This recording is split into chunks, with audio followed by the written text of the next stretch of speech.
So, artificial intelligence, as we are in the fourth stage of industrial revolution. So, in this technology era where the world economy is driven by knowledge, and artificial intelligence has really contributed to this knowledge economy by getting applied in all the fields you say, be it healthcare, be it automobile industries, be it telecommunication, everywhere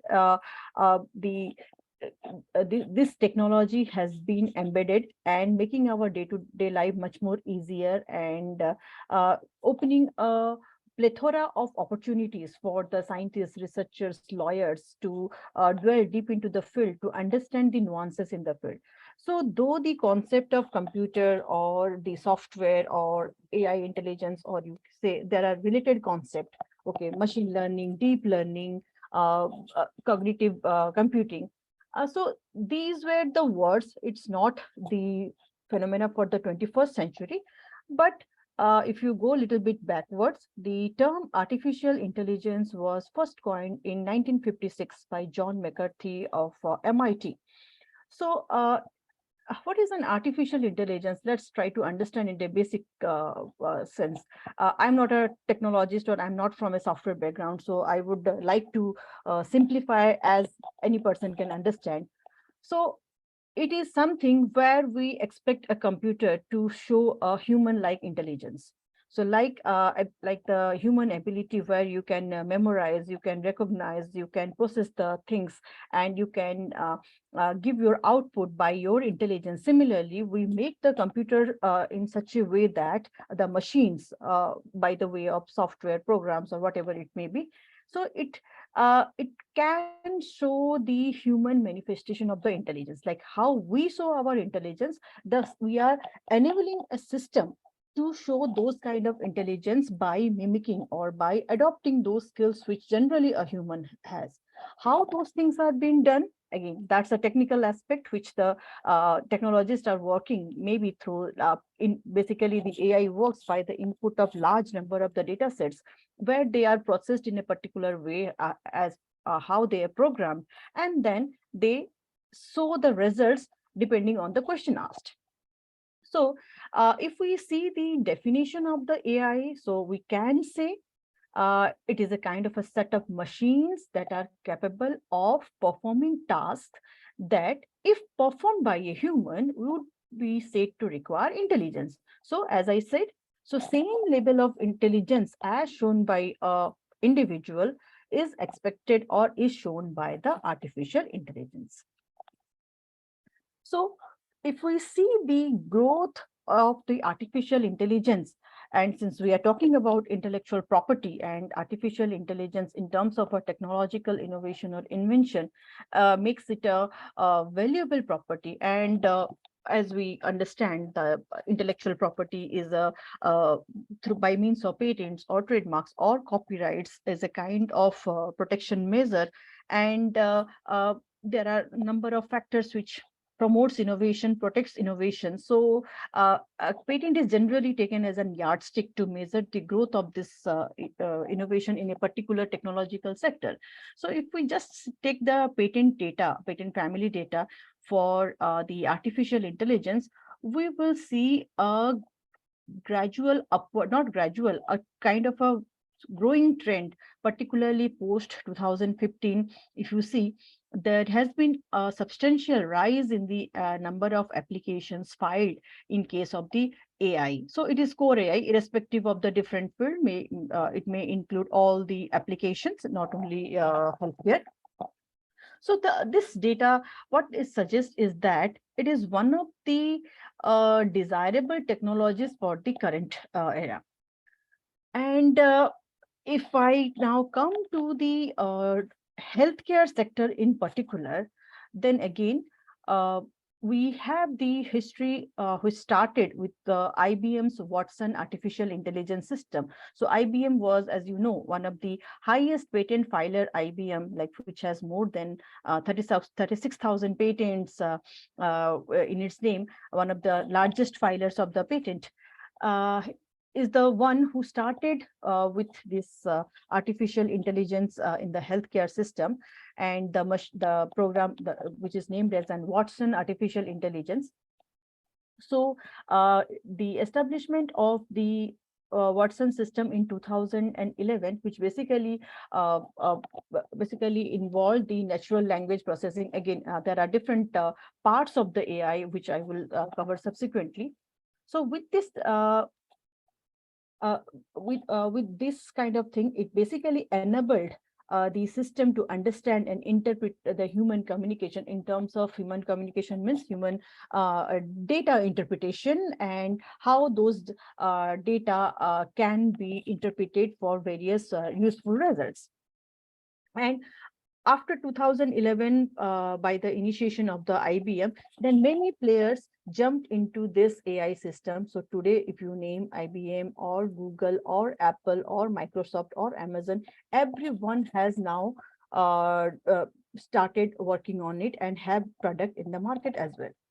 So if we see AI in the healthcare, yes, it is one of the indispensable technology, and particularly post-COVID situation, like how we also observed. We have different apps, like we can this contact tracing, how you know when uh, uh, one patient has COVID, how it has been when he is in contact with somebody else or not. So what is the spreading of this disease and other things, like it was it became easy with those kind of applications. So this is one of the only application which we saw in the COVID it as a general sense, but there are many applications where the AI is enabling the healthcare in like what you call it, which is very difficult for a general physician or a doctor or a diagnostic clinic to come up with.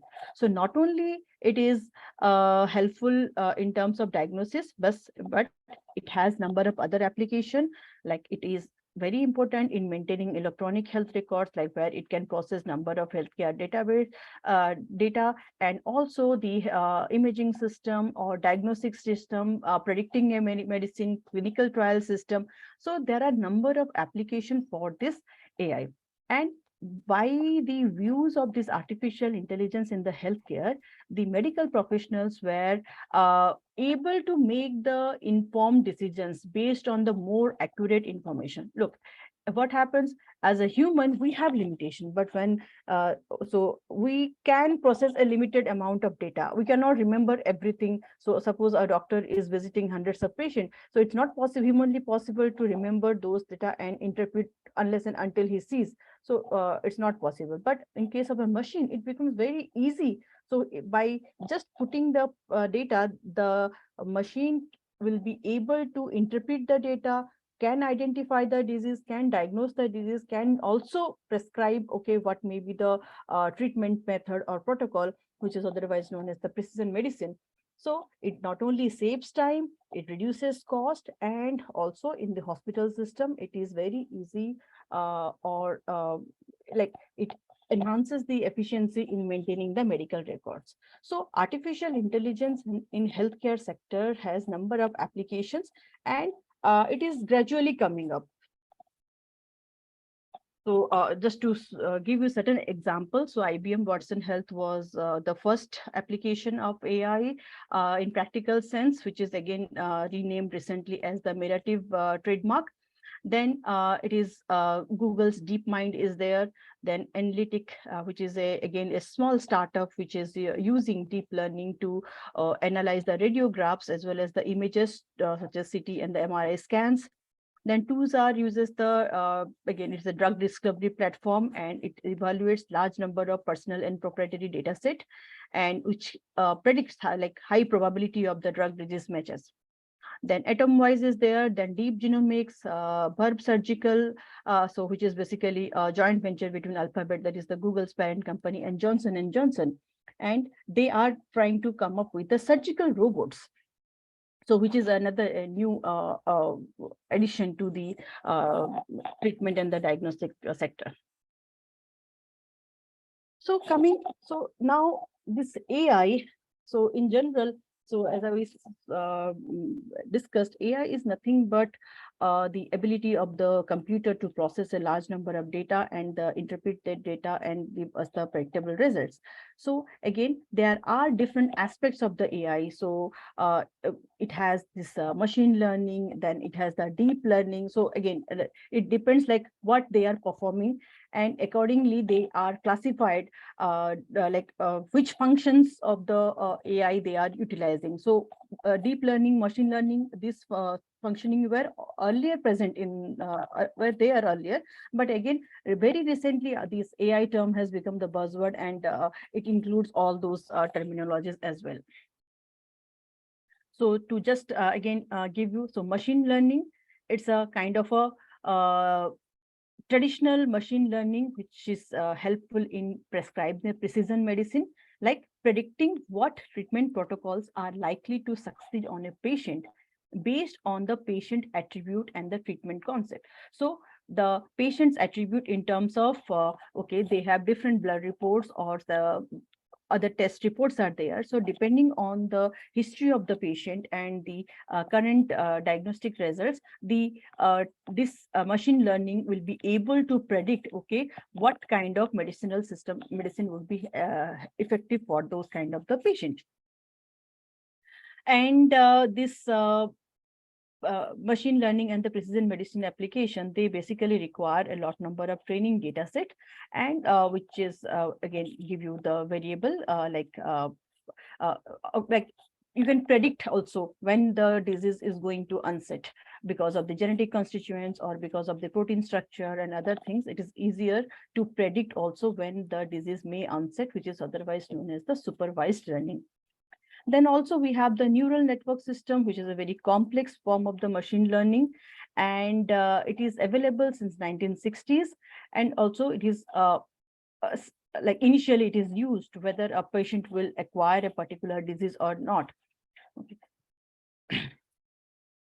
I think we have already covered, and I will not go deep into this. So, but just this deep learning is used for the like it is basically an effective technology where particularly used in the cancer treatments, where the various radiological images are interpreted together and also predicts where the exact location of the tumor or how this tumor can be removed. And so basically this computer aided detection or CAD system. So it is a what you call a more sophistication version of those kind of a thing, and have a high application in particularly oncology and other proteomics and proteomic studies particularly.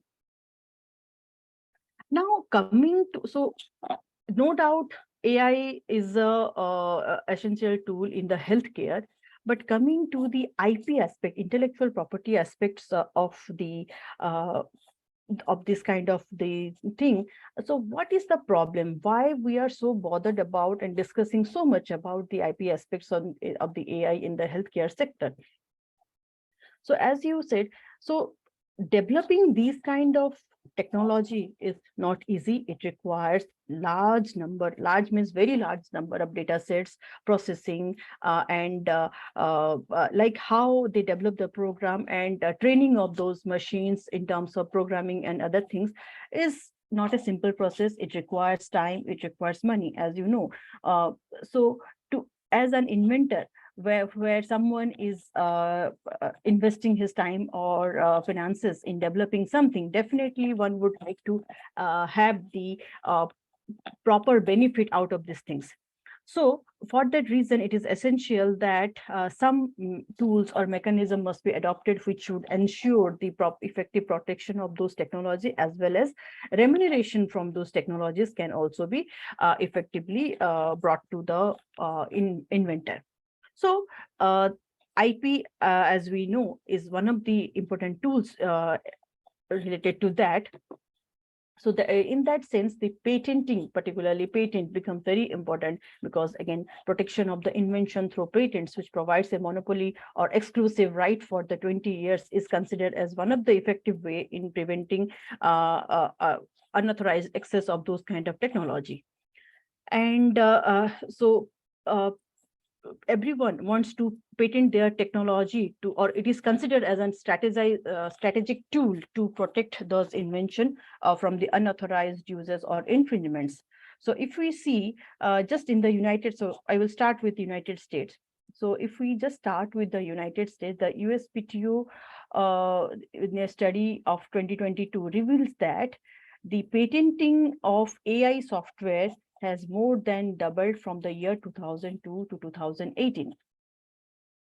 And till 2020, USPTO only has received 80,000 patent applications for AI. And it has an approval rate of nearly 77%. So you can imagine the way this technology is booming. And but again, the patenting, as it seems, it's not very easy also. AI-based product, as it involves large number of data sets, it involves computer programs, it involves softwares, uh, is not easy to get patented. But again, there are certain aspects which can be patented, like how this AI is functioning, what is the utility of the methods which is the AI is using, and how it is integrating the data, how the final result, okay, diagnosis of a disease, or any surgical robot like which is performing a surgery. Performance of a surgery is a non-patentable subject matter, but the way the robot is operating or how you are making the robot to operate. So these are the few things like the functional aspect are the few things which may be patented, but it has lot of limitation. So the major challenge in protection of AI technologies in healthcare through patent is the limitation of the patent.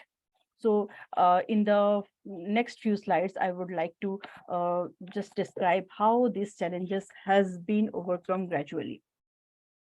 So the first challenge is related to the inventorship. Like as we are saying that, okay, AI is something where the machine is performing like a human. So now the question becomes whether a machine can be considered as an inventor. So if you consider a patent right is given to an inventor. So who is an inventor? So basically someone who is contributing to the conception of the invention is the inventor. So if you see India, so we have the concept of the true and first inventor. And similarly, in other jurisdiction also, they have a definite concept of the inventor where they want the inventor to be a human or a natural person. So depending on the laws of those countries.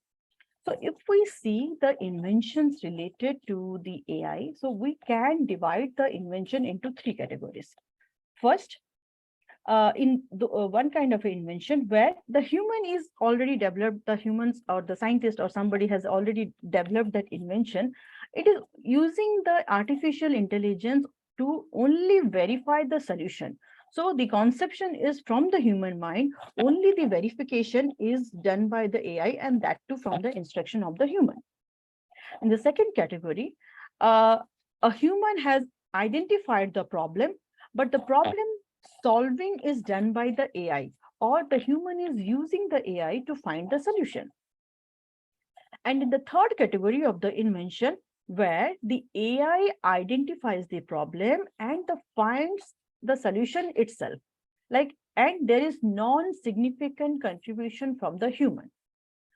So in these three categories, now in the first two categories of the invention, it is possible that the patent can be given because there is significant contribution from the human, either in terms of the problem identification or in terms of the solving skills also.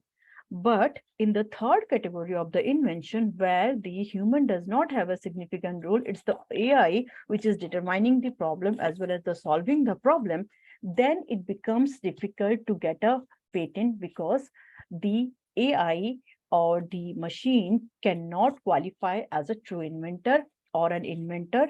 So that is the issue. So the very famous example, the Davos case, where the inventor, the machine has developed the thing, and the scientist, Mr. Thur, I think, he filed a patent by naming the machine itself as an inventor. So they have filed the patent in different jurisdiction, in US, in EU, in India, in other countries as well. But in all the countries, the patent was rejected on the basis that the inventor is not a human. Only South Africa gave the patent because they have a registration system. But again, that doesn't matter. But the question is, the a non-human person cannot qualify as an inventor, because there is the inventor is not only a concept in a patent document, but inventor has certain other attributes also. It has the inventor is the one who would get the benefit once the patent is granted, or inventor is the one who would share the liability. Inventor was the one who would be who should be there in case there would be certain problems or queries or certain changes.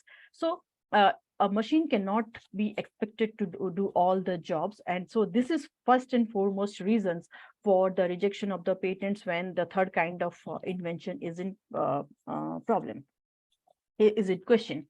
So so the first element of a patent related to AI, irrespective of healthcare or any other domain, is the human invented subject matter. So the problem should be at least like, what is the problem which needs to be identified, or for which the solution has to be found out, is should have the significant human interventions.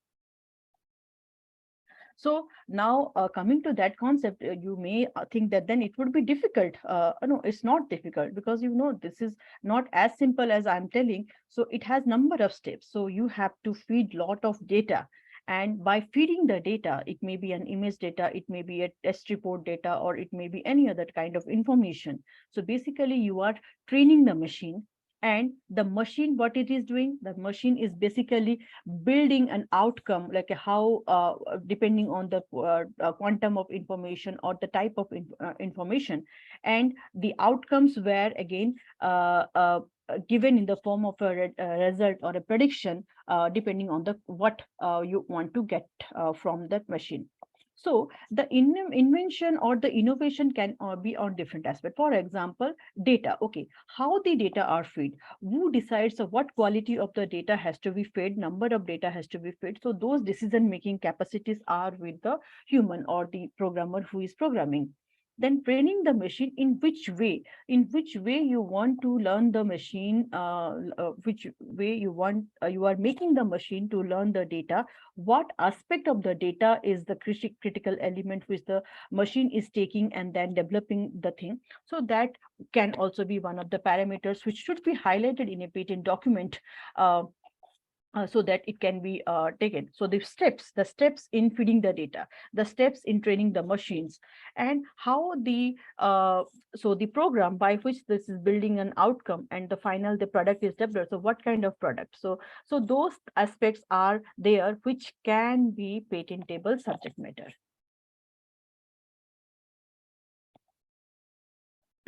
But again, so even though we have a technical problem, or there is a problem, and AI is implemented to get the solution, there are certain problem. If you see the history of the patenting system, even starting from the general computer related patents or software patents, this is full of controversies, and lots of questions were there, because basically initially, if you see, uh, the programming or the this kind of a computing processes are considered as the mental processes, or basically considered as an abstract ideas, like where we say the softwares or the business methods and other things, programs are generally considered as an abstract ideas. And in under different patent laws, whether you say section 3K of the Indian patent law or US patent law, so there are provisions which the provisions under the patent laws which do not consider these part to be a patentable subject matter. So this assumption is the foremost blockage for the non-patentability of AI-related invention. But gradually, we have changed. We have, by the various judicial pronouncement, we have seen how those things were changed, and newer methods or newer ideas or new thoughts have come into this process to decide whether these kind of things can be patented or not patentable. So if I say, start from the history, so this first case where limitations were posed in patenting of the software is the Gorsuch versus Benson in the year 1972. So in this case, it was the first time where the American Supreme Court addressed the patentability of the software. And here the court unanimously rejected the claim that a process patent could be granted for a method claim. And basically here, in this patent case, it was basically a conversion of a binary coded numeral into, again, to a pure binary numeral on a generic digital computer. And here the court said that it is solely related to an algorithm, and the algorithms are not patentable subject matter. And this is the first case where the court emphasized on the machine or transformation test, where the court emphasized that a patent can be granted only if those kind of programming algorithm or codes can is tied to some of the apparatus or the machines, or whether it has the capability to transform an article into a different thing or can transform the article into a different state, then only we can consider. So machine or transformation test, the very foundation of the test was laid down in this case. Then it was further emphasized in the Parker versus Fluke case, where again the American US Supreme Court again ruled that if the implementation of an algorithm is novel and non-obvious, uh, and uh, and it is again going through that transformation test, then only it can be considered as a patent eligible subject matter. However, the algorithm itself is regarded as the prior art. So unless it is accompanied by a novel implementation of that algorithm, it is not allowed to be a patent eligible subject matter. And Diamond versus Durr. So here also, again, the same machine transformative tests were emphasized. So these three cases are known as the trilogy of the computer-related invention in the United States. So here in this case also, it was held that any physical machine or a process which utilizes a mathematical algorithm and which involves transforming or reducing an article to a different state or the thing is patent eligible subject matter, even if it is including a software component. So these three cases basically always like emphasized on this transformative test, where the algorithm, software, or applications were used to change, like, okay, what are you changing? What are you getting? So the final product is not a simple mathematical formulations or by formula, which is you are talking about, but you are getting a product or a technology development or a change in that product, which has been emphasized. Similarly, the other, like gradually this machine transformative test was held true for a long period of time. Then in the State Bank and Signature Financial Group case, here again, the court held that an invention was patentable if it involved some practical application and produced a useful, concrete, and tangible result. So that is again, it was only that first till Dyer, it was like it is emphasizing on what changes it is bringing to the result, the final initial product. But here the shift has gradually changed to any useful or tangible result. Okay, so whether the application is bringing some tangible result or not, that is in. Then finally, the major change came in the Bilski versus Kapos case, where in the year 2010, the court rejected the machine or the transformation test as the sole test to determine the patent eligibility of a software related invention. So earlier it is only if the invention is passing through that test, then only it was allowed to have a patent. But if it fails, then it was rejected. So, but here the court emphasized that one cannot rely solely on that test. So you have to see the elements, what are the elements involved in the whole invention, what are the claims, how the claims are related and everything. So, and it confirmed that, yes, the transformation test is one part of that, but whole decision cannot be taken based on the test. So, and we have to see further, going further from that thing. So after Bilski versus Kapus, basically the the way the computer related patents were seen, the attitude towards that gradually changed, and finally the major change was brought by the Ellis decision, Ellis Corporation versus CLS Bank, where here it basically gave the two-part patent eligibility test, which is today also being used as one of the basic tests to understand whether the computer or software related, be it AI or any other software related patent.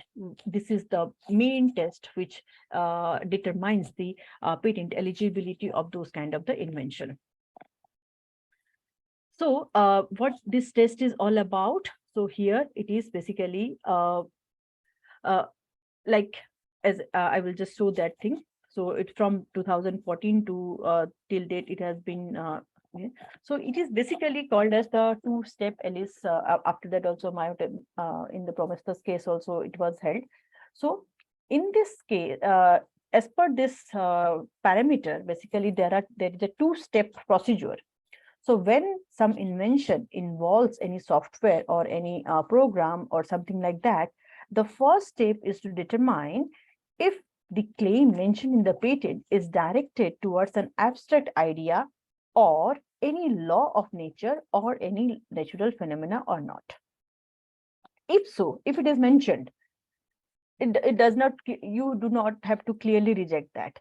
So though those are mentioned, second step is to determine if the claim involves an inventive concept or not, or how the claims basically changes that thing, which is significantly more than just this judicial expression. It is not, it does not remain the abstract idea, or it does not just re-emphasize the natural law or the natural phenomena, but it is somewhere more than that. But if the claims are interpreting that or not, that is what the court needs to understand, or the patent examiner needs to test.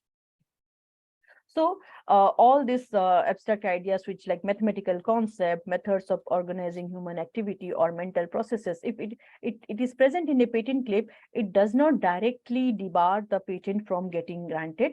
But the second step becomes very critical to determine the inventive concept, which is the crux element for granting a patent. So basically what this Ellis test gave us the thing is that, so if there is any abstract idea, but it has a practical application, that those both the things make the patent as a eligible subject matter for the patent processing. So in case of the AI related invention, identifying these practical application or identifying the inventive concept is the critical element. And many a time this is like, this does not happen that apparently or easily, and many of the patents are rejected based on those things only. So so this is just in the United States concept. So how do the examiner look into that?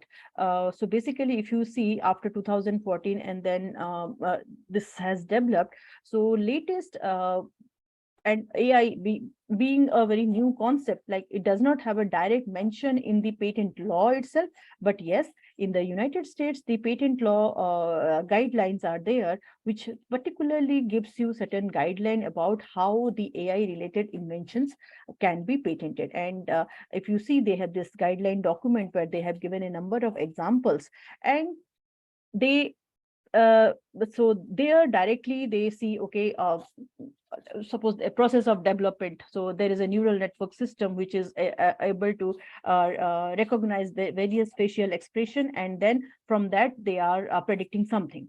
So a step-by-step process, how those facial expression systems are being recognized, how the data are fed. So these are the steps. So they will first identify, okay, whether it is a process claim or a method claim. As you know, method claims are also allowed there. So if it is a process claim or a method claim, then what are the steps, and then they will see, okay, what is the technological effect or what is the technological change it has been bringing, and if it is apparent from the claims, then it may not reject. And they have also given certain languages or what it should be the keywords which should be used. So if you listen to the various patent attorneys who draft in the area of the AI, so basically they directly suggest, okay, you go by those examples which is given in the guidelines, so that, because the patent examiner does not like, they would prefer to read the guideline than the judicial pronouncement. So better what is written in the guidelines, it should be easily adopted, and you should write the application so that those things are more clear and the patent has a lesser chance of the rejection. Now, coming to other important jurisdiction of the European Union, again, AI is also booming concept there. And here it's also like AI, definitely a branch of computer science. And here the AI inventions comes into the broader category of the computer implemented invention, or the CII. And they have also guidelines for the examination of the AI related invention. And so any invention which involves the terminologies computer or computer networks or other programmable apparatus, and any other thing which is realized by any program is considered under the purview of this computer implemented inventions, and they are examined as per the guidelines given in this EPO volume 3.9. And again, like other patent laws, Article 52 subsection 2C of the European Patent Convention, it also excludes the computer program. So per se, computer program per se or as such is not a patentable subject matter. However, if it has certain technical character, that is like, these are mentioned in the different ways. So technical character is the thing which is mentioned in the European Union. So if the software involves a technical character, those changes, those transformation which we are talking in the US jurisdiction, so if it is able to show that, then those may be patented in the EU context as well. So for the computer or AI related inventions, basically the basic three criteria, okay, novelty, inventive step, and the industrial application is the foremost requirement. And then the technical character of the invention is very important while assessing whether these requirements are met or not. And again, same, the computational models, mathematical algorithms are also considered as an abstract nature. Again, if it is these models or the mathematical algorithms are used to solve certain problem or a certain problem in a particular field, then it is able to get a patent. This is just a small example, like the use of the neural network in a heart monitoring apparatus. So by using the you are able to understand the irregular heartbeats, and then you are able to predict, okay, if there is a chance of a heart attack or not. So these digital images, videos, and audios, and the signal which are being fed to the system, these are the data, and those data are being processed to get the result. So this is the technical effect in terms of prediction of the disease outcome. And the problem, like, okay, the irregular heartbeats or other things, what does that signify? So those are the technical problems and the technical solution which is achievable by this neural network system, and that's why it may be a patentable subject matter. So now, so it's not that because it's a software or a neural network system which includes a lot of programming, it is simply rejected. So basically they will see what technical aspect it is solving. So EU has also readily recognized, but again, uh, uh, the scrutiny level is a little bit higher. Okay, because it should not be very upfront rejection that, okay, since it is AI related, software related invention, so it should be computer implemented invention, it should be rejected. So the examination process is, yes, a little bit cumbersome also there. Now coming to India, so I kept India a little bit later part of my presentation because these technologies have started from those developed countries, but India is not very far behind these days. If you see again, I sorry, I have not I have not shown the statistical report there here. But in India also the software, the AI related patents are in rise, and particularly AI related patent in healthcare sector is one of the prominent sector in India. And luckily, so far, the foreign applicants are filing more patents in India. So India is becoming a favorable destination. India's population being the largest populous country, we have a lot of advantage also, where like clinical trials, drug development and other things are, and the diversity of the population makes it a very popular destination for the medical field, be it the clinical trial, be it drug development, or be it any other related area. So you have number of data, like you can get variables easily here. So people are interested in filing, and post COVID, whether it telecommunication or healthcare, like people yeah, the sample size is quite high. I'm not considering China. Yes, China is one of the highest filer in the AI sector, but the Chinese patents are again, they have different models there, so the numbers are even higher than United States. So just I'm excluding that. But being India also one of the growing destination for AI related application, we are also now thinking of how to bring this AI more into the system. But unfortunately, our patent law or the patent examination system is not that uh, friendly. The rejection rates are a little bit higher. Uh, and we cannot blame the law again, because the patent law of Patent Act of 1970 does not specifically mention about the AI. But again, having said that, it nowhere says that again AI related inventions cannot be patented. But the thing again gets stuck into the section 3K, where it says that softwares cannot be patented. Again, we have the abstract ideas and mathematical models, business methods. These are all non-patentable invention. So anywhere there is a mention about software patents, section 3K is the first thing which attracts the attention of the examiner. So now to get a patent, basically the strategy of the inventor or the drafting agents to draft the patent in such a way that the section 3K rejection or queries can be avoided. That should be the main thing in a AI related application. Of late, patent office have started the AI related invention in a little bit more carefully, and they are also trying to consider the technical effects which is caused by such invention. And this has come again recently, the Delhi High Court's decision of the Farid Dalani. So here, as you know, in 2017, India has issued the guidelines on the computer related inventions. And so here, as per the guideline, we are also looking into the technical effect or the technical contributions which are made by those programs or the abstract ideas or the models. So if the invention is demonstrating a technical effect or a contribution, then it should be patentable. And again, by a mere presence of the software or mere presence of the program should not make the patent vulnerable for the rejection.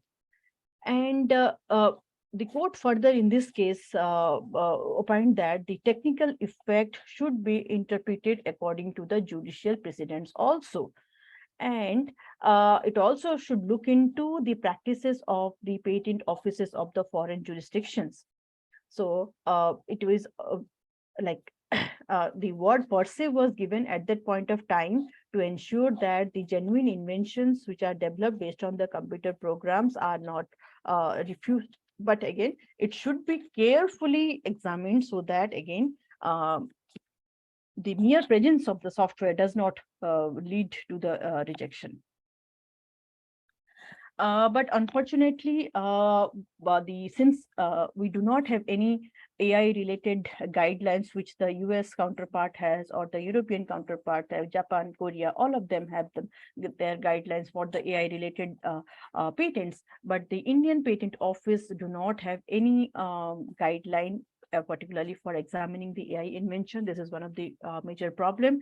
So we cannot blame the patent examiner, but what they have to go is through the CRI guidelines, and maybe they are often confused, like what approach they should adopt in a patent application where there is mention of the computer program. So, but again, when somebody is filing in the Indian Patent Office, and the US or India-based the international foreign consultants, what they suggest is that when you are writing a patent, it's better to describe the hardware, like whether you are talking about the sensors or servers or any computer system. That is one way we should basically mention. AI algorithm should be there, but again, the emphasis also, because we are like, it should be associated with the hardware in India. So those things will also get prominence in an application. And one should define the process or the working methodology used for developing the AI application, and should not merely focus on the programming codes or the algorithms of the AI application. So these strategies basically enable someone to get the patent. But overall, we are having a lot of challenges, like though importance of the India in the next generation AI is undeniable, but still we are lacking on a patent policy, which basically promotes the software patents in the India. And CRI guidelines, though there, but again, many feel that, okay, that has not been properly addressing the issues. And what is written and what is practiced, there is no match in these things. So we need to have some more clarity on the aspect of the AI, so which becomes easier, because when there is a rejection, it lengthens the process of the patent, or when there is an examiner query. So if we have a guideline, clear-cut guideline, or a policy or a vision document, that would be really helpful in achieving more patenting of the AI-related inventions in India, not only in healthcare, but in many other fields also. So these are the few challenges, patent eligibility challenges, inventorship challenges in India. Further, disclosure norms is also one of the challenge in AI-related patent. As I said, okay, you need to have a lot of data or a lot of things which is getting processed.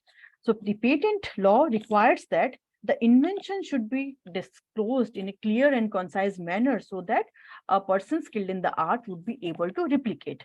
So what is the amount of the data which you are revealing in that patent document? So what kind of information you are given? So is it sufficient? Okay, if I am saying, okay, patient data, but again, patient data, what kind of patient data? So can you quantify it or qualify it as a qualitative parameters or quantitative parameters?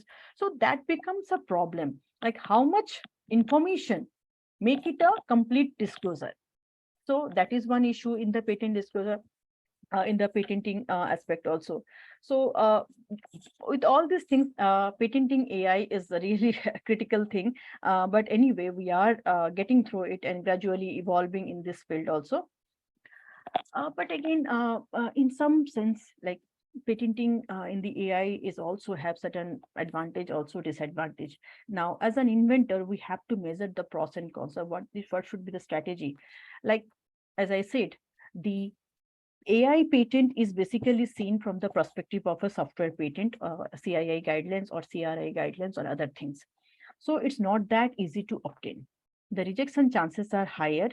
And as I said, so in a patent disclosure, in a patent document application, you are giving all the information. So once the information is given and once the application is published after the 18-month or prior to that, it becomes a public document. So imagine a situation where you have given all the inputs and finally the patent is not granted. Then all those information would be public, and there is a chance that there may be what you call it may be used by somebody else. So that becomes a danger. And once you get the right, yes, it is good. You are getting a 20 years of exclusive right, but again, count infringement. Infringement in AI related patent is also very complex.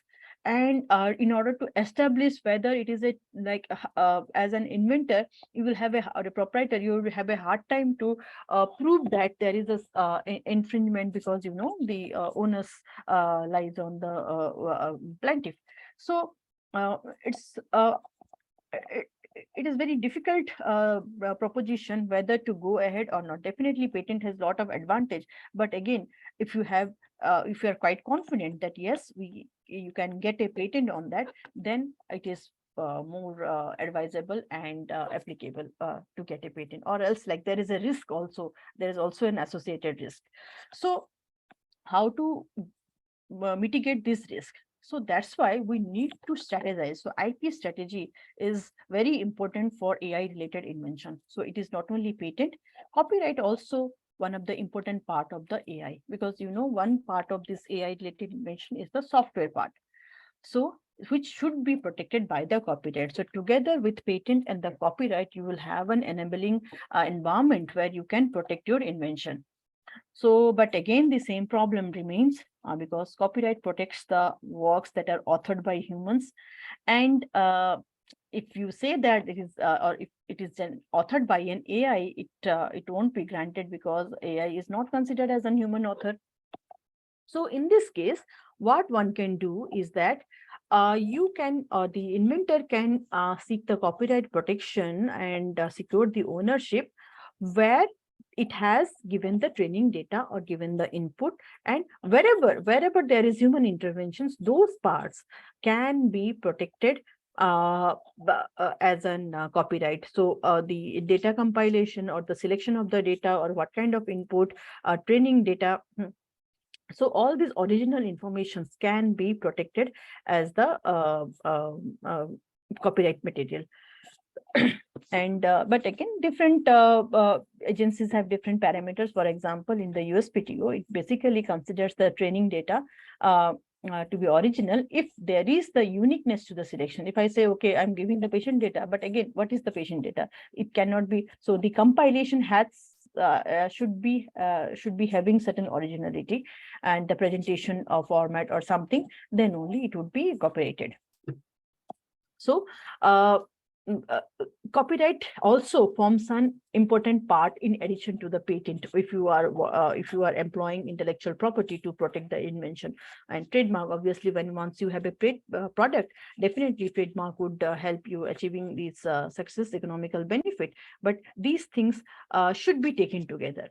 And one of the major part of the AI related invention is the trade secret. So patent, copyright, and trade secret together forms an absolute protection dimension for the AI. And because the trade secret would be able to protect whether it is human invented or the machine invented. So any confidential information, methods, and processes, everything can be protected under the trade secret. So you don't have to worry about these requirements under the patent law or the copyright law. And this trade secret, in that sense, may act as a very good defensive strategy, because all those information can be kept confidential, and it may not have that risk of public leakage or public usage. So again, so together all these IPs would be again, I know in India, we do not recognize trade secret per se, but again, we have instruments through which we can protect trade secret. So in this kind of invention, all these things go together, and that would create an effective IP strategy for the protection of the AI, not only in healthcare, in any other field also. So that's all from my side. Thank you very much for your attention. And if you have any question, I would be happy to take those questions.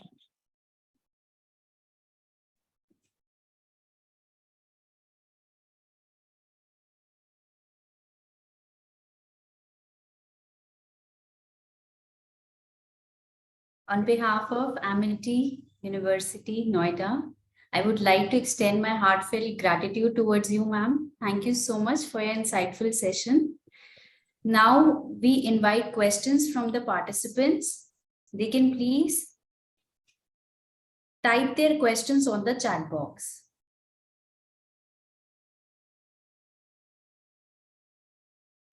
The chat box is not available for them, so they can also write it in the Q&A section. Okay, they have started. Okay.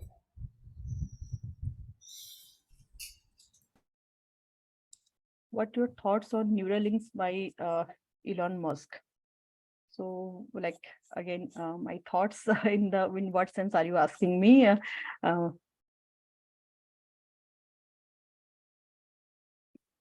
I'm not getting the question properly. But again, look, we are talking about the IP aspect of any innovation. But again, whether you protect it by patent or not patent, that doesn't matter when till the time, because patent or intellectual property is one of the aspects. So anything which is developed by an inventor uh, is like always welcome, and there are many factors which determines the marketability or acceptability of a program or a software or a product. So I welcome all the things. I've not read properly about this thing, but again, it's a innovation when Elon Musk is uh, in the AI industry. He's one of the pioneer, maybe in the autonomous vehicle segment and other things. So yeah, that's a means I would say yes, welcoming innovations from his end. Again, the AI related inventions is again one of the problem which I did not share here, because yeah, IP was one thing.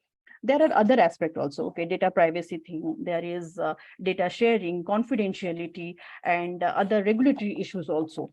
So since it is developing, we do not have a proper mechanism as yet, whether it's healthcare or any other. Like, how do you determine that if one application is useful for a particular person in a zone, that application would be again would be effectively in the same way to the other person, because there is no what you call verification has been done.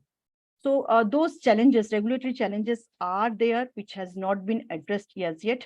So you and if there is a fault, who would be responsible?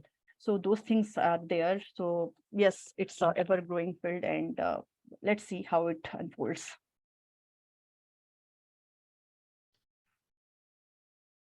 Yes, ma'am. Thank you so much for your inputs. Ma'am, the next question is, India is lacking in AI and deep learning or up to standard. What are your opinions about it?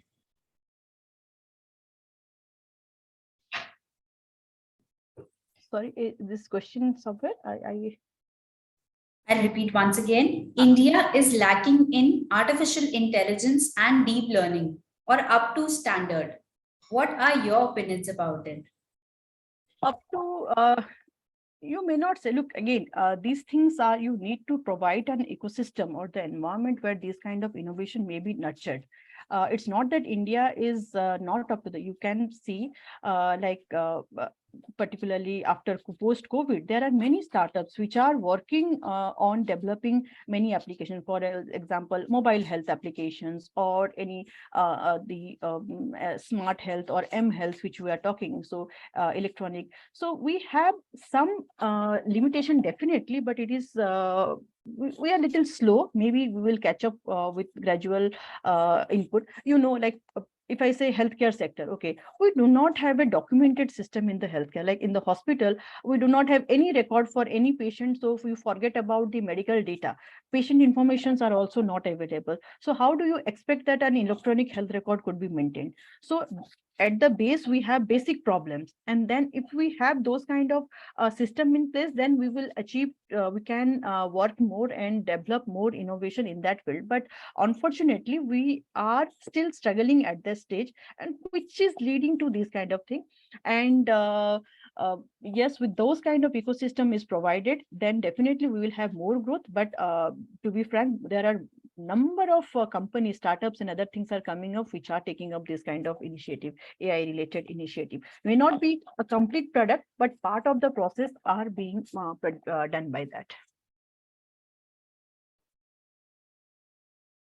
Thank you so much, ma'am, for answering this question. We have another question which says, when an inventor fails to get a patent on their invention, could it be in any way that it is done under the garb of trade secret? Yes, definitely. But once failed to get, once it is published, then definitely it would be problem. So you have to decide the pros and cons before you file a patent, and at least the patent application is not published. So if the application is published, then trade secret once lost means lost forever. So if you have all those information in that patent application, it may not be completely preventable, because you are already given up the idea. But still there are certain process elements or something which are directly not mentioned in the patent, which may be enforced and can be kept as a trade secret. So before filing a patent, that much of homework is necessary, whether you what are the chances of getting a patent. Thank you so much, ma'am. We have another question which says, given the lens of international forums and different jurisdiction across the world, what will be your opinion if India should grant AI the patent ownership, and what will be the consequences of it? No, I don't feel the, even I still go by that. Look, patent ownership cannot be given to a machine. Again, why you are giving this patent? So patent is a reward which is given to an inventor for his intellectual ability, which is useful for the society in one way. And here again, the concept is that, okay, but since this concept is very new, and the reward is one aspect, but the liability aspect, because it is used in such a big manner. So here problem solving attitude, like how do you communicate, then you will again have certain other input. So making this machine as a juristic person would be difficult, and I don't agree with this concept. In South Africa, DABAS has been given, but again, that as a registration system doesn't have to do with anything like this patent inventor concept. Our law has been well drafted, like in all these countries where we do not accept any of these things. So at this stage, Wali also go by that. All right. Ma'am, the next question says, how conflict between AI and IP can be resolved by perspective of Indian IP laws? No, there is no conflict on AI and IP laws. It is about like what can be the clarity of the approach adopted by the applicant in writing the application, and the clarity which is perceived by the examiner. So we need to make it more clearer on the examiner part as well as from the applicant part. So it would be granted. Apart from that, I don't think there is any other problem. So AI becomes a part of the invention. The only aspect is AI cannot be given the total inventorship. Otherwise, it's okay. Like I don't think any other problem is there. Only the clarity in terms of acceptability of the invention is the problem. All right. Thank you so much, ma'am. The next question says, the efficacy of AI depends upon the unbiased training data.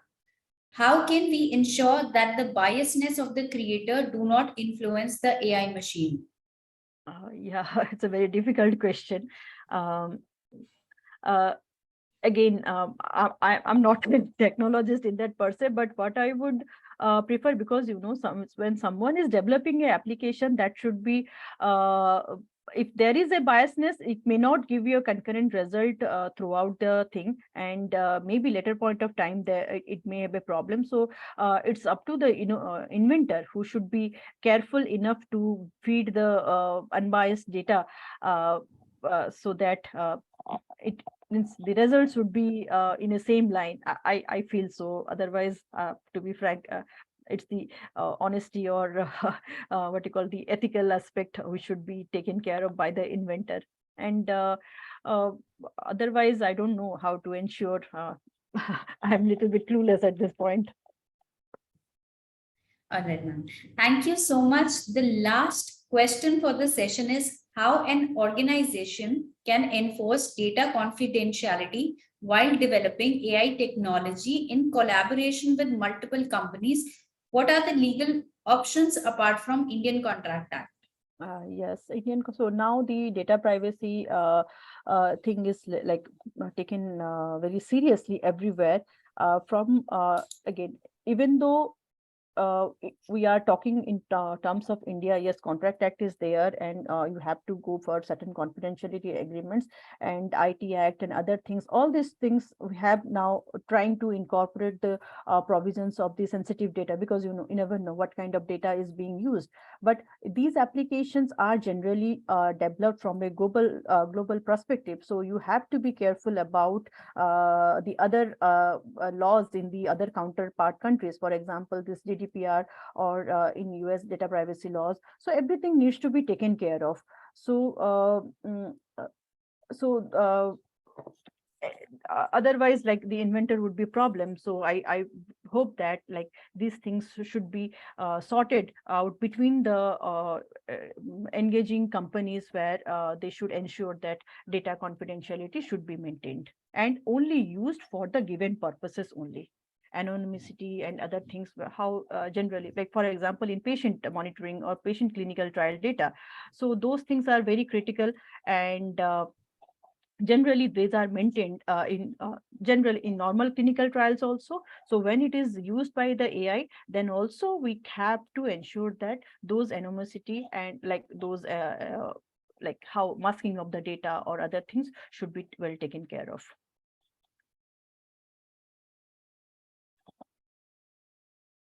Yes. Thank you so much, ma'am, for your valuable insights. Now we have Richa ma'am with us. Richa ma'am.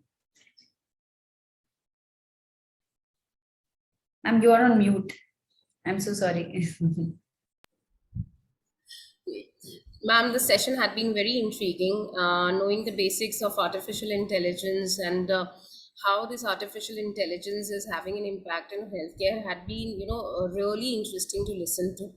The students have been listening to the lectures related to AI for past 2 days, but every lecture had been different, so had been yours. So thank you for contributing to the event and accepting our request to be the resource person in this value added workshop. Thank you so very much. Yeah, thank you for inviting me, and I hope this 1 hour lecture, I know it's a very small time, and I hope at least I could impart something. But nevertheless, if you have the students, if they have any query, they can write to me also, not an issue. And all the best, and all the best to the students. Thank you so much for Thank having you me. so very much, ma'am. Yeah. Thank you. Thank you. Great day, ma'am.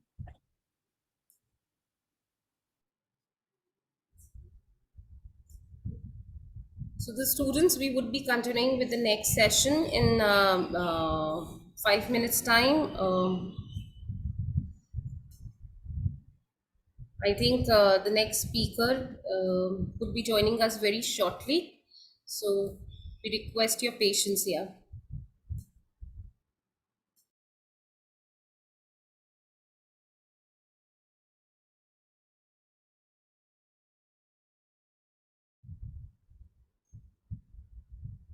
Good morning, ma'am. Good morning. How are you, ma'am? I'm all good. Are we starting? Am I late? Yes, ma'am. We are very much on time, so we can. Just a minute, ma'am. Uh, Manika, ma'am, are you there?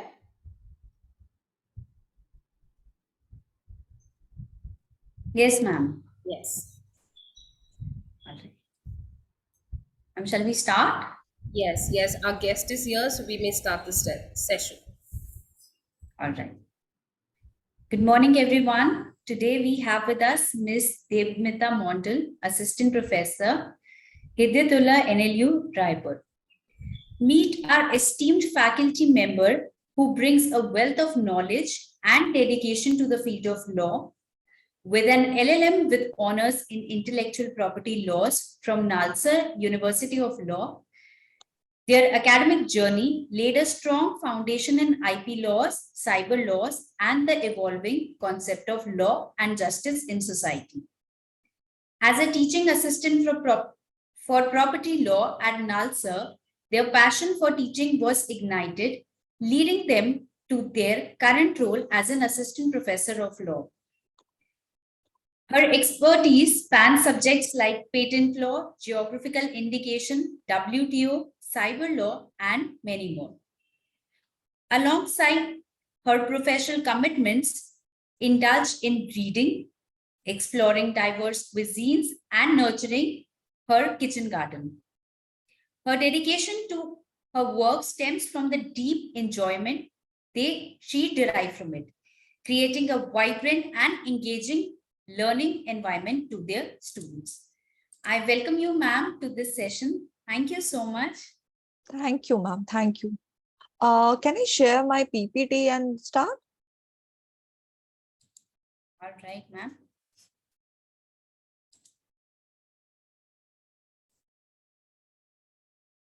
I have my PPT with me, so I'll just start then. Yes, ma'am, it's visible. Yes. So today's session will be a comparative analysis of IP laws regarding regulation for protection of AI.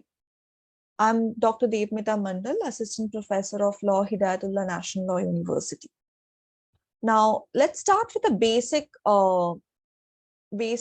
terminology check first. So for example, from yesterday, I'm attending the sessions which were happening. I know that all of you are introduced to this big concept, but then for just a revision. Artificial intelligence as a term was coined by John Cathy, and it is about machines which are performing tasks that requires human intelligence and thinking in general. Now, when we talk about artificial intelligence, a significant way of recognizing whether a machine is running on artificial intelligence is the Turing test. This test says that if the machine can deceive a human of reasonable intelligence into believing that the machine to be a human, then the machine is intelligent enough. So for example, we have normal machines like liver and pulley. We don't call them artificial intelligence. We have our calculators. We don't call them artificially intelligent. We have our computers who are running on our command, normal computers, I'm talking about personal computers. They per se may not also satisfy the Turing test. But if a machine can deceive a human into believing that it is actually a human, then the machine is intelligent enough to be called artificial intelligence. Now, with this comes another terminology, which is what is machine learning? So machine learning is a field of artificial intelligence that gives the computers the ability to learn without explicitly being programmed. So of course, there is human intervention, and we are not talking about supercomputers which can do without which can work without programming per se, but the level of command that is given in machine learning is different from the output per se. So machine learning starts with data, numbers, photos, or text. Like it can be bank transactions, it can be pictures taken, it can be bakery items. So sometimes if you use a phone and your phone camera is running on AI, they say this is a group photo, or this is a portrait, or this is a photo of an infant. How is your camera knowing, particularly modern cameras I'm talking about, like the recent cameras, when they suggest this, that means they have the ability to learn, which they have learned already and trained already. The camera is running on machine learning per se.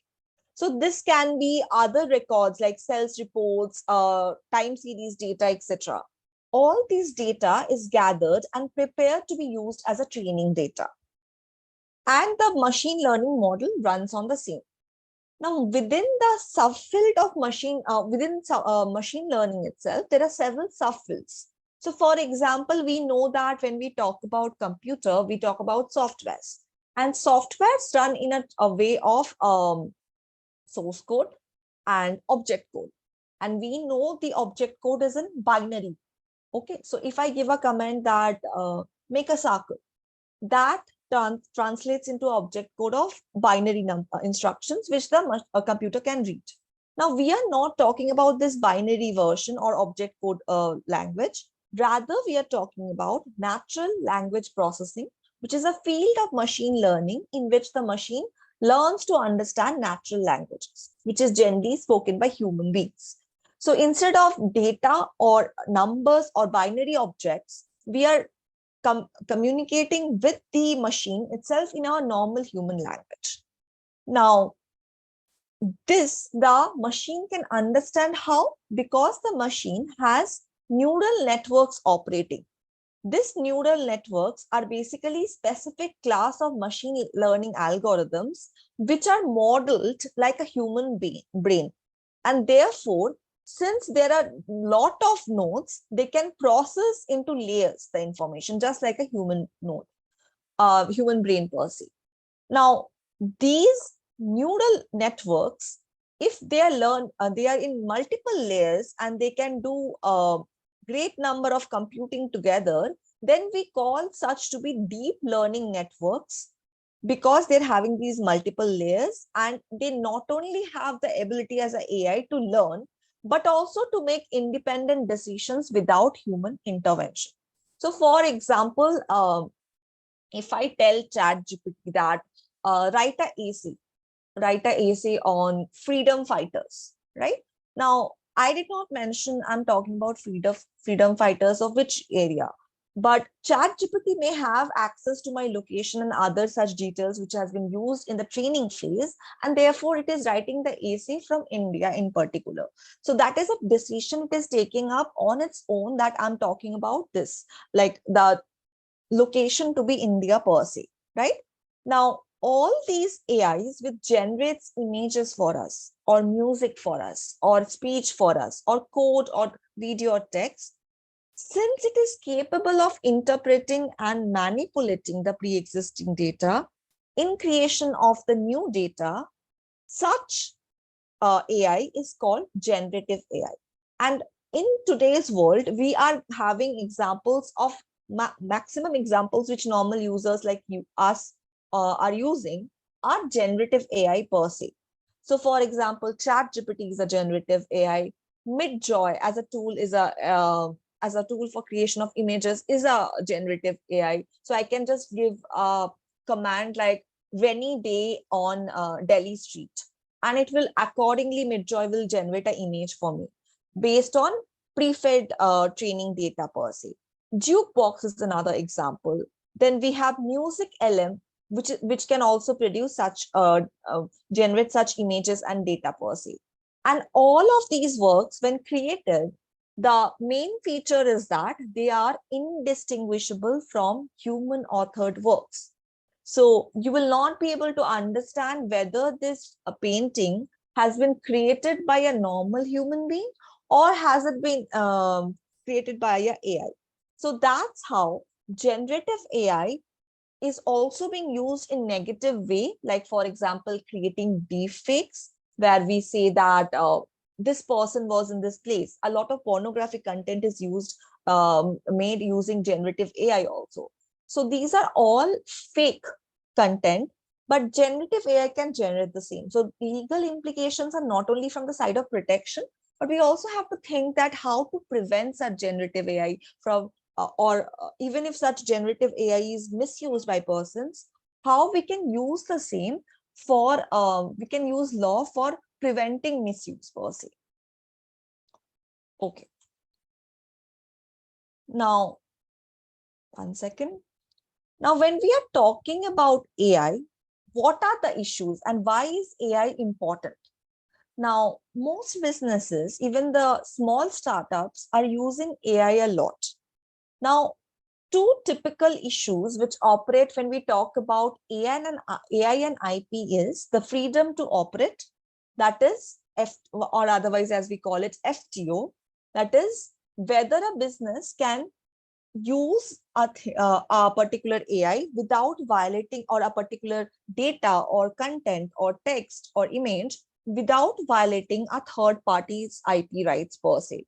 So whether the content which has been generated by AI is a copyright infringement or not, that is first question. Second is, if you are an investor who is investing in this AI research and development, then you would like to have some rights. So ultimately, you will also like to have some IP rights by which you can exclude others from using this AI on which you have invested without your permission. So the second point, therefore, focuses on protecting investments in AI research and development. Now, when businesses incorporate this AI technology as a part of their product or their service offerings, they need to evaluate the IP landscape already. So they need to find out who owns the rights, how many licensing agreements are already entered upon. Do I have exclusive rights or my rights are non-exclusive in nature? So all these are important things which a business has to consider.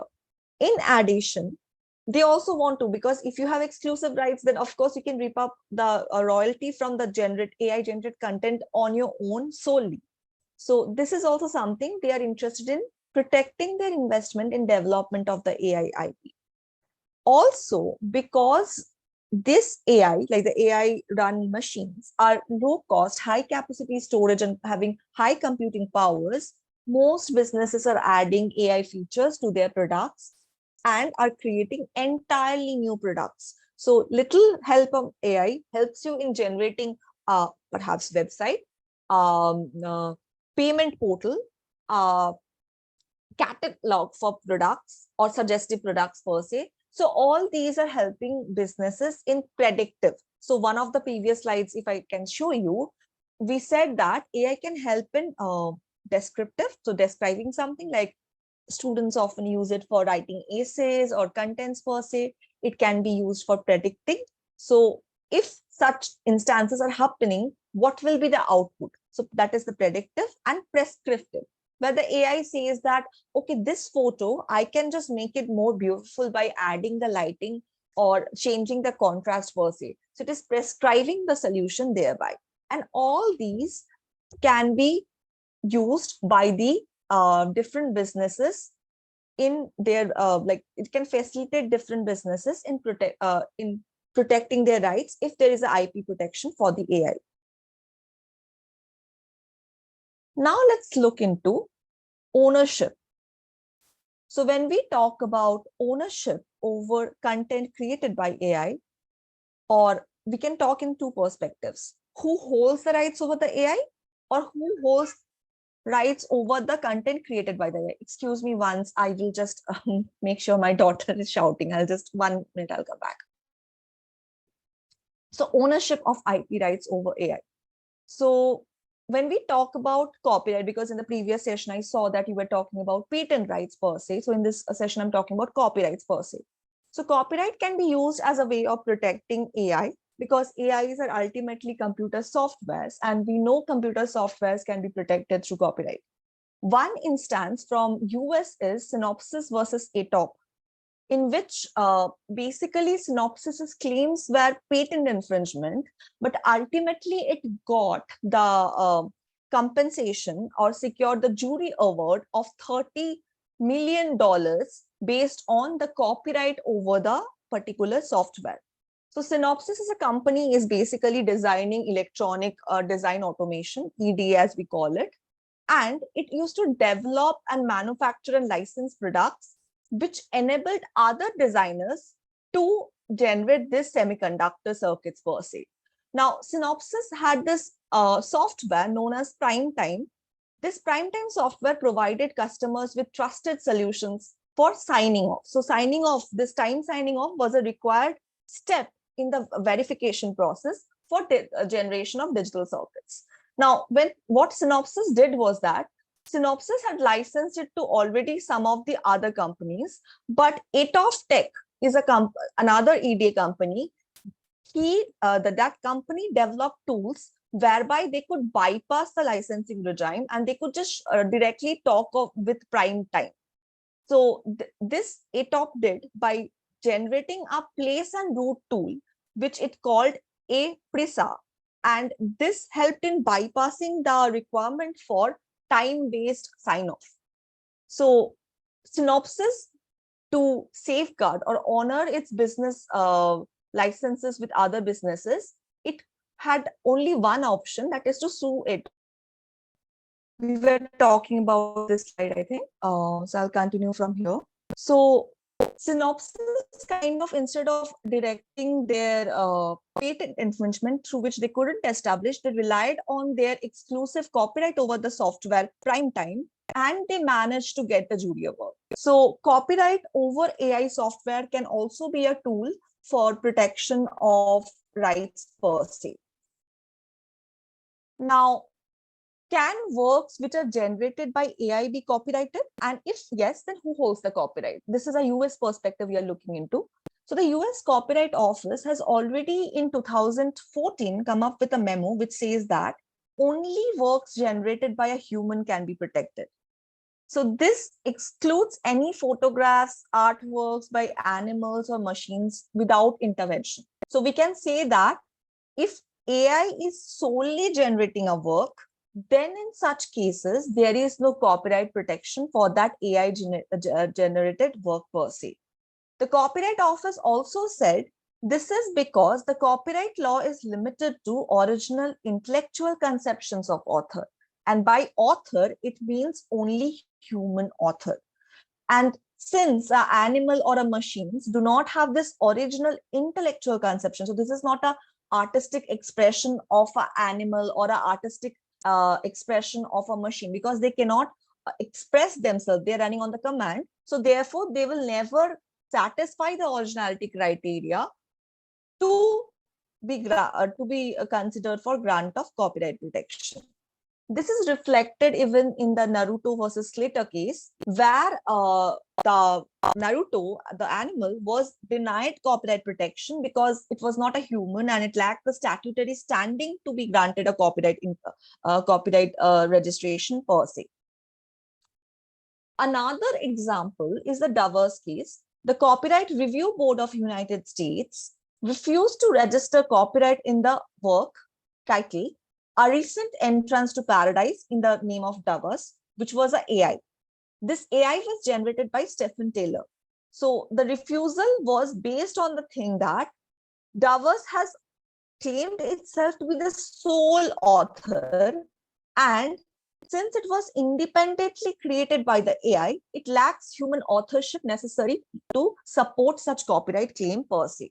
So that's how we know that in United States, at least, there cannot be a copyright protection over AI generated work, which is solely generated by AI. One example of recent times, this is a song which was released exclusively on YouTube, Heart on My Sleeves. And if you listen to this song, this was released in April actually, to 2023. If you listen to this song, you'll find out that as if this song has been sung by Drake and Weeknd. Now, this was hailed as the banger of the weekend, and it was having more than 8.5 million views on TikTok. But originally, this song was entirely generated by artificial intelligence. There was not a single line which was written, rapped, or produced by either Drake or The Weeknd. So people could not distinguish between actually the voice of Drake and the original singer rapper Drake and the AI per se. Now, how did this happen? This happened because the voice and the musical style in which the original singers sing was stimulated by the AI models. AI models being AI neural models per se. So how did they stimulate the same? They had referred to the Drake's music, his style of writing, rapping, everything, and thereby they had generated similar stimulation. So nothing was per se copied, and there could not be a case of copyright infringement per se. So in such a case, for Heart on My Sleeve, we cannot really say that there is a copyright infringement. But for artists, it's a sad story because there can be something obscene sung by someone, something which is a message which the singer or the artist or the celebrity is not trying to give. So these can also be generated by AI. So there are a lot of chances of misuse per se. Now, in such cases, there can be one remedy. This remedy is what I found from the US law itself. In Waits versus Frito-Lay, there has been a right established as right of publicity, where the celebrity's right of publicity extends to a symbol or device such as visual likeness, vocal imitation, or other uniquely distinguishing characteristics.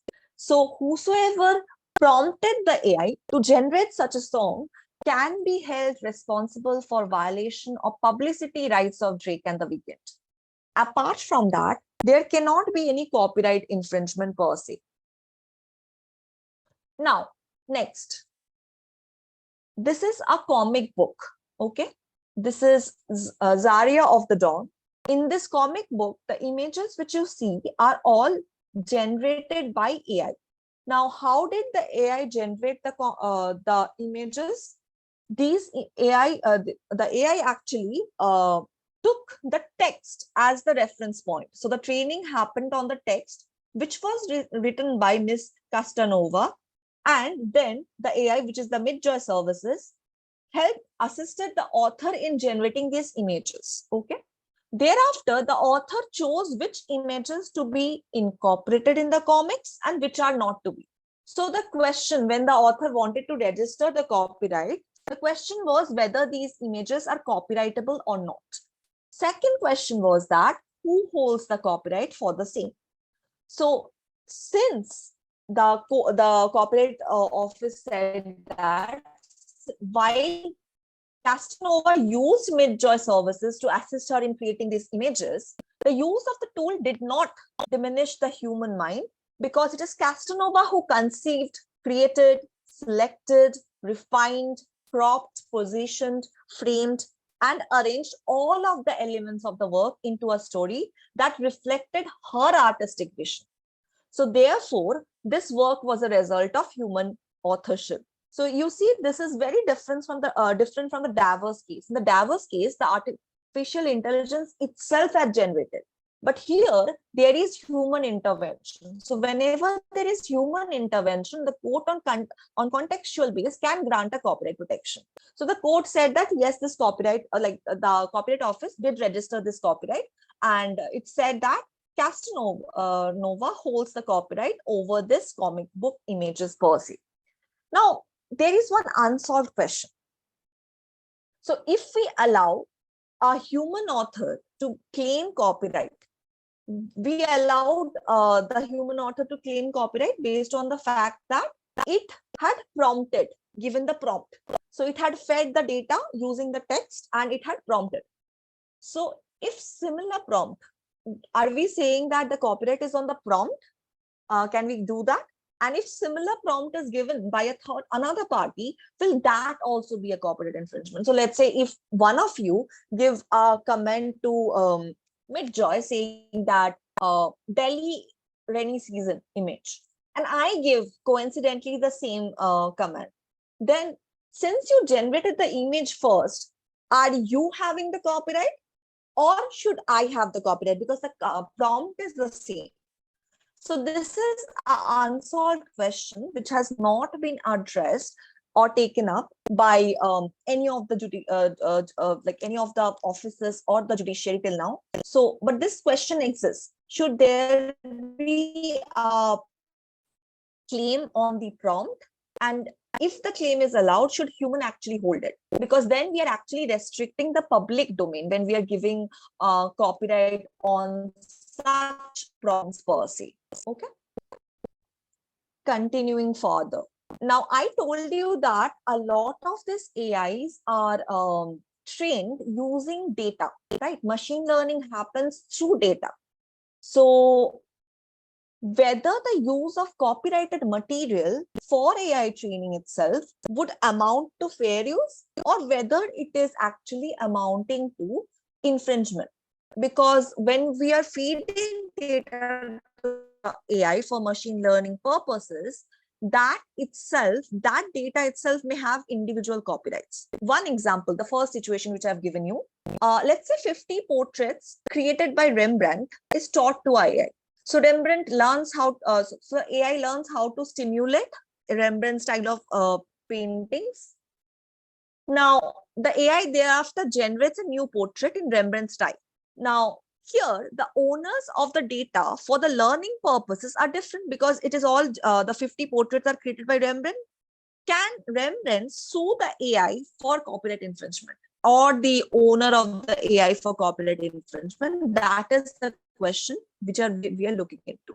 Now, in US, since US follows the fair use doctrine, even if such act is an infringement, but that act can be excused by the fair use doctrine. This can happen. This is one of the possibilities. This can happen under the 4 factors under fair use, that is section 107, which says what is the purpose and character? Is it for commercial purposes or non-profit purposes? What is the nature of the copyrighted work? What is the amount and substantiality of the portion taken? What will be the actual effect or the potential effect on the potential market of the copyrighted work? These are questions to be looked into. For example, why this can be one line of argument is that, for example, in Authors Guild versus Google, when Google scanned all the digital copies of the book without permission of the publishers of the authors or the copyright holders and established a search function, then though this act was act of infringement, the Second Circuit Court in US said these works are non-infringing fair uses because the purpose is highly transformative, the display is limited, the revelations did not provide a significant market substitute per se. So this is one case where, again, though Google used the copyrighted material, it was taken to be a fair use.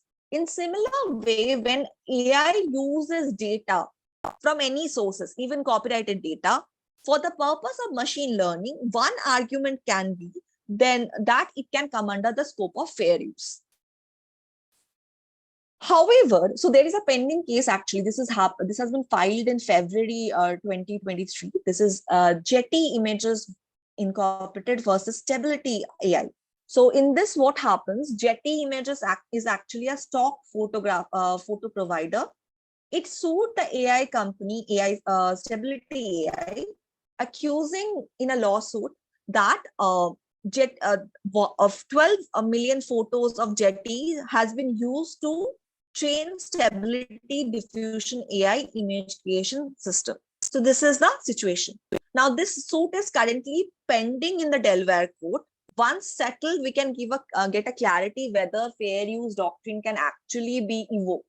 On the other hand, the House of Representatives Subcommittee of Courts, Intellectual Property and the Internet, they had a hearing in May 2023. And they said that the different representatives pondered on this question, whether this would be training AI, copyrighted material used for training AI will be fair use or not.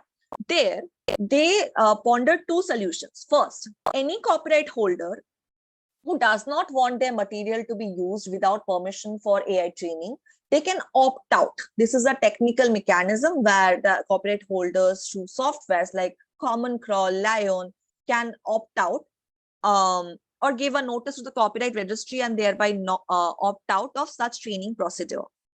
Another mechanism is something where the representative proposed that similar to licenses for artistic references, here, copyright owners can also give licenses to different AI businesses and companies who are developing the research institutes, developing the AI, whereby they can charge a minimum amount of money and their work can be used for creating of further derivatives. So the second objective, the second solution solves the purpose of a robust public domain where images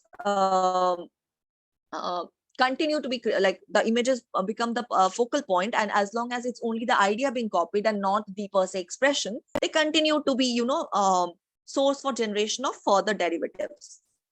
The first objective is more in line of the technical measures which we already see, the TPM measures and all.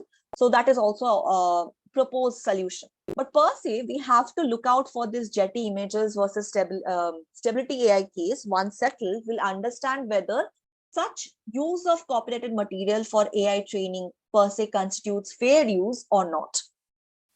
Moving further, let's look a little bit on Japan's office.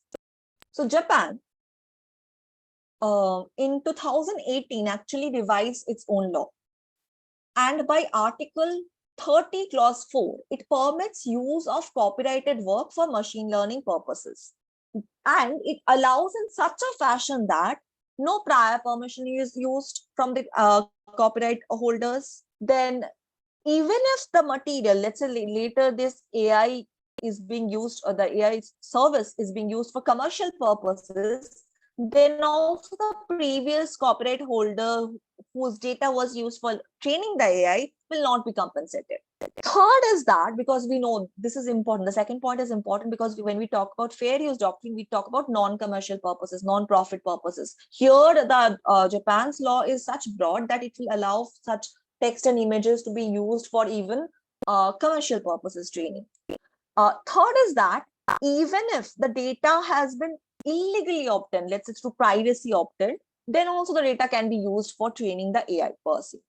The only exception which is there in the provision is that the article contains a provision saying that such material cannot be used if it is unreasonably prejudicing the interest of the copyright holder. But there is no substantial clarification of or examples of what amounts to unreasonable prejudice per se.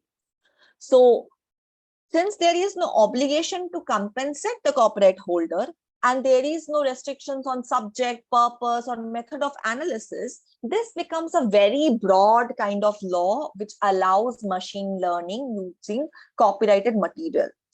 Coming to the ownership question, so in Japan, Article 2, Clause 1 says that a copyright protected work is defined as an expression of human thoughts and human emotions.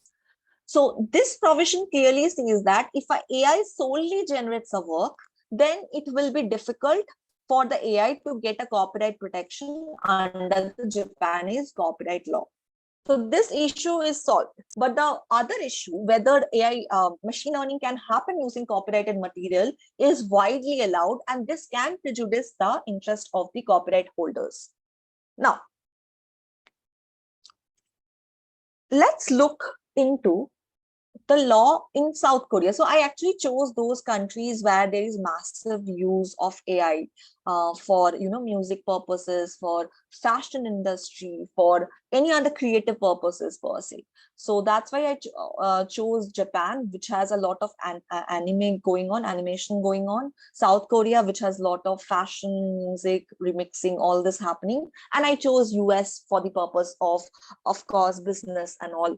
So that's why I chose these countries for comparative approach. Of course, you can refer into laws of any other country on your side also for finding out the position. Okay, so in South Korea, the Copyright Act of South Korea defines work to mean creative production that expresses human thoughts and emotions, just like Japan. And therefore, it will not, the author is a person who creates the work, and this is what is the definition of a work. So read together, AI generated works are not protected by the current copyright law in South Korea. This is interesting because in South Korea, a lot of AIs run, like businesses use a lot of AIs per se. So for example, what kind of makeup will suit you? They scan your face and the AI does a skin analysis and tells you. So South Korea has a lot of makeup industry. So if these AI generated works are not protected, then the investors in the AI research and development will be very skeptic further. So this is a question very important. There are no regulations relating to even AI learning data in the Copyright Act. However, Article 35 says that where a person does not reasonably prejudice an author's legitimate interest without conflicting with normal exploitation, then such a act is a fair use. So judging by that, only for non-commercial purposes and for limited purposes, perhaps purpose and character limitation, perhaps in South Korea, AI can use data, pre-existing data, even if copyrighted for training purposes. Another important thing is that the South Korean Ministry of Culture, Sports and Tourism is working. This is actually happening right now. So 2023 and they might come with the clause. They are trying to incorporate a clause that does not require consent of the copyright holder regarding AI learning and big data analysis. So even if this happens, you see, in one way, the South Korean law is more tilted towards business and not towards protection of rights of the previous owners or copyright holders per se. So it will allow derivatives, but what about the primary work creators? What about their rights enforcement? What will constitute unreasonable prejudice per se is a question to be looked into. Now, another interesting perspective which I found is the European Artificial Intelligence Act. Now, though I'm calling it an act, it is currently being negotiated. It may turn into an act itself by 2023. And this act has not only business considerations, it also lays down several ethical considerations for business who are working with AI. So the European Parliament in actually June has adopted this AI Act with 499 votes in favor, 28 against, and 93 abstentions, whereby the whole Artificial Intelligence Act is coming into force. The rules, rules are developed in line of EU Charter of Human Rights, and it includes values like human oversight, safety, privacy, transparency, non-discrimination, social and environmental well-being. All these factors, if you see, are actually human rights-based approach and ethical considerations when businesses are working with AI. We are drafting, they are providing solutions with AI per se. Now let's look into what this Artificial Intelligence Act is talking about. So this Artificial Intelligence Act is talking about 4 kinds of AI per se. They are saying that the first kind of AI is unacceptable risk AIs. These are threats to people and they should be automatically banned from use. So who are these threats? Who are these unacceptable AIs per se? So any AI which is doing social scoring or real-time monitoring per se, or cognitive behavioral manipulation of vulnerable groups, like for example, a AI toy perhaps, which is constantly manipulating child mind. Vulnerable group can be children per se. So that is an unacceptable risk there with the AI, and therefore it should not be allowed. It should be banned per se. Then there are other high risk AIs which can negatively affect the safety or fundamental rights. They are further categorized into 2 kinds: limited risk and generative AI. So high risk AI, when we talk about limited risk, they are talking about AIs with minimal requirement, like in the sense of minimal transparency requirements, or generative AI, where there is a necessity of disclosing that this content is generated by AI. It may be fake, it may be false, because a lot of time the essays which are written by ChatGPT are actually stating fake essays, like maybe the empirical analysis they're giving is not existent itself. So disclosing that the content is generated by AI. Second is that designing model to prevent it from generating illegal content. So content which is illegal should not be allowed. And publishing summaries of what is the copyrighted data. Again, this is in reference to training. So what all copyrighted data has been used for training purposes, that has to be supplied as summaries for after the generative AI is developed. So all this is a kind of different set of rules for different risk levels of AI. And hopefully this Artificial Intelligence Act of Europe will soon come into force, because it is already voted by 499 votes in favor per se. Now, lastly, let's come to India. In India, the standing committee had in its report titled 161 Review of Intellectual Property Rights Regime in India recommended review of the Copyright Act to expand the concept of authorship. Though such recommendation for expanding the scope of authorship has happened, but still there has been no such amendments for AI generated works per se. Now, in 2019, in Navigators Logistic Limited versus CASIF, In this case, the Delhi High Court had said that when copyright is claimed over a list compiled by the computer, the court rejected the same, saying that lack of human intervention. So when a computer generates the compilation totally on its own without human command, then there is lack of human intervention. Such AI generated works are not protectable. This case from Delhi High Court shows a position, India's position, to be similar like that of US, because in the Davos case also the United States court uh, rejected the copyright when there was a sole AI generated the content per se. However, interestingly, another position is seen where Ankit Sahani, who owned this AI named Raghav, which is a painting app basically, he filed two copyright applications for two artworks. Now, the first application, which was solely in the name of Raghav, which means AI generated work purely, was rejected. However, the other one, where it was Raghav and Ankit Sahani, that was accepted by the Copyright Office. However, that was, though accepted for registration, the Copyright Office subsequently rejected. There were objections raised and it was sought for cancellation per se. Now, these reasons, what the Copyright Office gave for cancellation was not was kept confidential, because this application Ankit Sahani has also filed in US. So this is issue sub judice.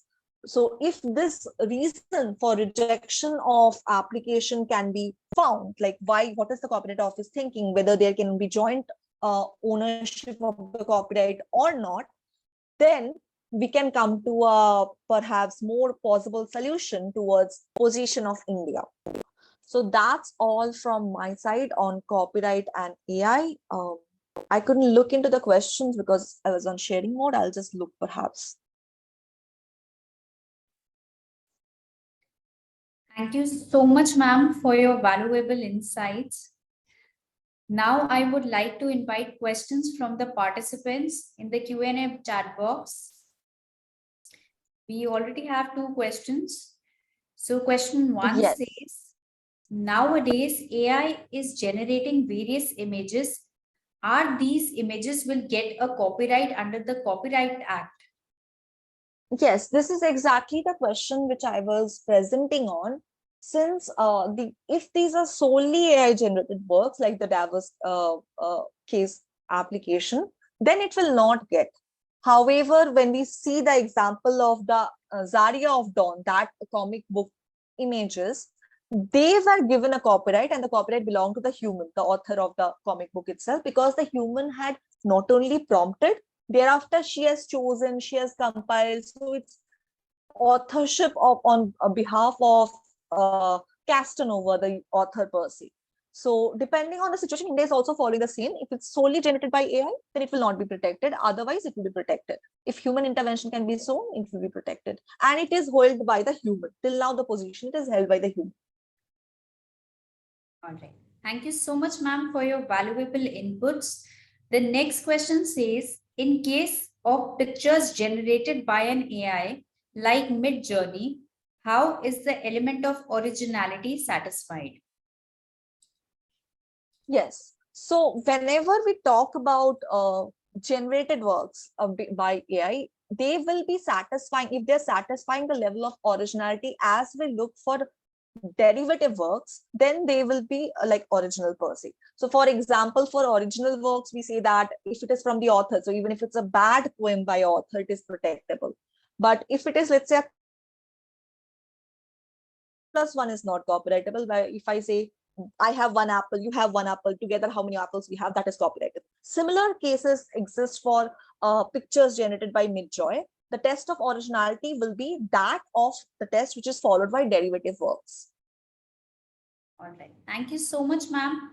Ma'am, the next participant is asking how to read this Article 35, subsection 3, clause 1. I think this is in reference to which country? I forgot. I think Japan you were asking about. This was in reference to 35 clause 4. Can you please restate what was the provision 35? Because I said 30, so 35 of which law? Ma'am, somebody is mentioning South Korea. Okay, South Korea you're talking about.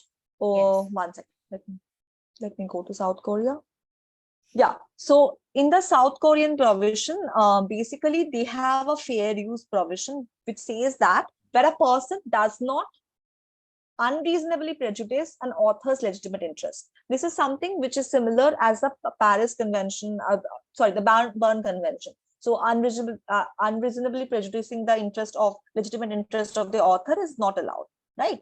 So all fair use or fair dealing doctrines premise on the same. Now, when we talk about South Korean law per se, it does not clarify whether such interpretation is to be applied for machine learning purposes also.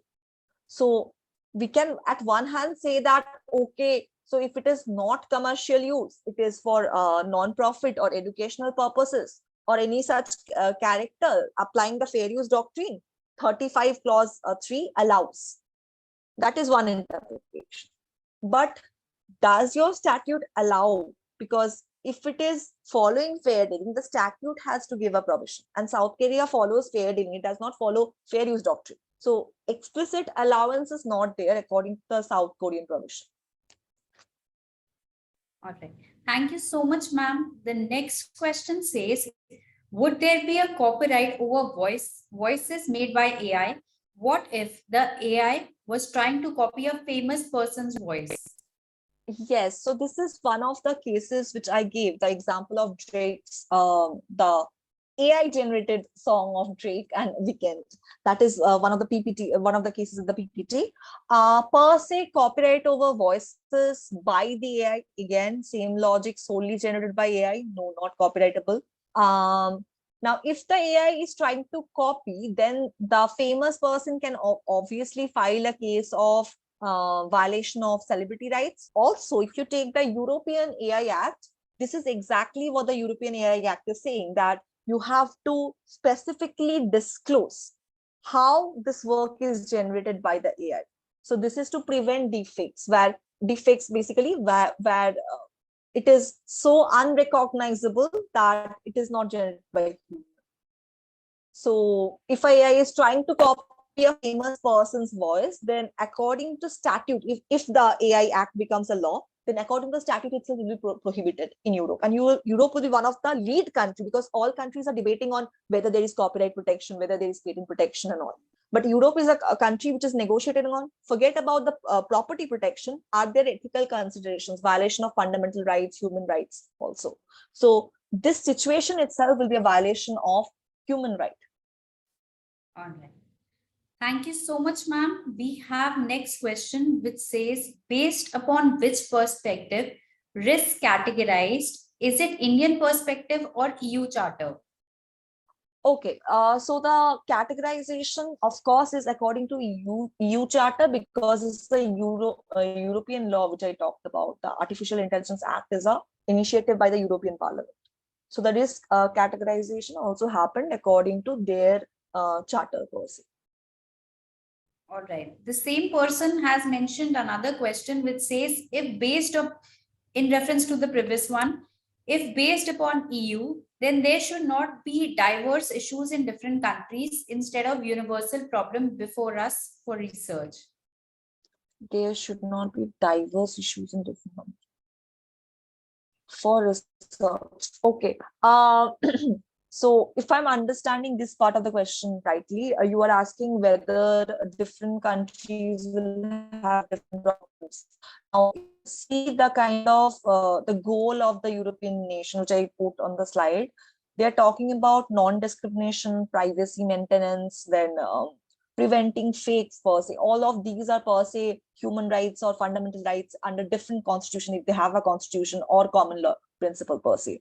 So I don't think it will be a universal problem. Like, it is a problem which universally we have to address. So the goals are same for all countries. So even India will like to address the issues of privacy, the issue of deepfake, the issue of non-discrimination, the issue of bias of AI. All of these are happening in all countries, if that is what you were asking exactly. All right.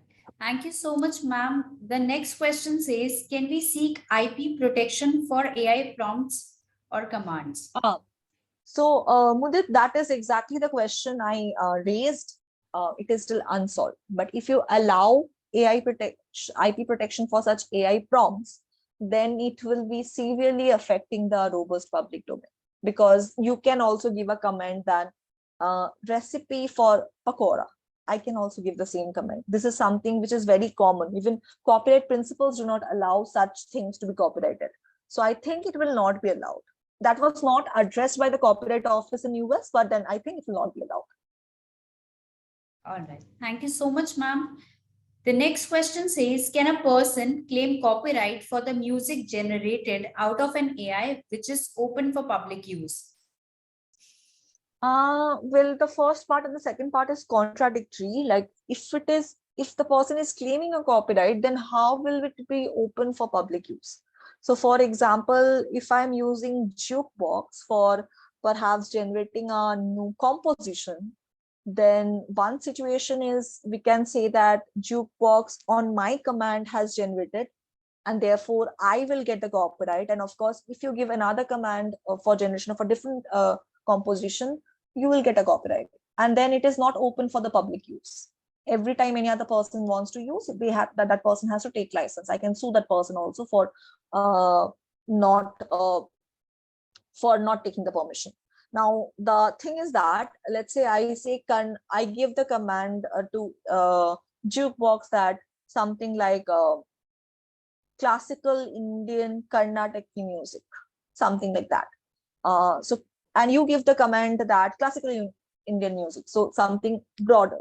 So it can be Carnatic music or not Carnatic.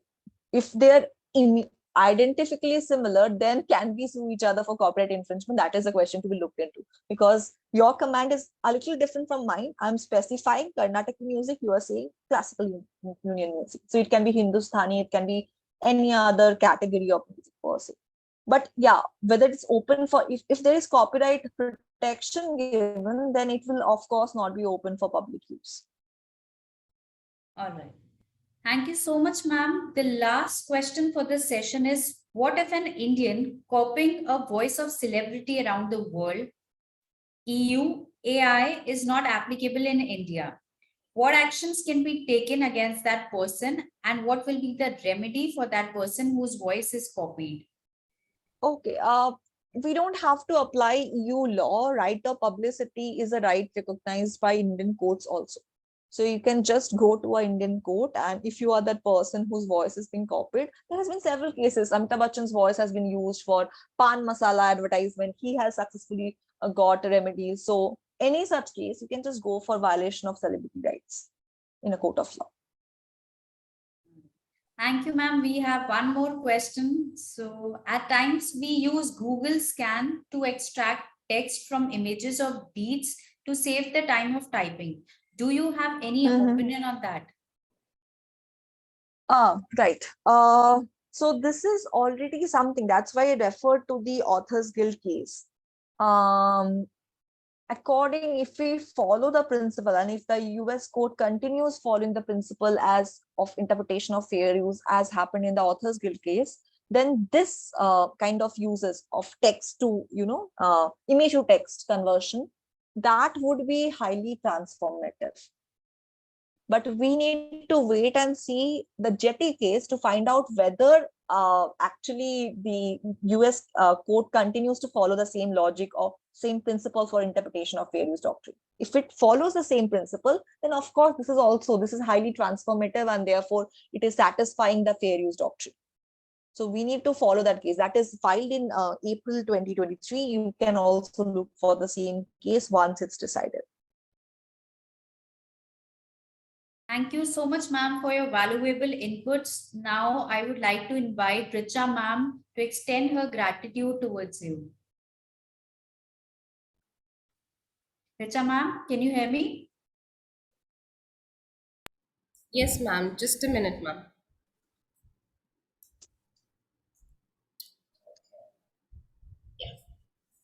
Yes.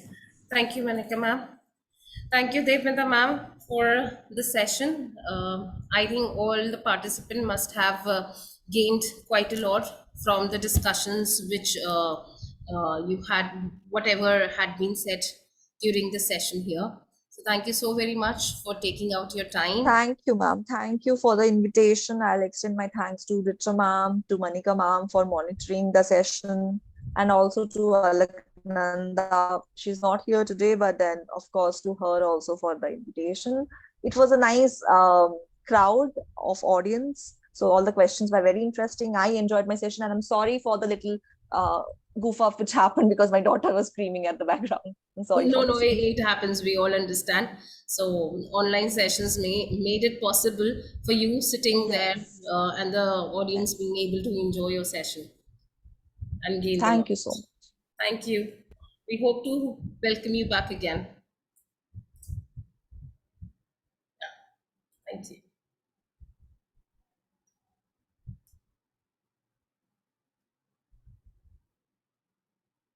Ma'am, it's break now.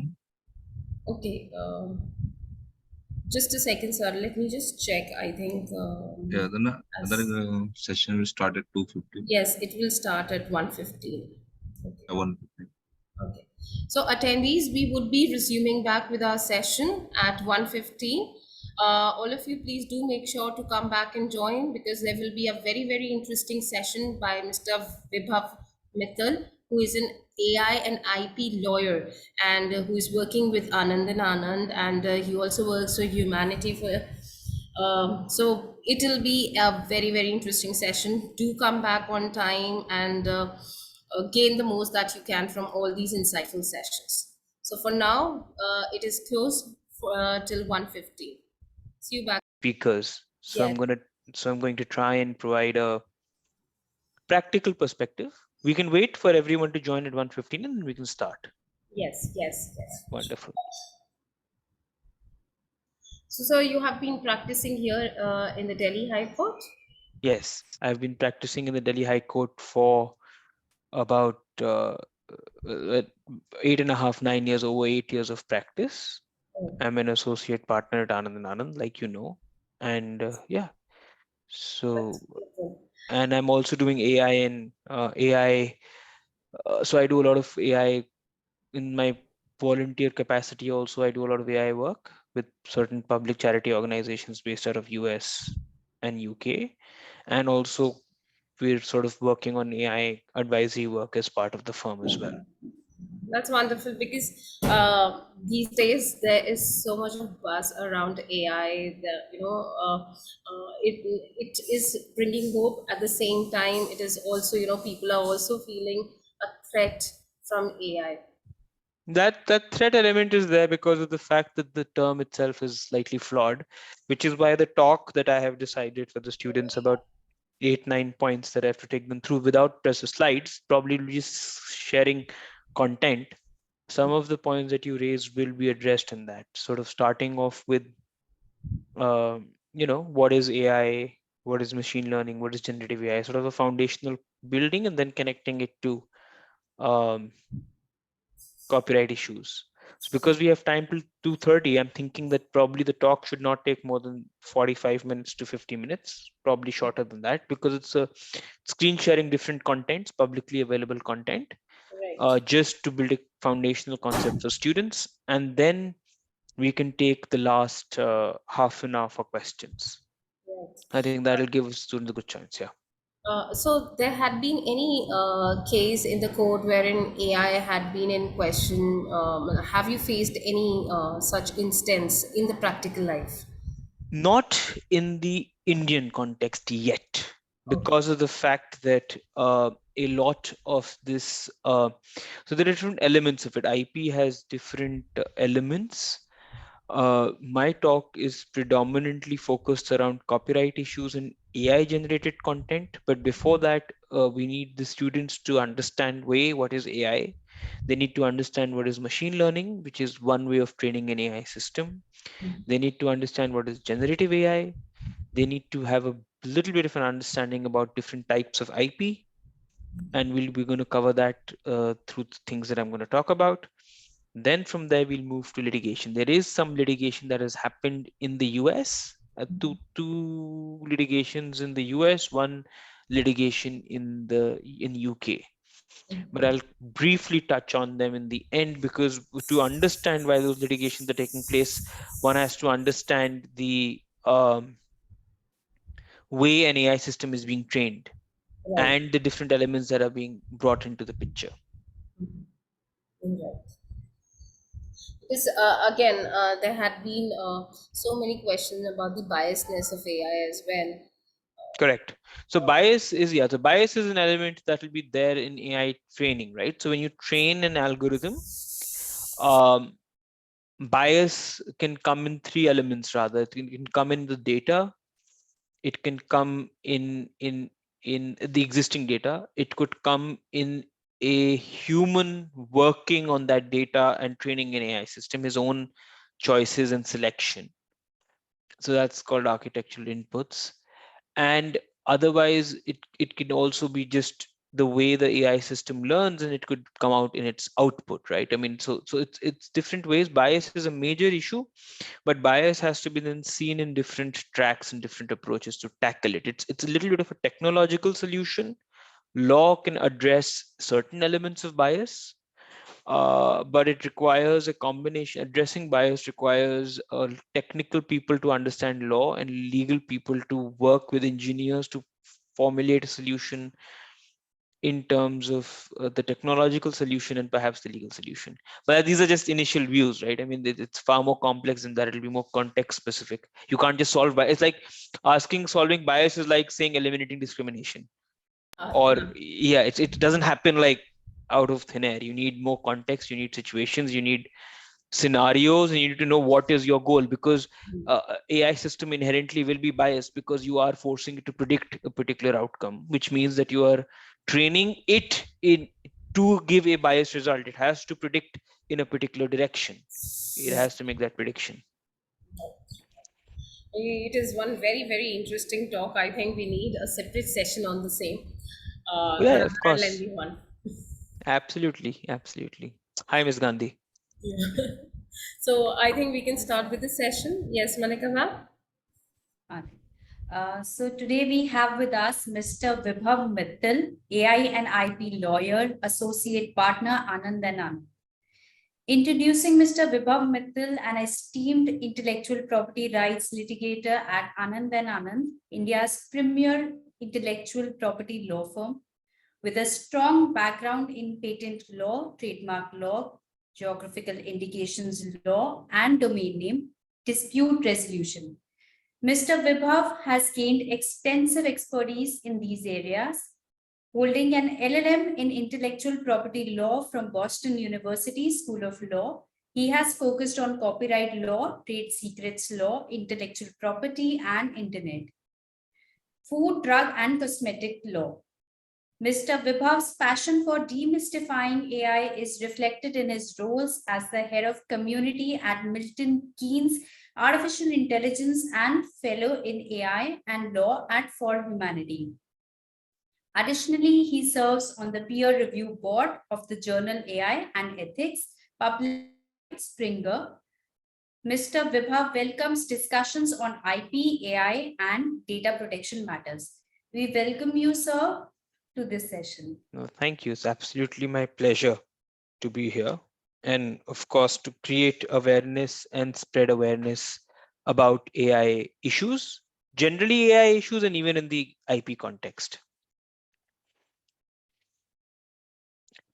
Right. So can I just straight away start with the discussion then? Yes, sir. The floor is all yours. Oh, wonderful. Okay, excellent. So I hope I have the ability to screen share, because I will be sharing a couple of documents. So I hope Yes. that's perfect. Right. Welcome everyone. I'm assuming all the students are here. I am going to be speaking on copyright issues in AI generated content. Now, before we move that, and maybe the organizers, Ms. Yadav and Ms. Gandhi, can clarify. In the course that is being taught so far, we've had one discussion on AI and copyright, correct? Yes, Eh, that was one. And the students, would the students have a broader understanding of different types of IP rights, or should we start as basic as what is IP as well? Well, they do have an understanding of IP, but it's absolutely fine. There is no harm in revising what had been learned. Right. All right. So before I move to the IP element, so move to the AI element, let me quickly give you a broad idea about where my talk fits within the IP and AI context. There are different types of intellectual property. First of all, the most conventional way of understanding intellectual property is that these are human creations, right? Now, when you look at that, you have copyright, you have patents, you have trademark. Let's look at these three main areas. Let's not look at there are 7 types. Let's not look at those 4 types. Let's just focus on these. Trademark would be, for example, if you have let's look at your phone, right?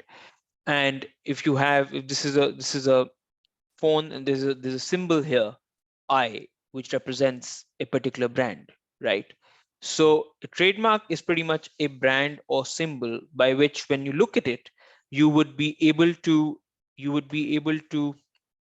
associate that product, its goodwill, its reputation, its quality, by seeing that particular brand. Or, a good example could be Apple for computers is a great trademark, right? Or Reebok for shoes, or innumerable examples, right, in different industries. Now, the other end, you have trademark law, then you have patents. Now, again, let me come back to this phone. Now, patent could be is basically a protection over an idea.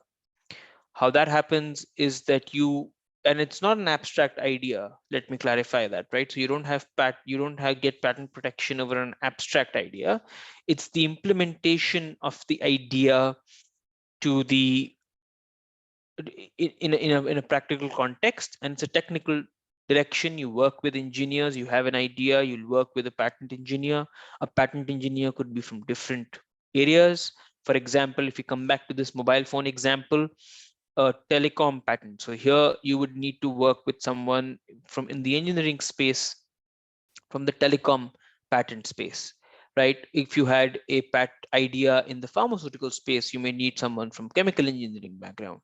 If you are from a wind energy space, you may need someone from mechanical engineering background. So you do have different expertise that's needed when you're filing a patent. But there's an important clarification here.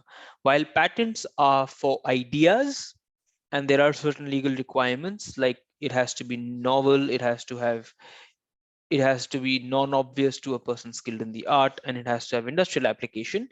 The elements of patent law are, the filing of patent law may be technical in nature, but if you're looking at practice, you don't need to have a technical background to engage in patent litigation. I don't have a technical background. I don't have a science degree. I'm not even an engineer. I have a BLLB in law with an LLM, but I do a lot of patent litigation, because the fundamental point is that you also have to be able to get across to a non-technical audience. That's with respect to patents. Then let's come to what this talk is about.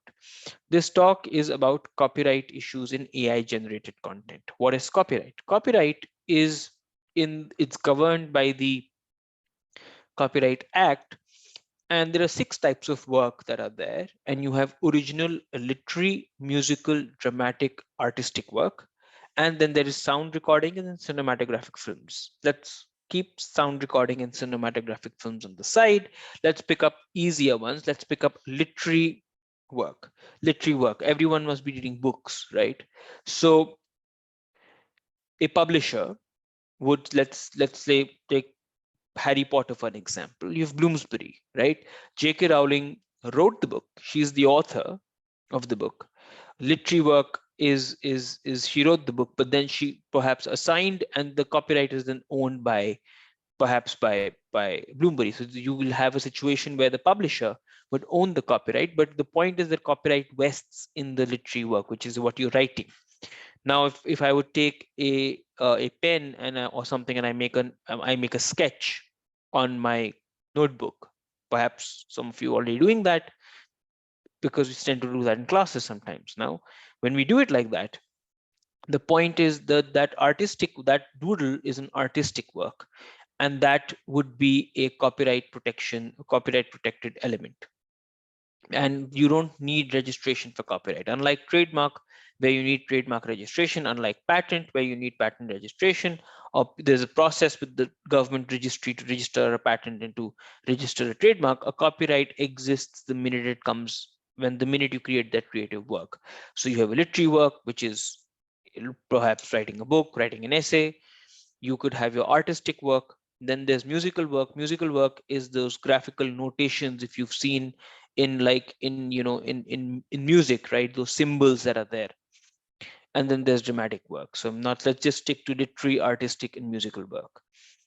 So it's basically, copyright law is fundamentally creations of human. All of IP is human creation, but copyright law is more in touch with creativity in terms of what you're writing, what you're drawing, what you may be, maybe composing as a music composer, to take very simple examples, right? So I hope that gives people a broad idea about how this works. Now, with that in mind, let's move to what is AI. Now, this entire talk is about AI and copyrighted issues in AI generated content. Now, at a very fundamental level, I do want to clarify that AI, artificial intelligence, is a misnomer. What does that mean? It means the term was improperly defined, improperly articulated, in my view, because it was a research goal. The term was coined way back in 1956. The goal, the research goal, was to develop systems, machines that were as intelligent as a human being. This concept, this scenario where machines are as intelligent as human beings, is known as artificial general intelligence. One could debate, in light of recent developments, whether we have reached artificial general intelligence or not. But in my personal perspective and personal view, in my view, uh, while there has been significant advancement in AI, and AI is learning very fast and its prediction ability is improving, many experts still believe that it is artificial general intelligence is far away, because you don't have machines at the same level as human beings. But let me try and simplify this further by taking you through a little bit about what is AI.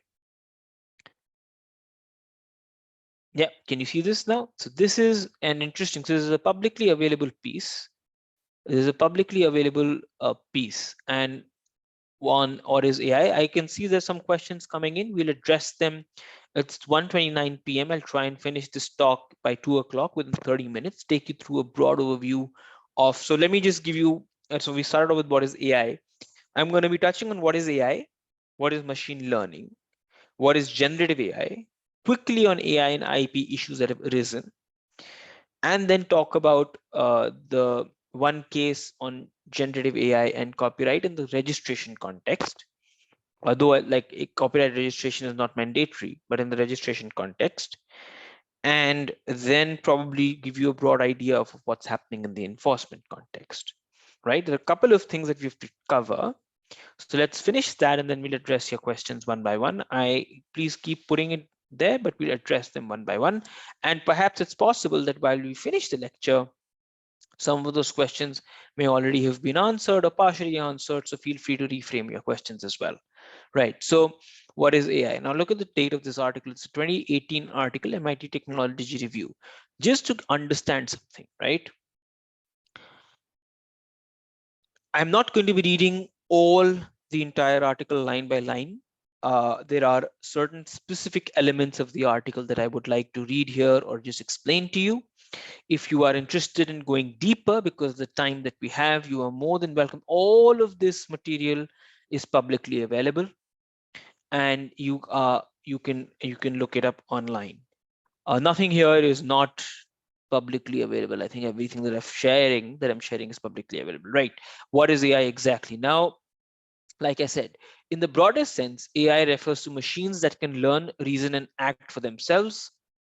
They can make their own decisions when faced with new situations in the same way that humans and animals can. That's the broad research goal formulated in 1956, and that's a long time back, right?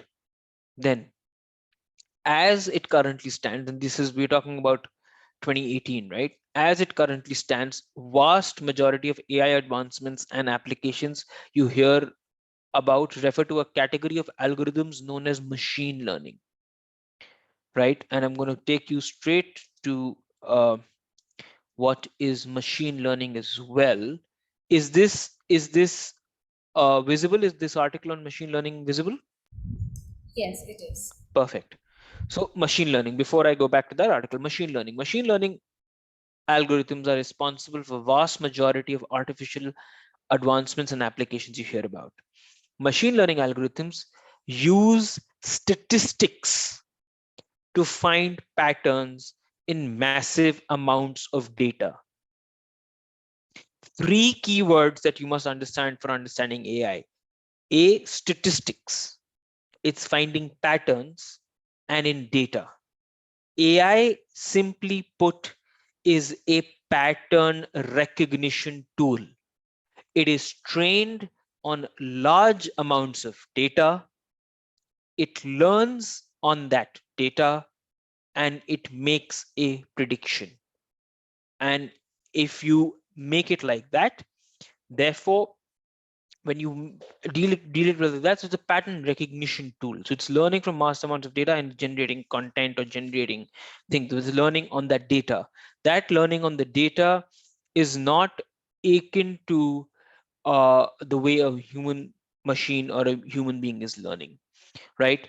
Now, human machine learning algorithms use statistics to find patterns in massive amounts of data. Data here encompasses a lot of things: numbers, words, images, clicks. If it can be digitally stored, it can be fed into a machine learning algorithm. If it can be digitally stored, which is where digitization is an important element in ML. Machine learning is the process that powers many of the services we use today.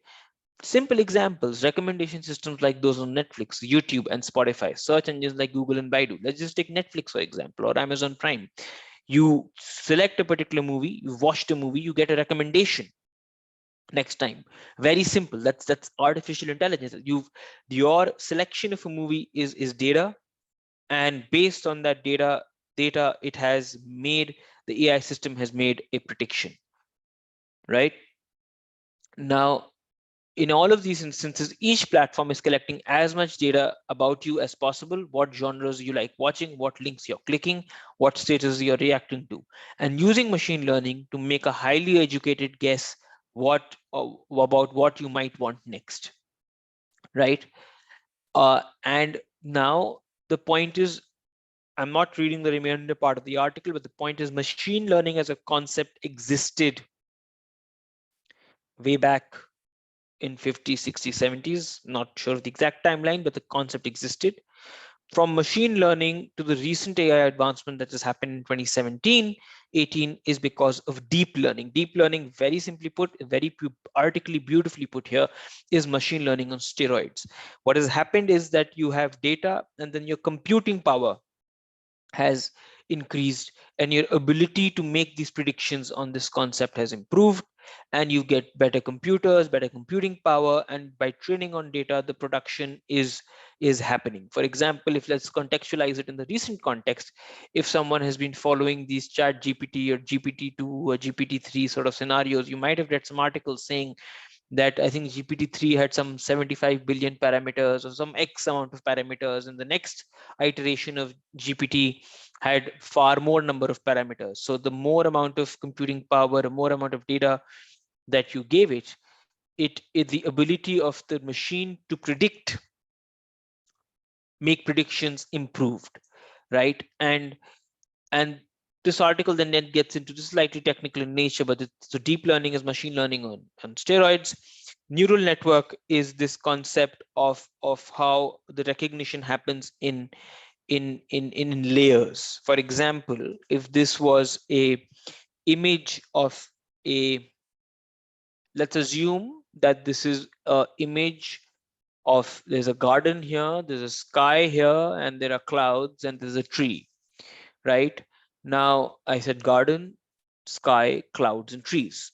Now, how would neural network work is that a neural network would again, it will detect a pattern and make recognition in layers. You know, the neural network may work, it may look at this broad thing, it may first detect the perhaps the grass, then may detect the clouds, then may detect the sky, then may detect the tree, and sort of cumulatively then in different layers, different elements, it'll then detect the entire image. This is a very overtly simplistic, non-technical sort of an explanation to non-technical explanation to how deep learning or neural networks work, but this is just to give you an idea, right? And then these are different ways, like machine learning is one way of training an AI system. Then you have supervised learning, unsupervised learning, different techniques. Reinforcement learning is yet another technique. Now going back to what is AI, right?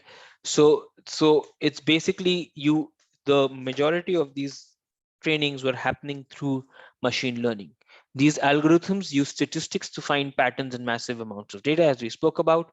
They then use those patterns to make predictions on things like what shows you might like on Netflix, what you're saying when you speak to Alexa, or whether you have cancer based on your MRI. Whether you have cancer based on MRI is an important point here. The AI algorithm is not behaving like a doctor. It's not replacing the doctor. What does it mean when you say that an AI system is detecting cancer based on MRI? You've taken images, you have trained it on certain amount of images. Those images would be radiology scans, which you've trained the system by showing that you've trained the system in a manner that it recognizes which image reflects a cancer, which image doesn't reflect a cancer. So the AI system, by analyzing that image, is able to predict based on its training whether on seeing that image of that radiology scan or that X-ray, whether there is cancer or not. And it's only an assistive tool, right? Now, machine learning and the subset deep learning is incredibly powerful, is the basis of many breakthroughs like facial recognition, voice synthesis, etc. But is also a tiny fraction of what AI could be. Now, this is what I was mentioning about. The grand idea is to develop something resembling human intelligence, which is often referred to as artificial general intelligence, or AGI. Some experts believe that machine learning and deep learning will eventually get us to AGI with enough data, but most would agree that there are big missing pieces and it's still a long way off, right? And therefore, this is just to give you a broad sense of what is AI and what is um, artificial general intelligence. What we are really focusing on today is artificial narrow intelligence. Majority of AI applications today are artificial narrow intelligence. There have been developments in generative AI.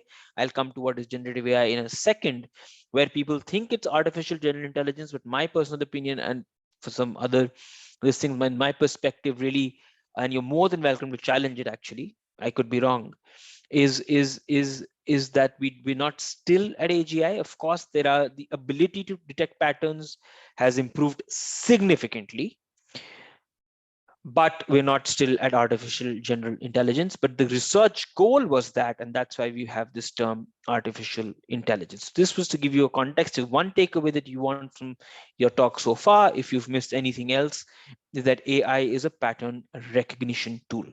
Let's move forward. Then we have generative AI, and I'm going to move to, so generative AI is very simply put, again, a different article for you to look at this, is many artificial AI algorithms are used to classify, organize, or reason about data. Reason about data in the sense they're detecting patterns in data. Generative AI algorithms or generative algorithms create data using models of the world to synthesize images, sounds, videos that often look increasingly realistic. So the point is, how is generative AI different from a normal AI model? Is that while in Netflix, you select a movie, it's only recommending you a movie. Its output is a recommendation of a movie, for Netflix or Amazon Prime or Woot or Hulu or any other platform that you may want to take. For example, I'm just taking an example of Netflix. Here, generative AI changes whereas in your OTT platform, your output was just a recommendation of a movie, or on your music platform, recommendation was a song.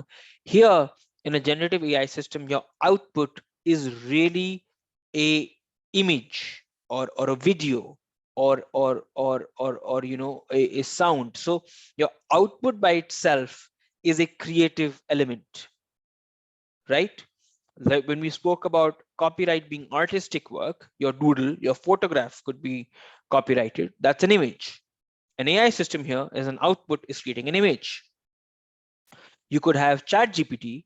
You could write on ChatGPT. I'm sure everyone here knows what ChatGPT is. It's a large language model, part of its generative AI example. You put a prompt there, and this prompt will connect to the legal position.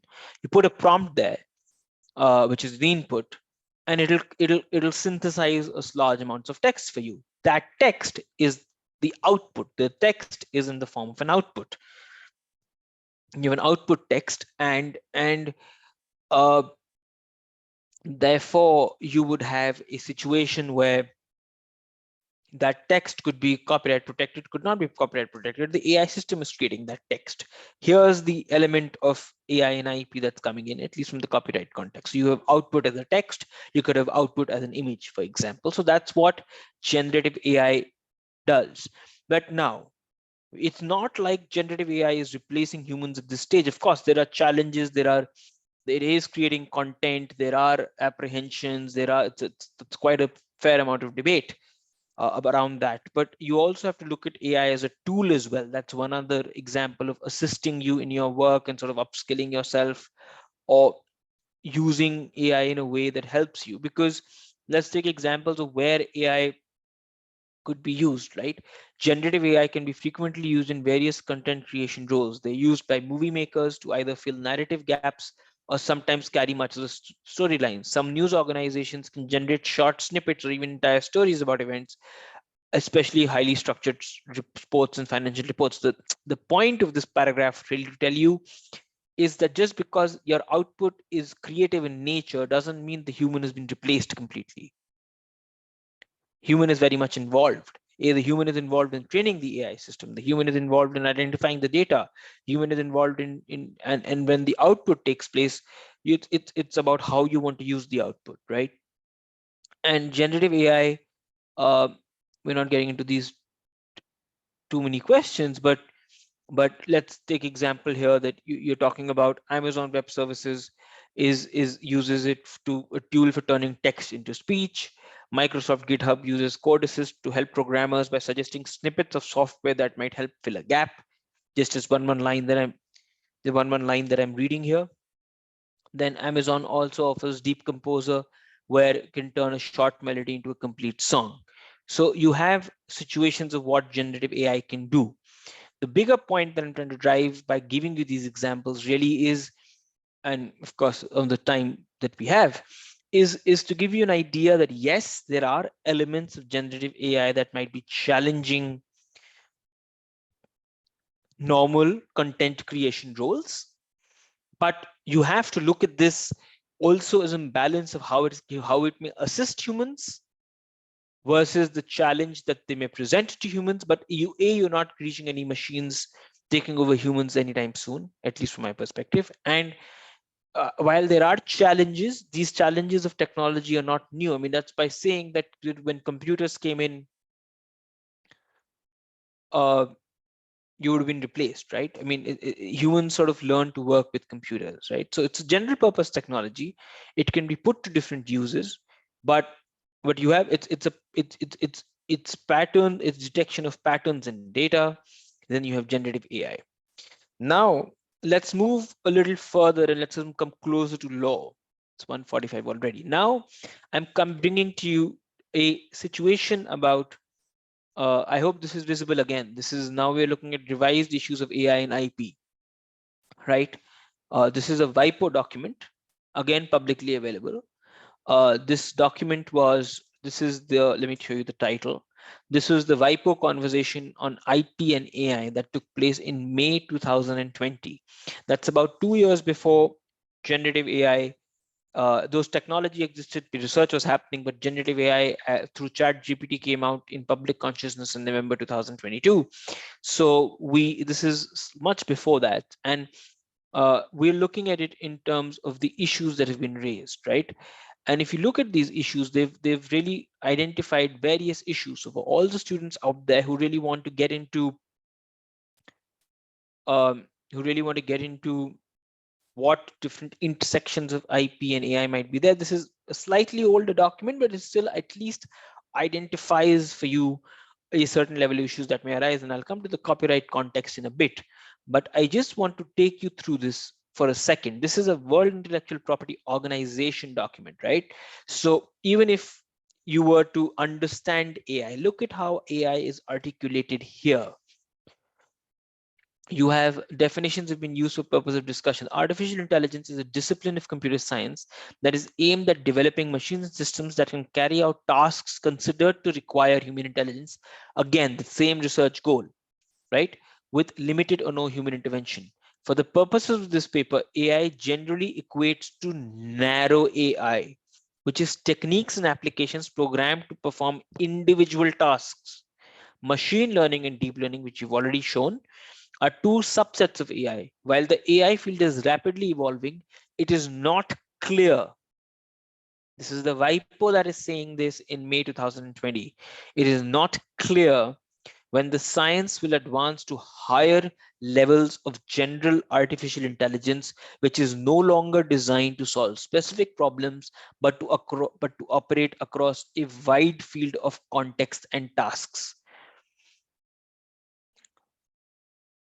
AI generated or generated autonomously by AI are terms that are used interchangeably and refer to the generation of an output by AI without human intervention. The output of the AI might be without human intervention, but there would still be human involvement.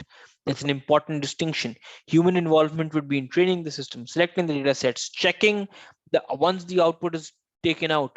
For example, let's go back to that MRI scan. If even if the AI system is detecting that there's cancer based on looking at the image and based on its training of detecting the pattern from that image, you will still need a doctor who will need to oversee that output and see if that prediction is correct or not. It's not just because the AI system has said that there's cancer based on that image means that there is cancer. You have to have a doctor that oversees that, overviews that. If you have to look at it from the more in the legal context, there was a tender that was released by the Supreme Court recently about calling for some AI tools and all. And I think in that mechanism, they had spoken about how human reviewers will overview and will see the AI output, right? So this is the point really here is to talk about how uh, that you have generative AI outputs and can be used interchangeably. There may be, but there is human involvement that remains, even though output may not have human intervention. Now, this document gets into various issues. I'm not getting into all of them right now. I can quickly show you on the side. Focus is on AI, is on narrow AI, not AGI. There are different issues. You have issues on patent inventorship, ownership. You have on patentable subject matter, issues on patents, again a couple of patent issues, then in copyright and related rights, right? AI applications, like we spoke about generative AI applications are increasingly capable of generating literary and artistic works. This capacity raises major policy questions, and the issues that are arisen over here, these are the issues that are articulated in terms of what issues may arise, like do AI generated works require copyright or similar incentive system at all? Should copyright be attributed to original AI generated literary and artistic work, or should human creator be required? If copyright can be attributed to AI generated works, can the AI generated works be considered original? Because see, originality, human authorship, these are elements of copyright law that are required, and I hope some students here have a broad idea of that. And what really these questions are answering is that if you have AI generated work, or rather these questions are asking, not answering rather. This document is important for you to understand the issues that may arise in the copyright context and AI context. Is do AI generated works require copyright? So are we recognizing AI as a legal person? That issue has been decided conclusively by the US Supreme Court by rejecting the Davis decisions. Now, when now the second question is again touching on legal personality, that will you attribute copyright to an AI generated literary and artistic work, or will a human creator be required? If copyright can be attributed to an AI generated work, can AI generated work be considered original? Right? So those are the different elements, right? So now the second question assumes that AI has legal personality, or it's giving an alternative scenario that do you need human authorship for it to have copyright protection? Do you need an element of human in that AI generated work for it to get copyright protection? The third question, on the other hand, goes one step ahead and assumes that there may be legal personality to AI generated works, and I'm not quite sure that legal personality, well, we don't know yet whether there'll be legal personality to AI generated works or not, but at present there isn't, right? The point here was to really tell you the questions. Now, if we move from these questions, right, so let's take a real case. Okay, let's take a case in a copyright context, right? This is the Zaria of the Dawn registration in the US, right? What had happened, and of course, due to shortage of time, and I do want to take your questions because we have about 8 minutes and I address that, is that, and you're more than, you should really read this up on your own if you have time, if you're interested rather, of course, I'm sure you'd find the time. But now what happened, simply put, in this was that there was a creator. She applied to the US Copyright Office for a registration of her copyright in a comic book. She received the registration. After receiving the copyright registration, and I said registration is not mandatory in copyright, but you can go for a copyright registration. In the Indian context, it's prima facie proof of the validity of your copyright, but you don't need a registration. It's not mandatory. In this scenario, she registered in the US. After getting the registration, what happened was that she disclosed on social media that some of the images, individual images in her comic book, were generated by AI tool, Mid-Journey. Then the Copyright Office issued her a letter, a clarification that we've issued a copyright registration in your favor. After that, we learn that you're using copyrighted images, or sorry, the images in your comic book are generated by an AI system. So can you get copyright on it when it is generated by an AI system? And what the US Copyright Office did, and it's a very good read for anyone looking to understand and has an understanding of copyright, is that the US Copyright Office reduced the scope of the copyright registration. Elements here, the second paragraph, the office has completed its review of the work's original registration application and deposit copy, as well as the relevant correspondence of the administrative record. We conclude that Ms. Castanova is the author of the work's text, as well as selection, coordination, and arrangement of the work's written and visual elements. The authorship is protected by copyright because certain elements of the copyright of the comic book were given protection to the lady. However, as discussed below, the individual images in the work that were generated by Mid-Journey technology are not product of human authorship.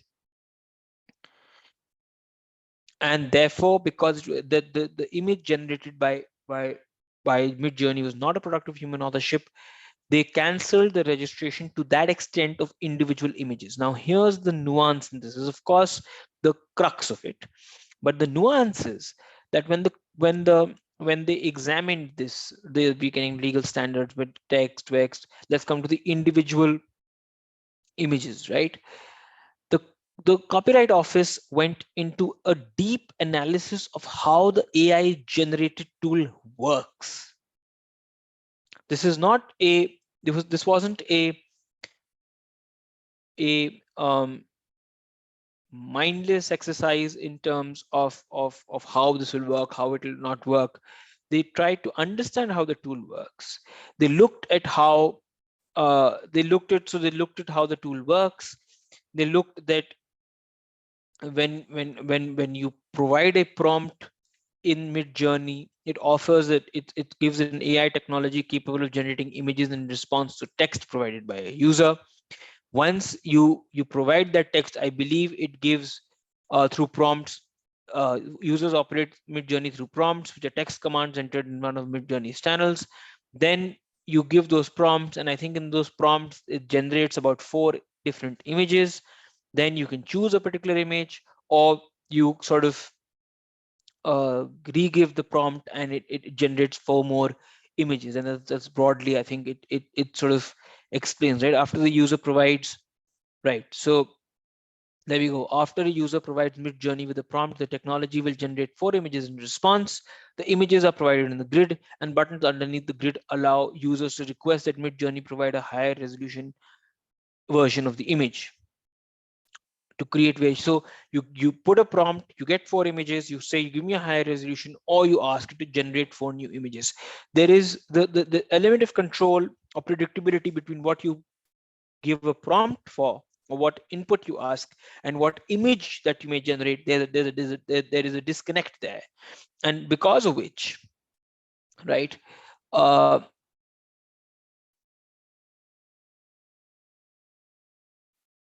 that's slightly more technical. Let me yeah, this is the part. The process by which a Mid-Journey user obtains an ultimate satisfactory image. If you have to understand prompt, if you're not with me, let's assume if you have used ChatGPT, you've given a prompt and it provides an output. You've given a prompt, it provides an output, right? So when you're looking at this example, right? So you're looking at it from a particular perspective that uh, on Mid-Journey AI tool, you've given an input and it provides an image output, right? So now here's the relevant part. The process by which a Mid-Journey user obtains an ultimate satisfactory image through the tool is not the same as that of a human artist, writer, or photographer. As noted above, the initial prompt by a user generates 4 different images based on Mid-Journey's training data, while additional prompts applied to one of these initial images can influence the subsequent images. The process is not controlled by the user because it is not possible to predict what Mid-Journey will create ahead of time, which means that when you have provided a prompt and the Mid-Journey tool is generating an image, I as a human do not have control over what image it will create, which is why the image that has been created by Mid-Journey is not an element of human authorship, because you do not have control over you can't predict what image it will create there. And because copyright law requires human authorship and does not recognize machine as a legal person, a machine does not recognize a legal person, these individual images at this point of time were not recognized as copyright because they were not extensions of human authorship, and that is why this copyright registration was denied, right? And let's take and this is a practical example of what really happened, and let's take a subsequent notice, right? So they modified the copyright registration certificate, and subsequently, because technology is technology, you don't want to impede use of technology is meant to assist human beings. The the the office released a subsequent letter then, and it says that it spoke about the fact that it begins by asking whether the work is basically one of human authorship with the computers. Uh, now exactly here, this is the line. So the office then provided, the US Copyright Office then provided further guidance. It spoke about the fact that in case works contain AI generated material, the office will consider whether the AI contributions are a result of mechanical reproduction or instead of an author's own original mental conception to which the author gave visible form. Which means that when I'm looking at an AI generated tool, when I'm working with an AI generated tool, what is the connection between my role as a human and the output that the AI tool is creating?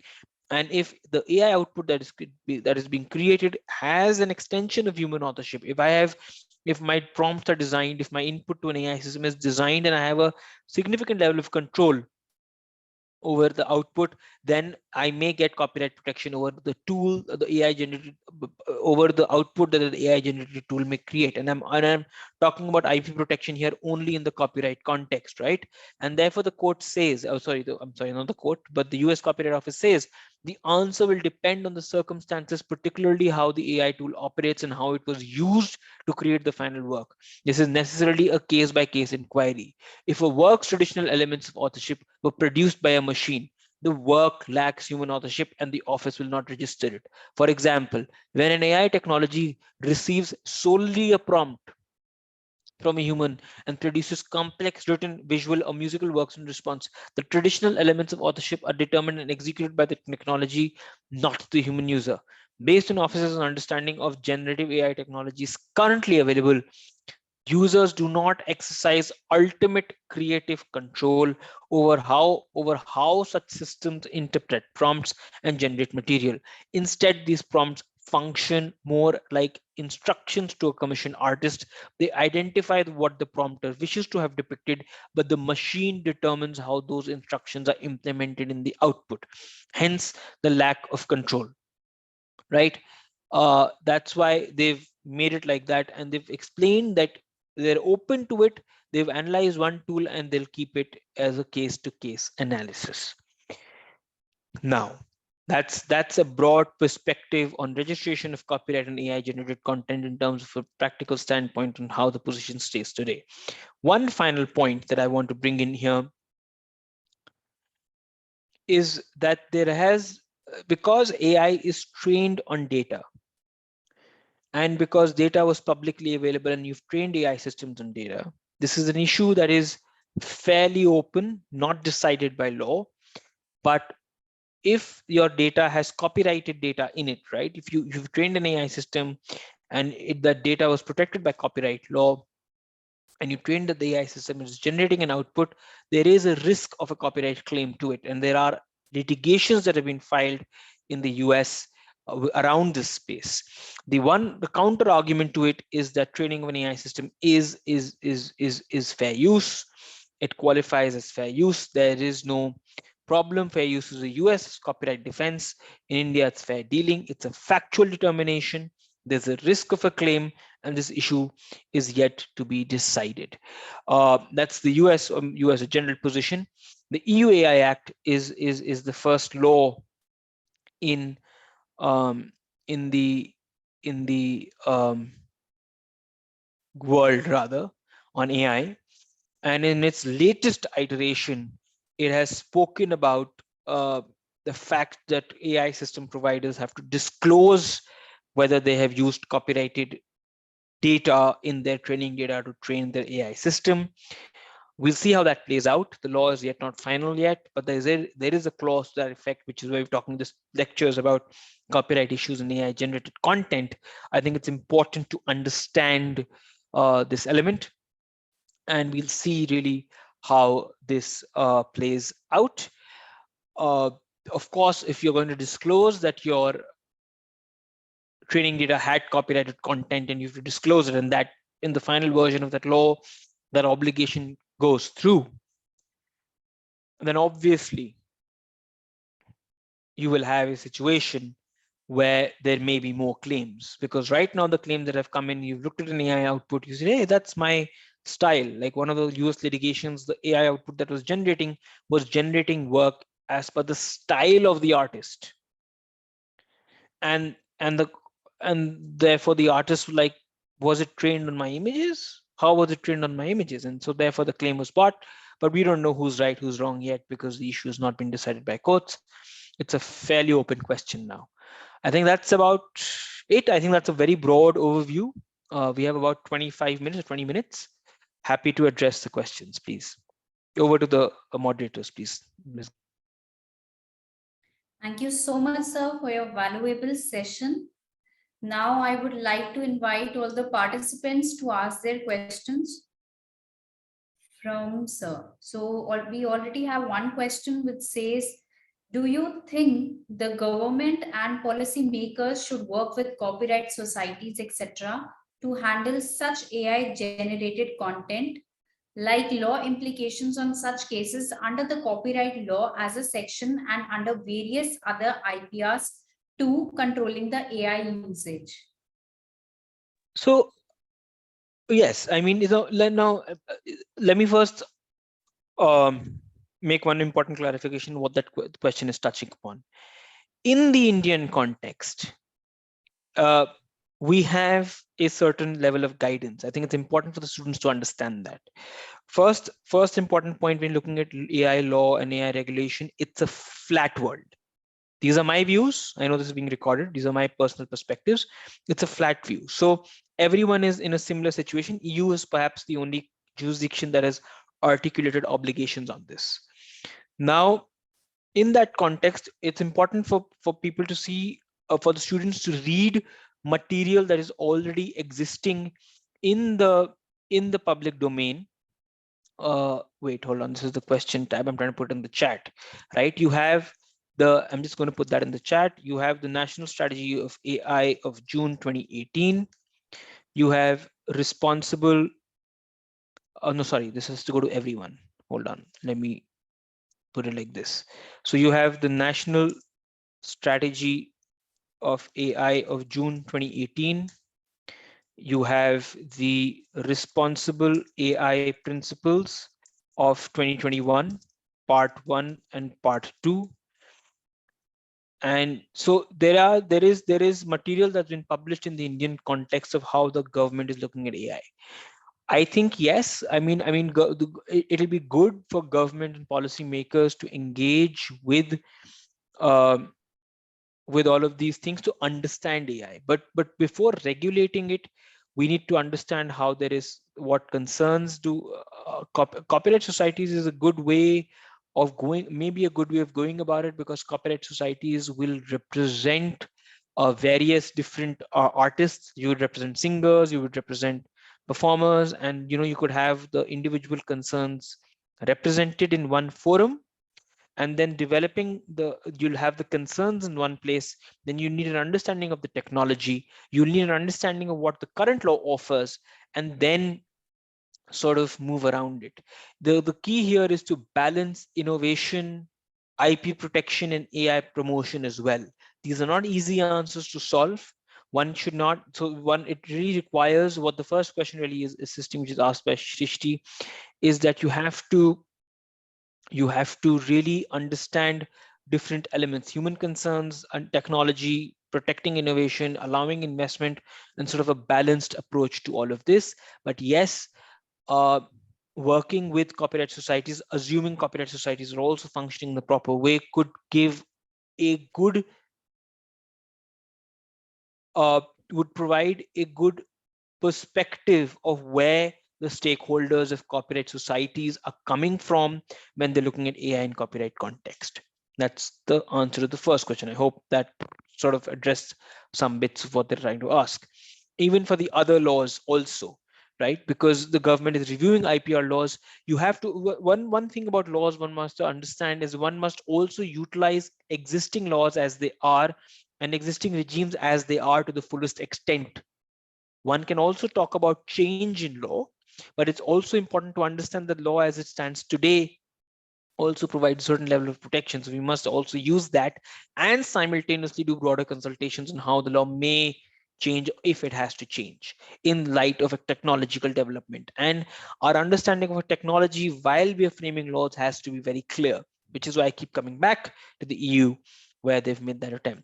The next question is, can an output from an AI be copyright protected? We've just discussed this in great detail with Zaria of the Dawn case and the letter that I shared. Now,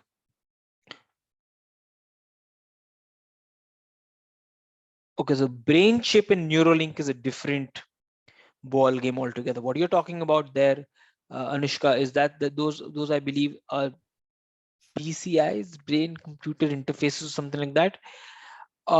It's difficult for me to answer. There are a lot of assumptions in that question. I don't. I think that's a different type of a technology that we're looking at, and the question seems to presuppose as if the use of that chip and all. We don't know what the state of the technology is right now, so it's tough to answer that question. We'll have to see how the technology functions really, and then see whether that impacts and what impact through the use of technology would we have over the creative process. But I don't think it's touching on dystopian scenarios of controlling humans in that sense that impacts creative intelligence, right? So I don't fully understand that question, so I'm going to give that a miss, the brain chip one. Apart from that, right, so that's about it. Any other questions?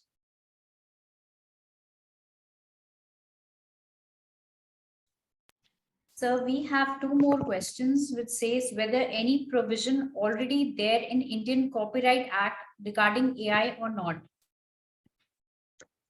Computer generated work is there in the Indian Copyright Act, and the author of a computer generated work is recognized as a human, right? That's the only provision with respect to AI. And of course, when you have protection, so see, we have to understand that AI is a combination of data, it is a combination of algorithms, it is a combination of copyrighted content. So data, you will need, you might have personal data protection laws that might come into picture. For the algorithm, you might need patenting of the algorithms if they are not abstract in nature, and you can have that. And there's actually a government of there's a parliamentary standing committee report, not a parliament but standing committee report, which talks about protecting algorithms or patenting algorithms in the context of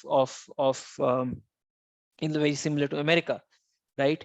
So in the copyright context, it's only human generated work and a human being recognized as the author of computer generated work. But you have to break down AI in its different elements to really understand the different laws that cover it. And I'm going to keep coming back to the same point, that before we talk about any, my God, there are no laws, we must first understand different components of AI and see which existing laws apply to it. Data will be protected by copyright. Data will certain elements of data will be protected by copyright law. Certain elements of data will be protected by the personal data law when that comes into force. Certain elements will be public data, which is fine. Then so therefore there are different elements, right? Exactly. Now Devendra Singh Tomar's question is precisely on what the laws or the cases are, right? That when you talk about taking data from the internet, that's exactly what the litigation has been filed in the US. And you should read up the GitHub complaint or the Microsoft or the not the Microsoft. There's a case filed by artists against certain tools. Read up on those complaints. Those complaints are publicly available. But there is a risk. Of course, there's a risk. There is a risk of violation of copyright law. And as I mentioned at the end of my talk, in the EU AI Act, they have this element of disclosure of copyrighted material, right? And therefore, they have this thing. What, in your point of view, should be done in this area by Indians? Right. Now, Vishwajit, that's a good question. Now, like I said, I think in the absence of regulation, I think there's a lot that's happening already by the Indian government, right? There's a portal called India AI, right? And they've just recently published a report on generative AI as well, impacts and challenges. As a matter, was part of the consultations, and I'm cited also in that report in terms of on views on AI audits and all. So there is a portal like India AI that's working on it. You have bodies like self-industry bodies like NASSCOM, which has published a generative AI code of conduct. Again, Touchwood, we were also part of that. The firm was also part of it. We led the team and we were part of that initiative as well. So there are private bodies and government bodies that are working in this space. In terms of becoming a leader in this space, that's a combination of both law and technology. So when you're talking about becoming a leader in this space, you have to move in the AI application space. You have to speak about startup investments. You have to speak, I mean, that's a broader policy sort of a discussion that requires. And I think government is providing fair amount of incentives in that direction. I think that we'll have to look up what all incentives there are happening in terms of promoting investment. But if you're looking at it in terms of guidance, right, from a legal lens, rather, right? I mean, can't speak for the government, can't speak for what bureaucrats would do in not coming in from a technology sector. So we'll have to look at what incentives startups and all are provided. But if you come in from the legal perspective, you have material out there published by Niti Aayog and all, which gives you a macro perspective of the AI situation. One thing that I do want to indicate for the students really is that if you're looking at AI and law and you're looking at AI and IPR, please appreciate what is AI. Please understand what is IP. Please understand what your current laws provide. And don't wait for a final law to come into place before you really start thinking or acting in this space. As someone who's working in this space, practically working in this space, trying to look, I think this is one area where there will be a lot of there may be proactive compliance, or at least advice around proactive compliance for companies so that they can mitigate the risks. Waiting for laws to get finalized and concrete before you take steps, I'm not sure. Of course, there are certain advantages in that, but I'm sure that a certain level of, and I'm sure that organizations, big organizations, are already monitoring how developments are taking place across the board and are sort of designing internal structures in place so that they can minimize risks from AI. Because when you have use of AI in an omnipresent manner, the way it is currently being used, there are going to be risks. And the minute there's a risk in your tool, there will be an impact to your reputation.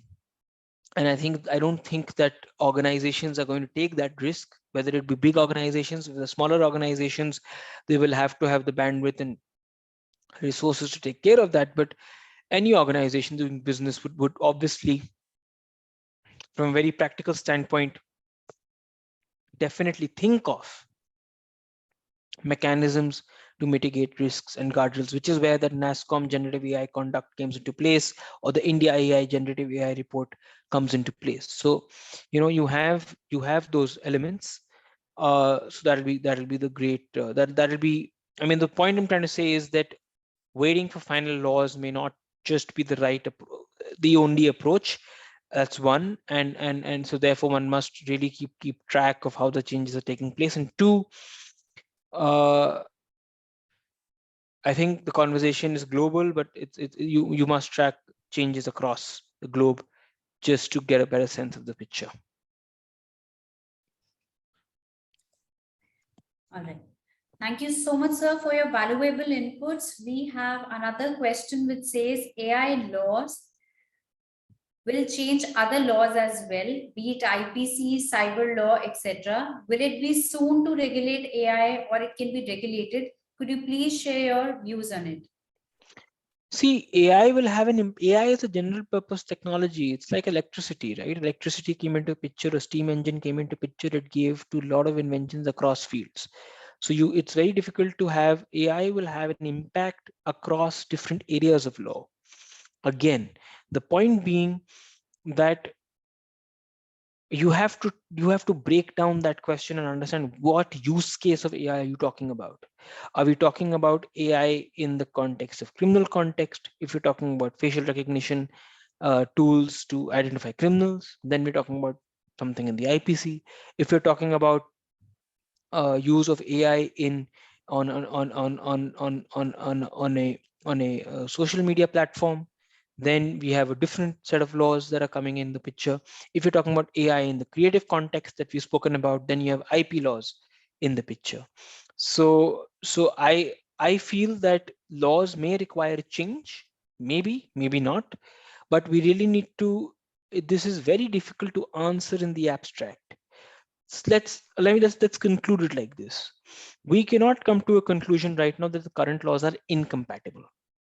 Current laws may have some areas that may require reworking, but we must also understand the technology and understand what our current laws have, because legal change may take place, but as practitioners, as people, you have to apply the law as on date to cover the wrong that is taking place.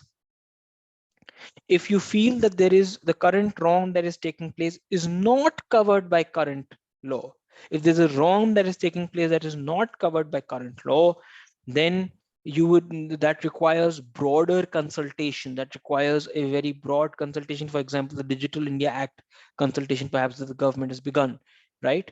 Or the data protection bill consultation that took place in the past. So those changes will take time, and while those changes take time, it's important for us to know what we have in hand today, understand the technology, and extend our current laws to that, or provide guidance around that, along with keeping an eye open in terms of how the law must change.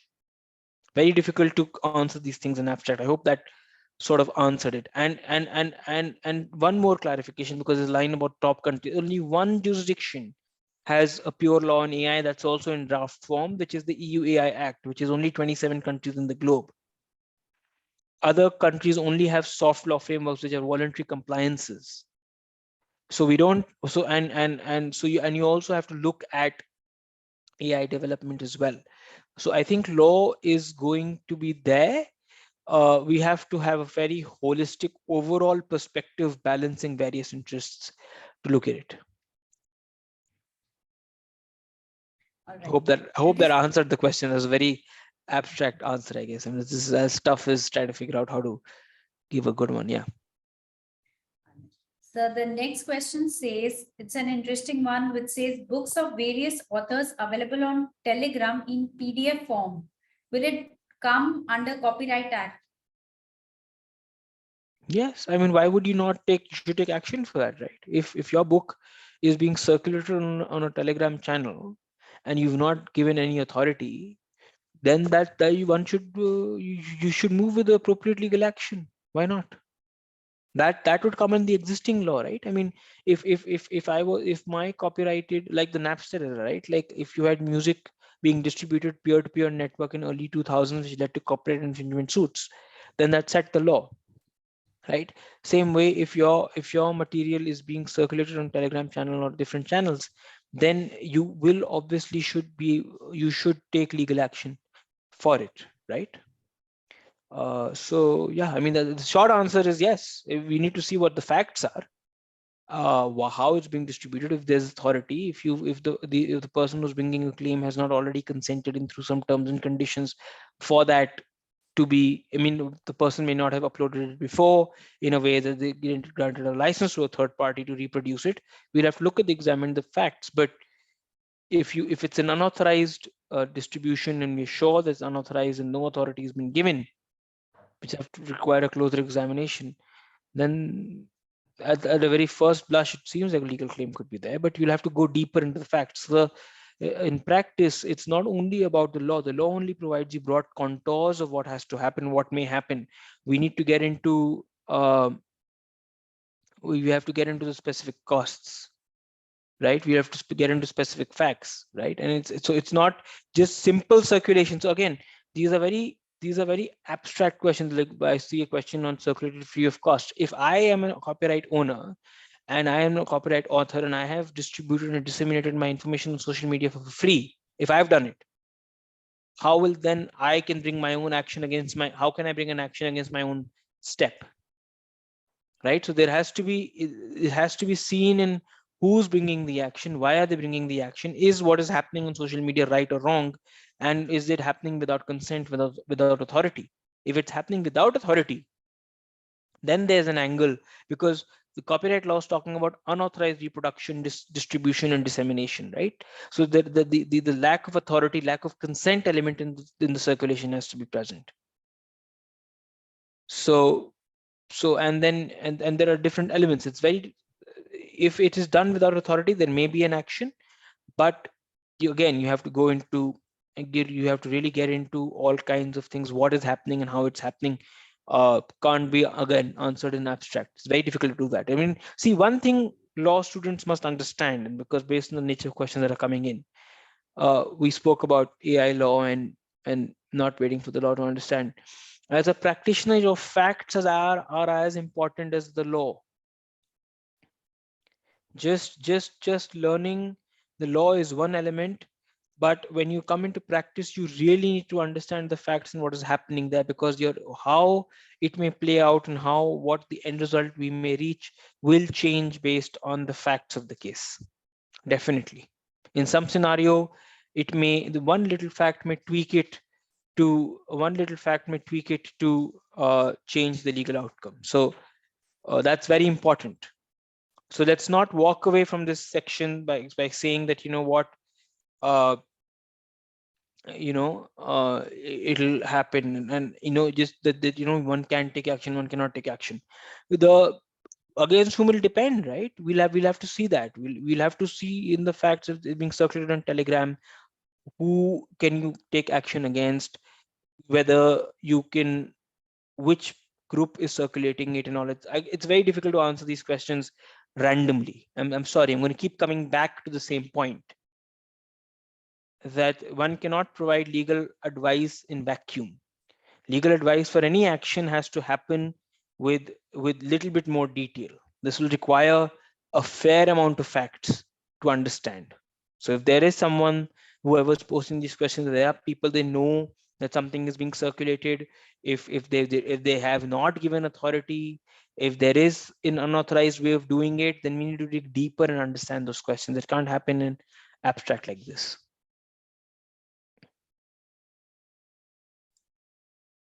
All right. Thank you so much, sir, for your valuable inputs. I would now like to invite Richa ma'am to extend her gratitude towards you. No. Thank you so much, Mr. Vibhav. It had been quite an enlightening session, quite an eye opener, because hearing it from someone who's practicing law brings a different perspective to the students. Like we have been hearing the academicians have a different perspective, whereas the one who's practicing the law, who's standing in front of the court and deals with the practical side of it, has an entirely different way to see at things. So thank you for bringing that approach to the students and making them understand that what are the implications of AI when it comes to copyright and how they can be dealt with within the existing legal framework. Thank you so very much for accepting our offer and being here with No, us. of course, it's absolutely my pleasure. And I think it's important that I think AI is very much the future in many ways, and AI and lawyers will have a part to play with it, just like electricity can give rise to an electrical engineer and to a air conditioner or to a computer.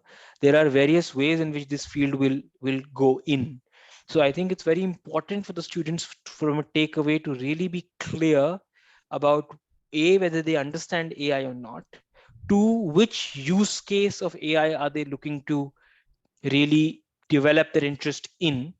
Because if they are looking at it from a criminal law perspective, IP law perspective, civil liberties perspective, that's very important. They have to find their own um, sub area of interest within AI, right? And then they have to look at what they want to do.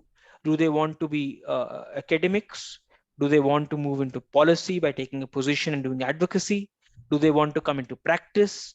Do they want to go in-house in a company and work with an AI company? There are various tracks that one has to do.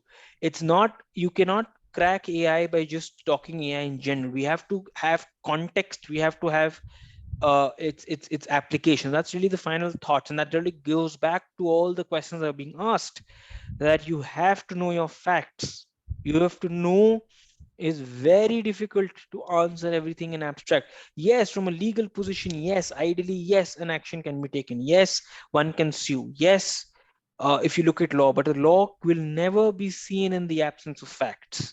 A judge will never see. It's been 10 years of practice, or close to 10 years of practice for me. The first thing we learn is to know our facts and our files.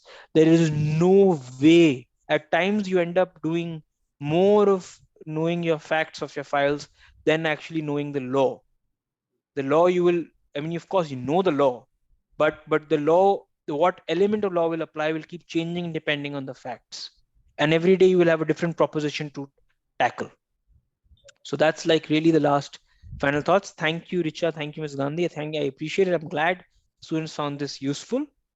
And I'm of course available on LinkedIn to interact with anyone or generally. So there's absolutely no problem. Feel free to reach out. Always open to hearing any perspective students may have. All right. So thank you. Thank you so very much, and hope to see you again in some very interesting session. Absolutely. Anytime. Anytime. Thank you. Thank Bye. you. Thank you. Bye-bye.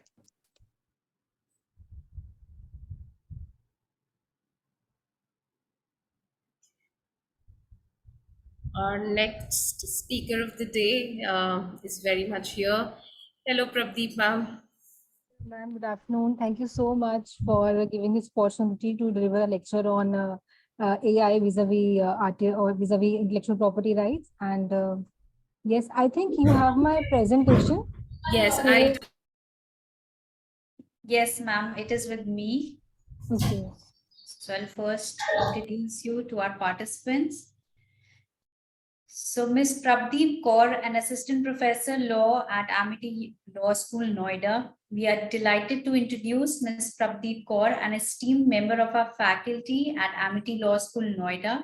With a strong background in government administration and research, she brings a wealth of expertise to her role as an assistant professor. Her areas of specialization include headline writing, legal writing, trials, corporate governance, and appeals. With a Master's of Law in Intellectual Property Rights from Guru Gobind Singh Indraprasth University, where she secured the first rank, she has demonstrated her commitment to excellence in her field.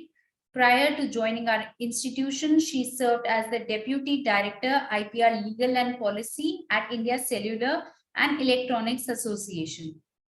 With her vast experience and dedication to her work, Ms. Prabdeep Kaur enriches our academic community and contributes to the development of future legal professionals. Thank you so much, Ms. Welcome Manika you, Gandhi. ma'am. Yeah, thank you so much, ma'am, for the wonderful introduction. So, if you are sharing the PPT, then may I start? Yes, ma'am. Is it visible? Yes, it's visible to me. Thank you so much, ma'am. So, yeah, shall I begin? Yes, ma'am. Sure. Yeah. So first of all, I'll briefly introduce the concept of artificial intelligence. As we all know that AI is a branch of computer science, which is very much devoted to the study of computer, designed to imitate the thinking and reasoning power of the human being. So those who are on the top, they are concerned with thought processes, they are concerned with the reasoning, whereas the ones who are on the bottom, they are more into addressing the behavior. So when we talk about the definitions on the left measure, they usually go into the success in terms of human performance, and whereas those who are on the right, they measure against the ideal concept of intelligence. So the one which we call rationality. So a system is rational if it does the right thing. So the subject of AI, it spans a wide horizon. If you see, it deals with various kinds of knowledge representation schemes, different techniques of intelligent search, various methods for resolving uncertainty. If we just move on to the next slide number 4. Slide number 4. Just a second, ma'am. Manika Slide ma'am, number 4. please bring it into the presentation mode. It is visible. Just a second. Is it fine now? Uh, Not yet, ma'am. You need to bring it in the presentation mode. Can you? Yes, yes. You can click there on. Yes, now it's perfect, ma'am. All right. Ma'am, are you talking about this slide? Is it fine? Yes, ma'am. Yes, ma'am. This All fine. right. Thank you Okay. so much. So if we just look into the figures, so among the application areas of AI, we have expert systems, we have game playing, we have theorem proving, natural language processing, image recognition is there, robotics, and many other things are there. So the subject of AI has been enriched with a wide discipline of knowledge, from philosophy to psychology, computer science, mathematics, cognitive science, engineering, so on and so forth. Now moving on to the next slide.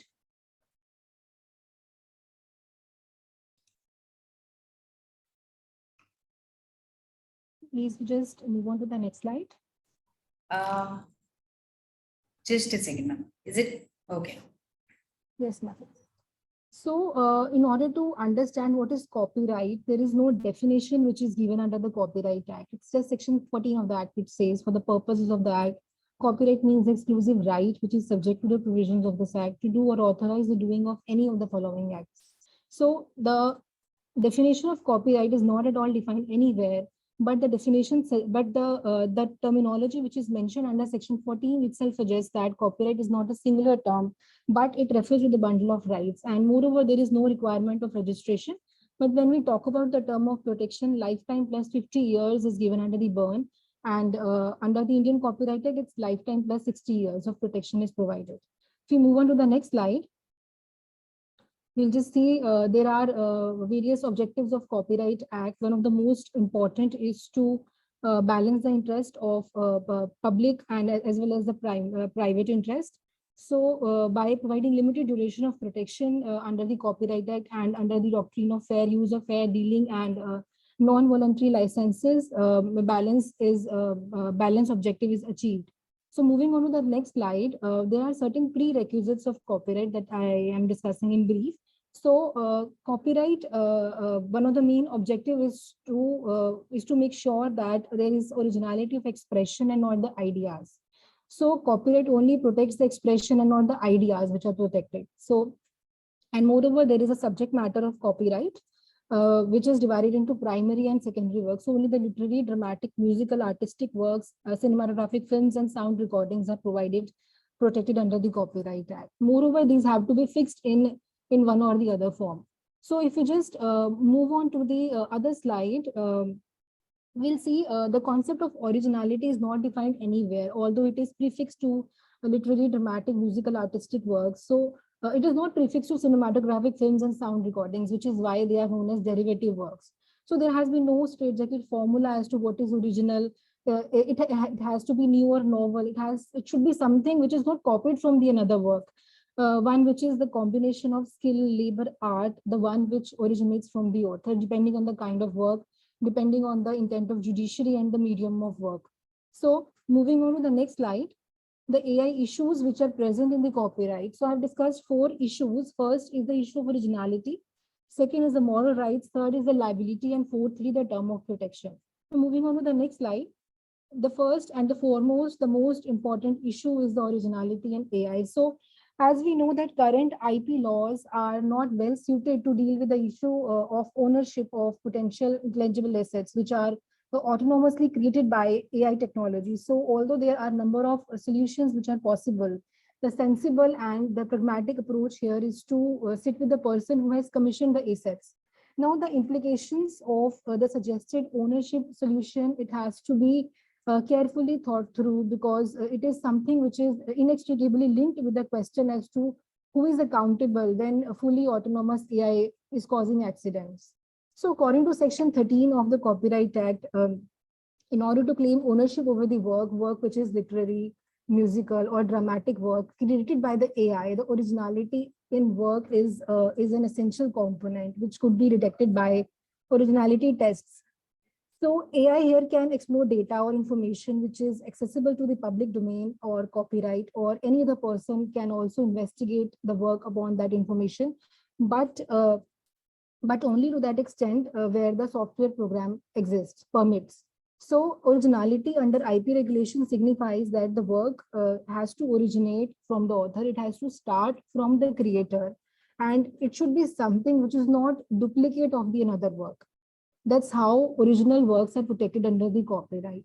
So while examining copyright under the Indian Copyright Act, we look into section 13 defining works in which copyright subsists. So this provision explicitly specifies that creation has to be original if it is to be, to be applicable to literary, artistic, dramatical, and musical work.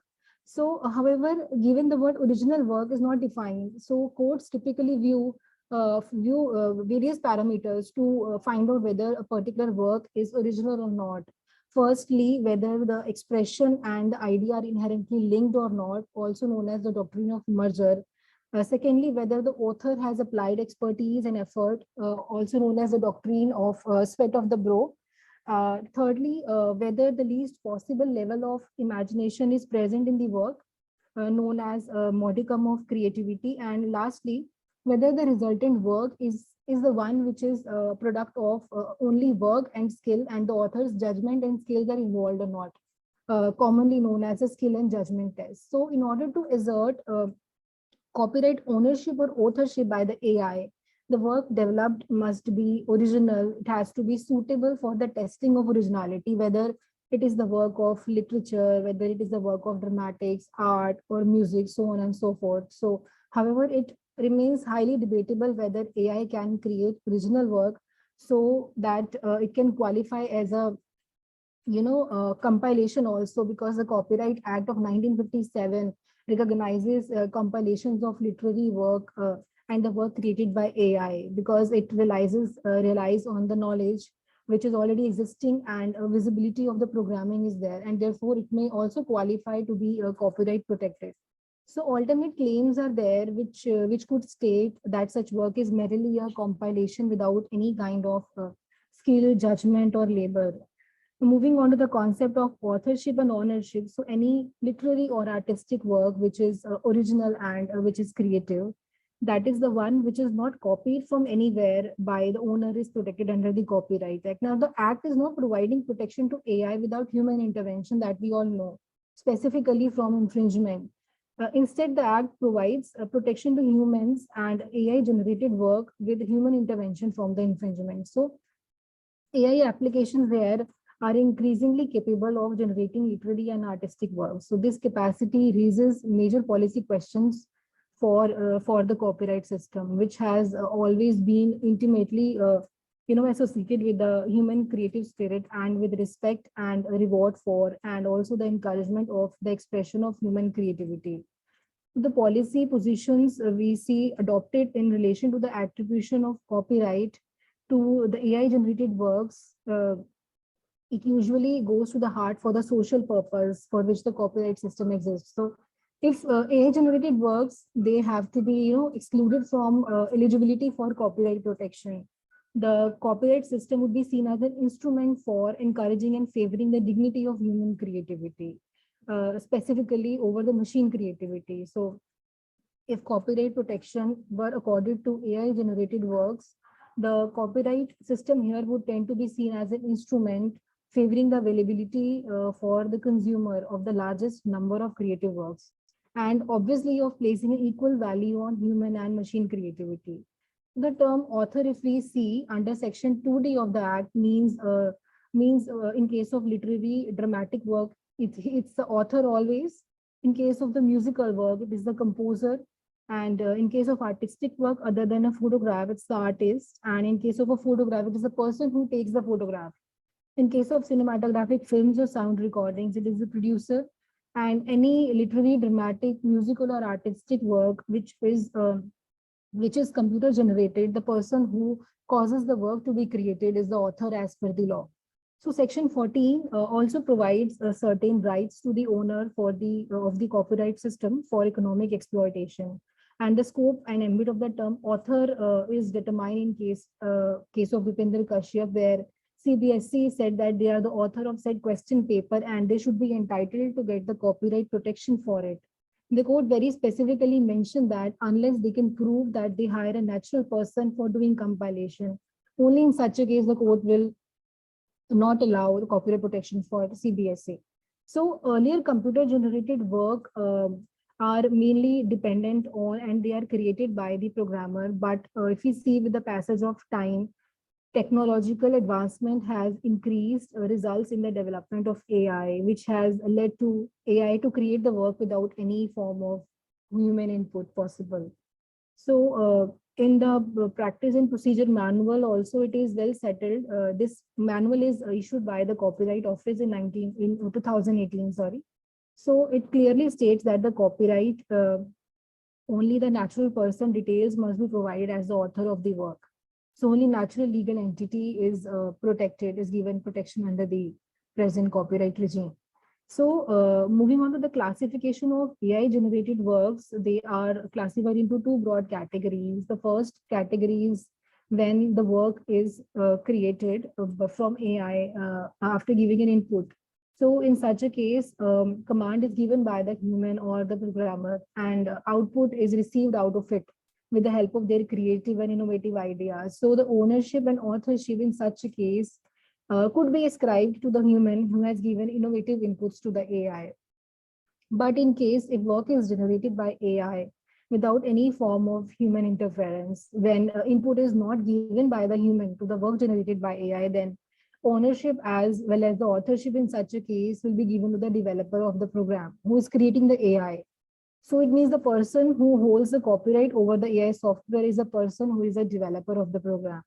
So here, it is quite agreeable that AI created work does not have the component of originality. So in any case, regardless of whether able to settle on a free choice is not subject to human to care of calculations and programming. The work is made through the given information, which is taken care of by the software engineer in case of AI works. So work under the Copyright Act requires in order to qualify work for protection under the act. So it first it has to serve the modicum of creativity standard, which was laid down by the Honorable Supreme Court of India in one of the cases, where it was held that minimum degree of creativity was required. So there must be some substantive variation, and not merely a trivial variation is allowed in order to grant protection. So from a reading of the test which was laid down in the judgment, there is no definitive conclusion which could be made to see if AI cannot meet that modicum of creativity test as required. So the second requirement to be satisfied by an AI when it comes to the ownership of copyrighted works would be the requirement to fall under the aegis of an author as the one defined under the Indian copyright law. So this would be problematic because AI has generally been regarded to not have a legal personality. So author here means in relation to literary, dramatic, musical, artistic work, in case of computer generated works, that is the person who causes the work to be created. So the first issue with this definition, the person who causes the work to be created is the usage is the one who causes a work. That is the question which is of the proximity of a natural or legal person, to the creation of the expression in the content. So the more closely or the more directly a person is involved in creating that particular expression, the more he or she would be the one who is contributing to it. And the more likely he or she is to qualify as a person who causes it to be created. And as a result of which, the current legal framework may not effectively deal with the creation of works where the actual creator, where the actual contributor of the expression is not a human or a legal person. So when it comes to the work that are created by AI, the authorship would be contentious under the Indian copyright laws. So there is no doubt as to as regards the human's involvement, because this is one of the major requirement which has to be present to determine who the author, who the owner is when AI steps into play a pivotal role, especially in the creation of work. It's the one which continues to remain in the gray area. So one of the cases where Raghav and a robot, to be more clear, Raghav means robust, artificially intelligent graphics and art visualizer. It was named after Raghav Gupta, a machine learning engineer who developed the robot, the app in 2019 in one of the funding projects. So the application was rejected by the Copyright Office as the copyright could be granted only to the natural persons and not to the machine. So a second application was filed thereafter, where natural person and AI together named as co-authors for another work, another artwork. So the Copyright Office although granted registration in the case, the base of granting registration is still not clear, and later on withdrawal notice was also issued. So the burden of proving whether the AI tool Raghav artificial intelligence painting app has a legal status or not was shifted on to the applicant. So now the Indian Copyright Office is also unsure as to how to deal with such applications. As reported in 2020 also, the copyright rejected the work as Raghav was only mentioned as a sole author of the artwork. So admittedly, this is an old news, but given that AI generated work has not died out and also it has picked up momentum, this issue is still worth considering about the joint authorship application made before the Copyright Office. So as regards the computer generated works, if we talk about the position of UK, the UK Copyright Designs and Patents Act deals with computer generated work. So they define computer generated work as the work which is generated by computer in circumstances such that there is no human author of the work. So the reason for such a provision under the CDP Act is to create an exception to the requirement of human authorship so as to provide due recognition and protection for the work that goes into creating a program which is capable of independently generating works. So according to CDPA, the author in case of literary, dramatic, musical, or artistic works which are computer generated is to be taken to be the person by whom the arrangements which are necessary for the creation of the work are undertaken. So they are more, they are more precise when it comes to the definition of author in case of computer generated work. But the Indian Copyright Act does not define computer generated work like CDPA. So but it only defines author to be the one who generates the work, who causes the work to be created. So in one of the cases, Delhi High Court also elaborated the meaning of the term author by stating that mechanically reproduced printed cartons were not subject matter of copyright for the reason that it was not possible to determine who the author of such a carton was. And it was also stated by the court that copyright is conferred only upon the authors or those who are the natural person from whom the work was generated or originated. So in the circumstances, the plaintiff cannot claim any copyright in any carton that has been mechanically reproduced by a printing process, as the work cannot be said to have originated from the author. And moreover, a machine cannot be an author of an artistic work, so nor can it be have a copyright therein. So moving on to the next slide, the other important issue is of the moral rights in the AI created work. So moral rights under the copyright regime, they refer to non-economic rights which are personal to the author of a work. So these are the rights which seek to preserve the author's honor, his reputation, his relationship to the work, which is in contrast to the economic rights that copyright confers to the author of a work, like rights to reproduce the work, right to distribute the copies, right to prepare derivative works, and publicly display the work or perform the work in the public. So moral rights are the ones which are very much personal to the author. They cannot be transferred and they cannot be waived.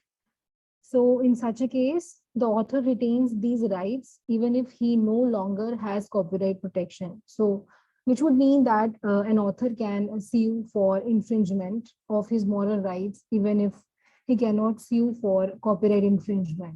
And looking it from the perspective of one of the international convention, that is the Berne Convention for the Protection of Literary and Artistic Works, Article 6 bis of which requires member states to grant the authors two types of rights. First is the right of attribution, that is the right to claim authorship of the work created. And secondly, the right of integrity, that is the right to object to against any kind of distortion or modification of one's work that may be prejudicial to the honor or reputation of the author. So looking it from the perspective of the personality theory, which is having strong relations to the moral rights of the author, of the owner. So to be specific here, it would mean that no ownership is equal to no moral rights which are attached there. So moral rights here, they prevent others from creating any unauthorized modifications of their work because it violates the personhood which is expressed in the said work, the kind of emotional attachment that a person has in his work. So the question coming about the moral rights of the individuals here whose works form a part of the training database and the ones which are used by the AI in any other different context. So for example, in case if AI takes a religious painting and uses it in an inappropriate manner, in a context or a manner which is not envisioned or which is not intended by the author to be displayed. So here attribution or the right to paternity is important in order to recognize the contributions of the human creators. And moreover, it is also important to prevent any kind of false attribution to humans when a work has been created by the AI, so that humans, they won't attempt to pass off the AI's work as their work. So it might also be possible for the AI developers to ensure the right of paternity is respected, but the right of integrity is the one which is, difficult for the AI developers to guarantee, because unlike human beings, AI cannot judge, it cannot determine if used in a certain manner, if used in a certain context, could be prejudicial to the reputation of the concerned author.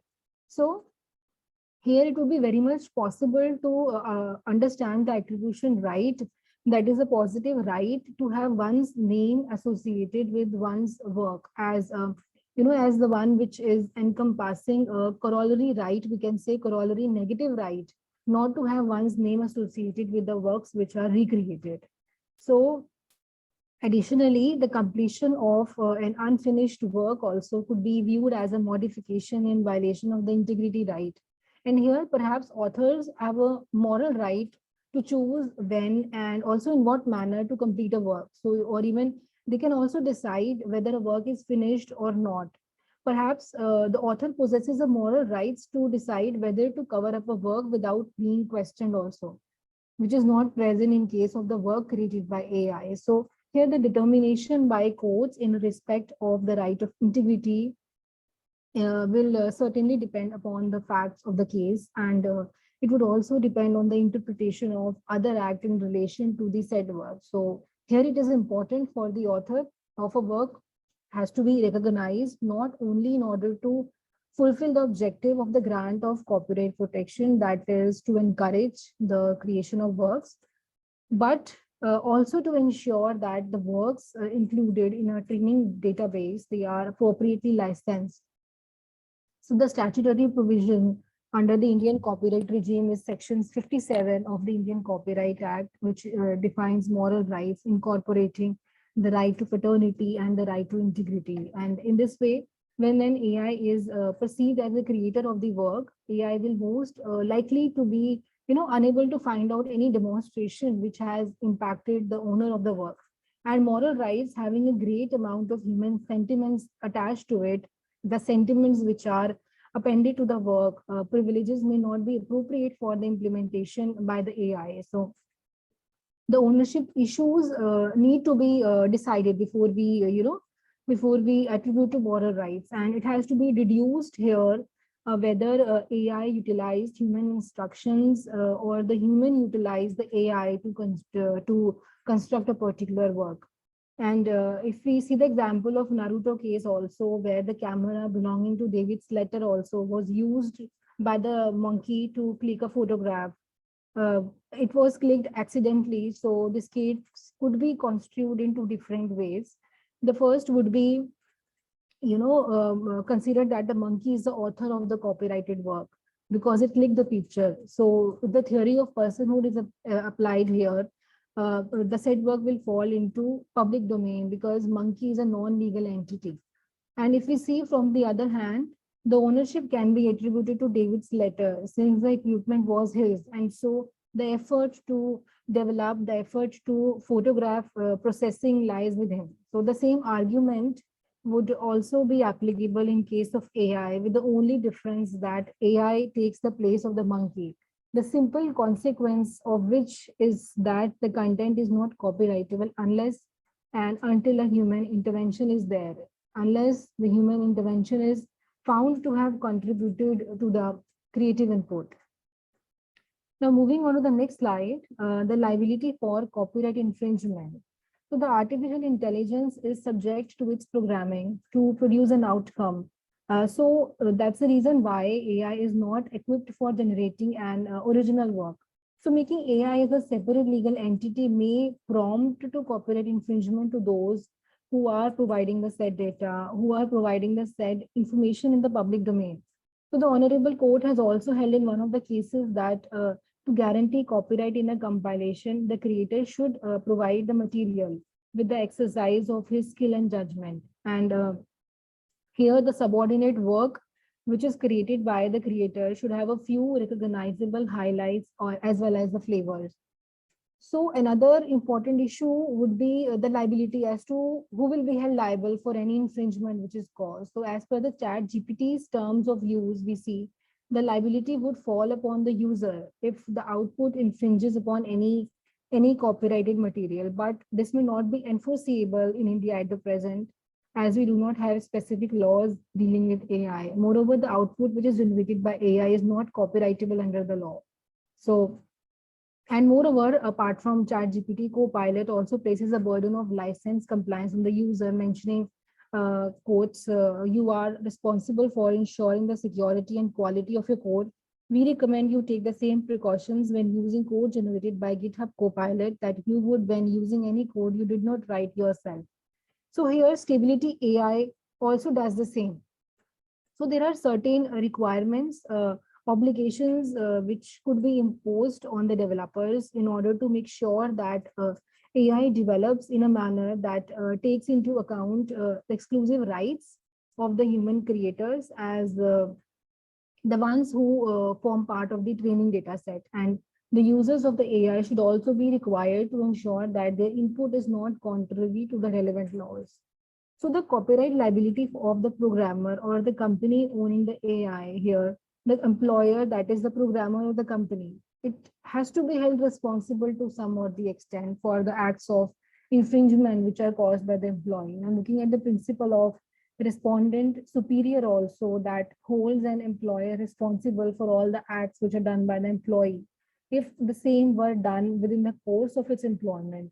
It is one of the wonderful justification for applying this principle.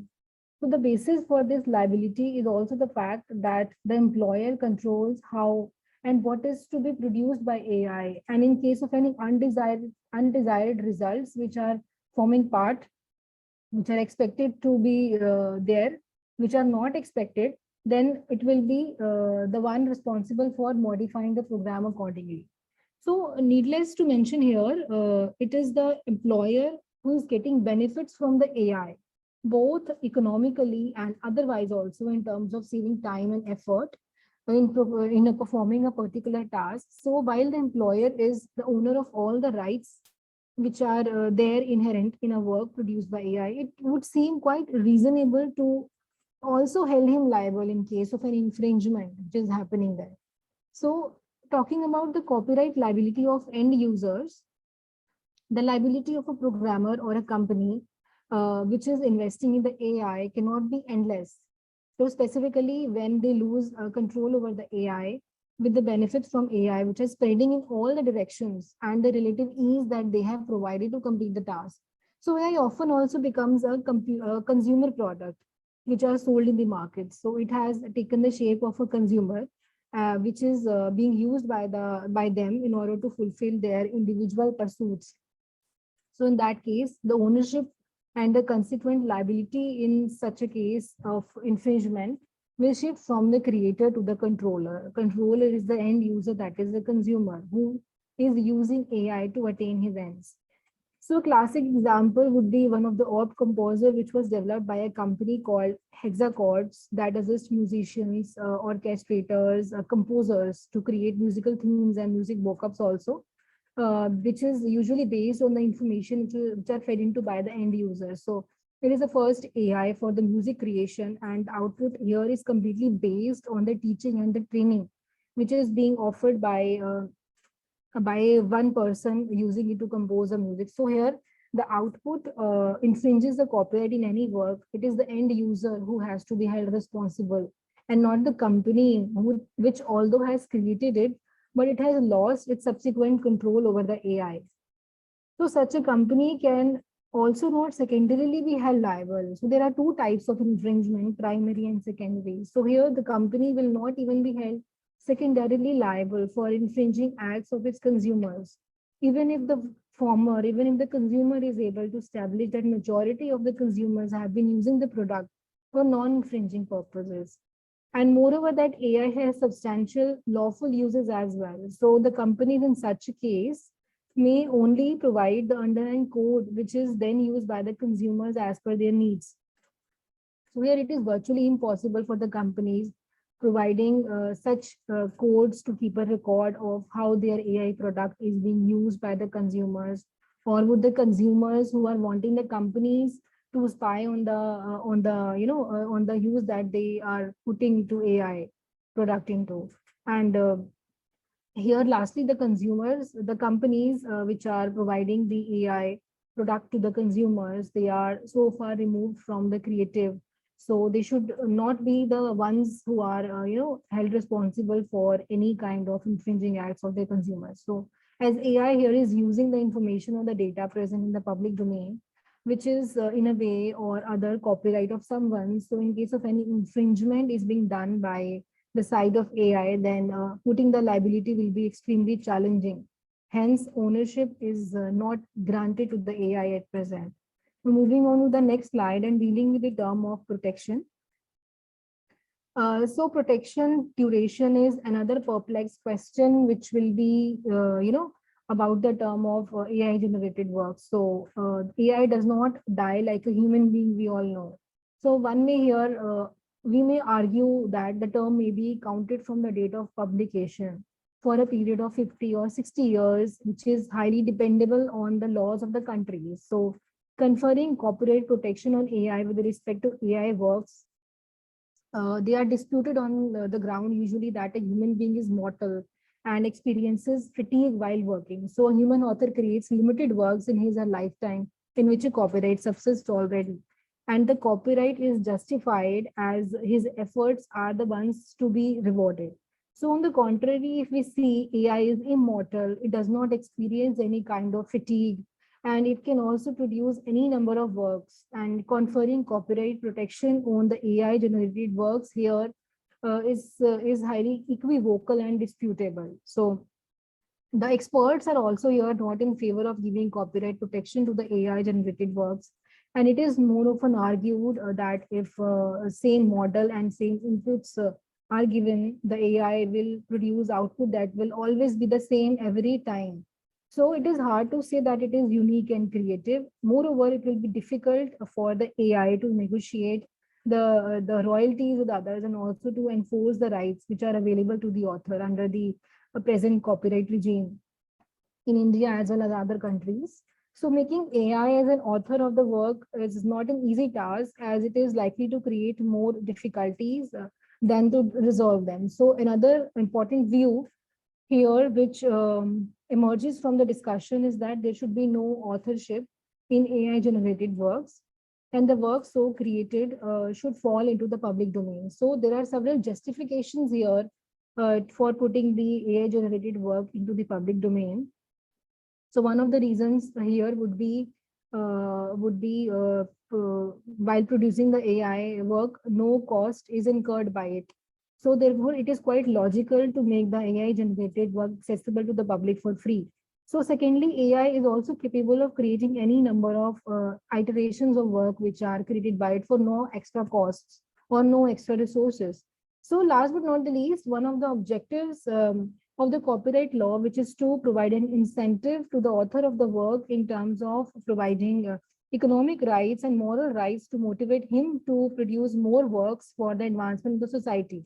So the AI here, being non-human entity, does not require any such motivation to create such work. And moreover, one should also here would consider the fact that if there is no protection to AI generated works and the public is free to make use of such work without any authorization or paying any fee, it may also turn out to be a death knell for those companies who invest a huge amount in the AI system to generate these works. So there are two contrary views here, and smart people will start commercializing such works in various ways without incurring any cost, and they will start competing with the companies which have invested the money, and therefore here some protection may also be needed for AI generated works to encourage the programmers, the AI programmers and the companies which may work as a stimulus for them in order to continue investing the AI related R&D, research and development activities. So under section 17 of the Indian Copyright Act, where the rights of ownership has to be transferred to anyone else under an agreement when the ownership transfer is challenging here to lay out that AI cannot approve its developer to turn into the owner of the work. So assuming the ownership to the AI, the such a transfer would be, little troublesome. And according to Indian copyright laws, there is still a lot of equivocalness with respect to the ownership for non-human elements like computerized reasoning, that is artificial intelligence. And there is no substantial point with respect to the first owner of a non-human element and the ownership transfer under the section 17 of the Act. So moral rights here, if we see of the creator, is given under section 57. They are not at all relevant to artificial intelligence. Moreover, additionally, there is an issue related to the accountability aspect, viewing AI with regards to who will be at risk and in case any bad behaviors is being done by AI. So one cannot punish a non-human element as there is no chance of punishing it. So accordingly, Indian copyright regulation is not adaptable to AI. So there is not really any possibility for AI to get a separate ownership under the Indian copyright regime. So with the progression in the innovation of AI, it is not an impracticable notion to give acknowledgement of the work. So Saudi Arabia, for example, has allowed citizenship to an AI humanoid robot, Sophia. It was granted in 2017. So this additionally implies that they will guarantee licensed innovation assurance also to for the IP works which are created. So according to them, progressed robots will reserve the option to wed, they will reserve the option to own property and vote in everyday decisions by 2045. So having a decent methodology here for a new space of work is similarly vital for other countries. So artificial intelligence here, and its scope, it really needs to be expanded as there is a necessity to dive into and there is a necessity to understand how AI is making progress in leaps and bounds in works of art, in works of music, games, etc.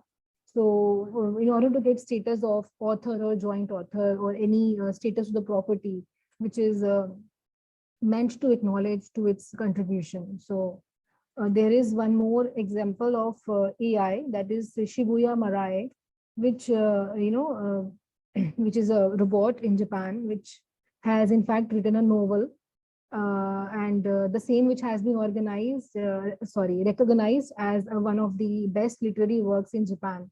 So this clearly, essentially clears the doubt as to the capability of AI program and also lays down the foundation where it should be given the status of copyright law. So it is quite often said that the work of an author is the mirror image of his personality. So the concept of moral rights here is very well accepted in the Indian current copyright regime, where the author cannot be stripped of their right to paternity and as well as right to integrity even by way of an agreement, because these rights are inalienable in nature. So in the current situation, the work which an artificial intelligence creates by own permutations and own combinations, they can be rewarded moral rights, or at least the right to paternity is granted. So this is another contrary view. So armoring artificial intelligence with moral rights will importantly be the first step in its acceptance and growth. Until there is a major statutory amendment which is being done, which is being effected upon, that would give space to all forms of AI to develop and to multiply, of course. Moving on to the next slide, I would like to conclude the lecture. So first of all, as a general principle, we believe that no moral rights should be granted. So there are two contrary views whether to grant or not to grant moral rights. So it is believed that no moral rights should be granted in AI generated content, which is based on existing laws and principles also. So while there is extensive debate going on as regards the possibility of AI having its own legal personality, and therefore the possibility of AI being capable of moral rights, much of the discussion is centered around the AI liability, which has different considerations vis-a-vis moral rights. So even if you see from the perspective of the AI to be granted moral rights, so there is a nuance in the type of moral rights, which one to be granted and which one not to be granted. So first of all, it is here necessary to distinguish between the different forms of moral rights first, whether right to integrity is perhaps fundamentally rooted in the personal sphere of the author. So the attribution right can also be explained on the basis of other foundations. So in this connection, intermediate solutions are there. They are conceivable, like the introduction of contributorship right could be there, although there are some practical problems establishing whether the work is the result of human creative endeavors and whether it is associated with the evidentiary problems. So one possible strand in light in favor of acknowledging is that it would serve as a higher public function, attributing them to original creators. Creators are arguably, have the greatest interest in protecting their own works. So it could not only be understood as serving the author's interest, but also in the public interest as well, in the integrity and in the societal status of creative works in general. So if any such public function exists, there may be an argument for protecting AI works for the greater good. And therefore, a responsible person here should be the one who is designated under the law to protect AI generated works. So while national laws are there to provide for perpetual moral rights, it might point in this direction that we would like to reserve this discussion for future. So clearly, it is not easy to say. It is not easy to see where the technological development will take us. However, if we see in the connection with the moral rights, a fundamental question becomes apparent. So when will AI systems have a personality that the law recognizes? In fact, why should any program programmer is programming it with the interest of personal nature that could be protected by moral rights? Perhaps it is indeed as what some philosophers might argue on the topic of an AI being an artist, that is creativity and always present, that is human endeavor. So even if this should be the case at some point, we still have to make the decision from an ideological standpoint here, whether we should recognize AI or not. And moreover, in this respect, granting moral rights to AI would truly start the post-human era. And copyright will be the least of our concerns if the era starts.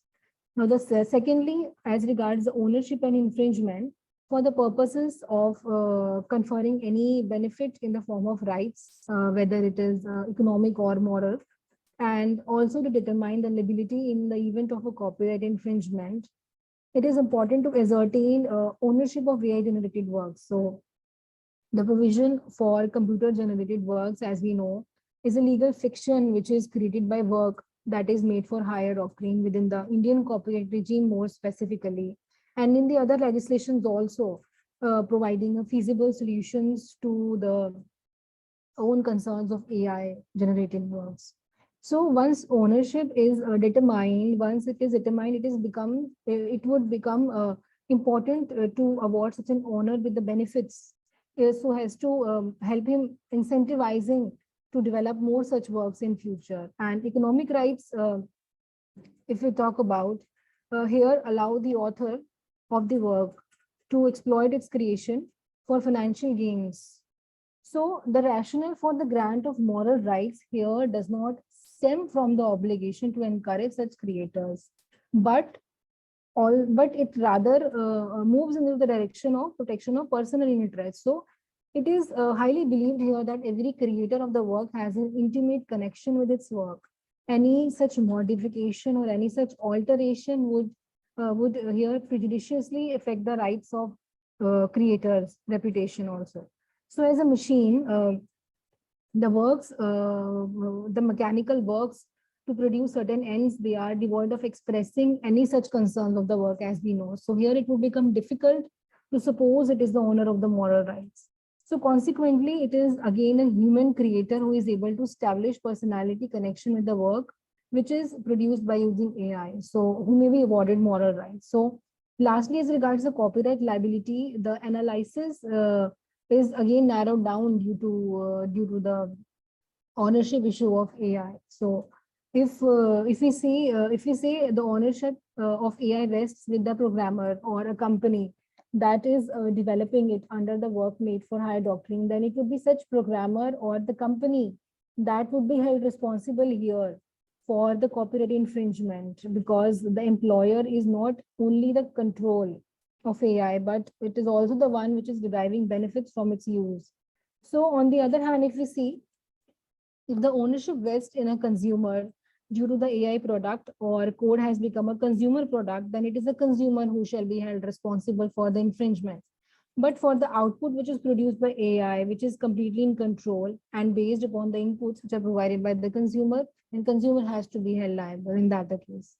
So the suggestion here of considering AI and human author as the joint authors of the work so produced here is not a sound one, if we see, because the human beings, they do not control all operations of AI, and AI operates without any control.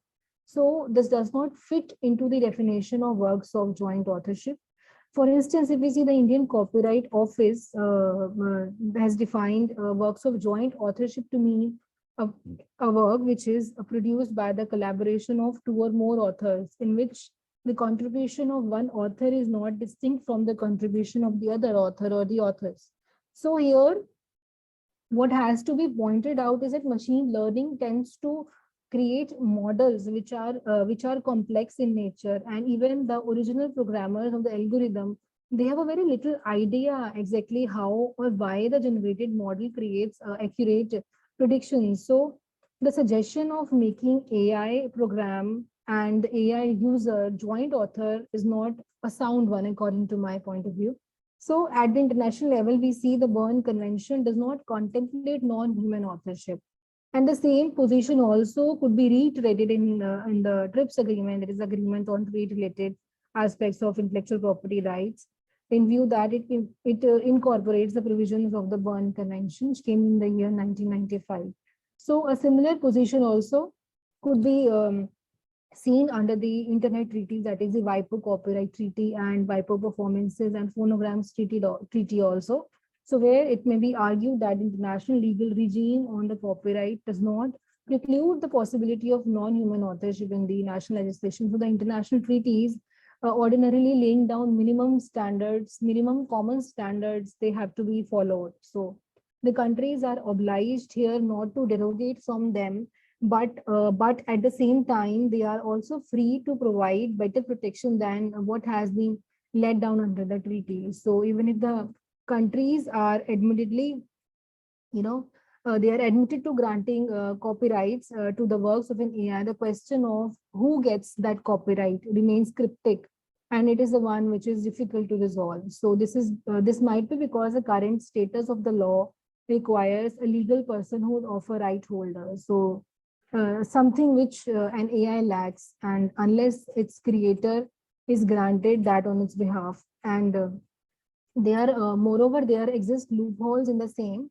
which is with respect to if we see what happens in the AI system was a purchase, whether the copyright will be granted to the creator or the buyer. So this answer lies in the favor of the creator in countries like India and England and New Zealand. So where the copyright in the works which are authored by the AI is given to the programmer. So legal backing to the same is provided in the form of expanding the definition of copyright in order to include computer generated works. So however, this still does not answer the question of whether ownership should be granted to the AIs. So another problem with the current system would be the nature of criminal liability of AI. So when AI was created, no one envisaged the wonders that it would achieve, and it would also not be unusual to expect the same to increase such that AIs become an independent entity altogether in the future. So a pertinent question here would be regarding the possible criminal liability of an AI that will arise. So if the current situation continues, then it will be the creator who is liable. And despite him lacking any kind of mens rea or actus reus of such an act. So the present position of the AIs under the IP law has certain loopholes in this aspect. So the issue of authorship under the copyright law, I would say, essentially calls for consideration here whether AI produced works should be eligible for copyright protection at all. And one option here would be to recognize no copyright in the AI produced works on the ground that computers or intelligent agents cannot be considered as authors under the copyright law. So a human author is mortal, and thus the number of works that he or she might be producing are limited. So a human author may also experience fatigue. So on the contrary, if we see an immortal intelligent agent is not likewise restricted. So here the main concern with the not recognizing copyright in AI produced works would be whether it will discourage the creation and further dissemination of AI produced works, and the AI programmer or the company developing the intelligent agents would enjoy protection in one form or the other. And the worries here about the negative impact of not protecting AI produced works may be unnecessary. So lastly, I would like to say that this is even more so in view of the fact that human produced works will still be in existence alongside the AI produced works. So protection given has to be seen in according way.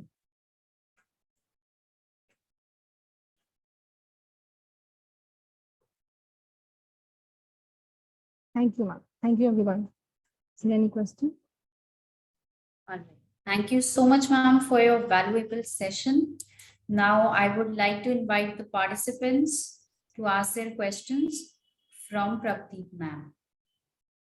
So, ma'am, we have one question.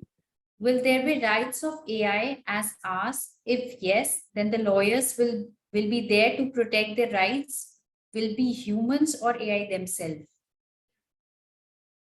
Like I said, the Indian copyright regime protects only the human entities, and non-human entities are not protected under the Indian copyright law. So it is a human creator who is who has to establish a personality in a connection with the works which are protected under the AI regime. So they are the ones also who may be awarded the moral rights. So the copyright liability issue is is very narrow if we look from the perspective of the ownership of AI. So so the answer is still not clear, but yes, the Copyright Act protects only the human entities, and no non-human entity is protected under the copyright law.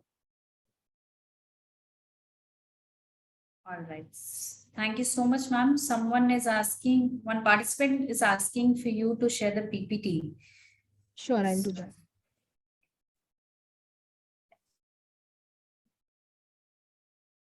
Is there any other question?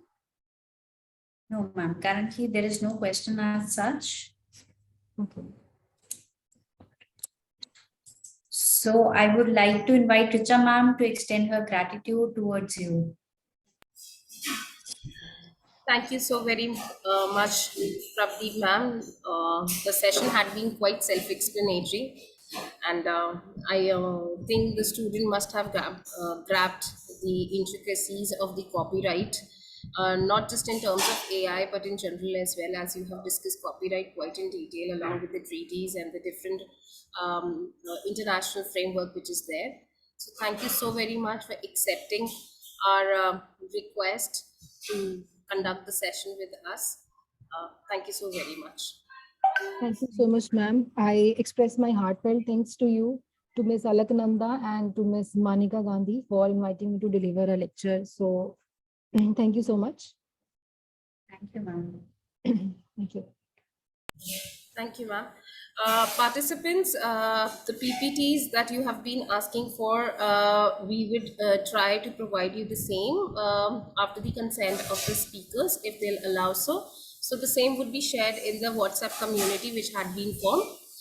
Also, there will be a feedback form that will be shared in the WhatsApp community. You all are requested to fill the feedback form. It is very important that you do so, because without that, it will be difficult to provide you with the certificates. Thank you so much, and we look forward to welcome you again tomorrow with more interesting sessions. Have a good day. So, you may close the session.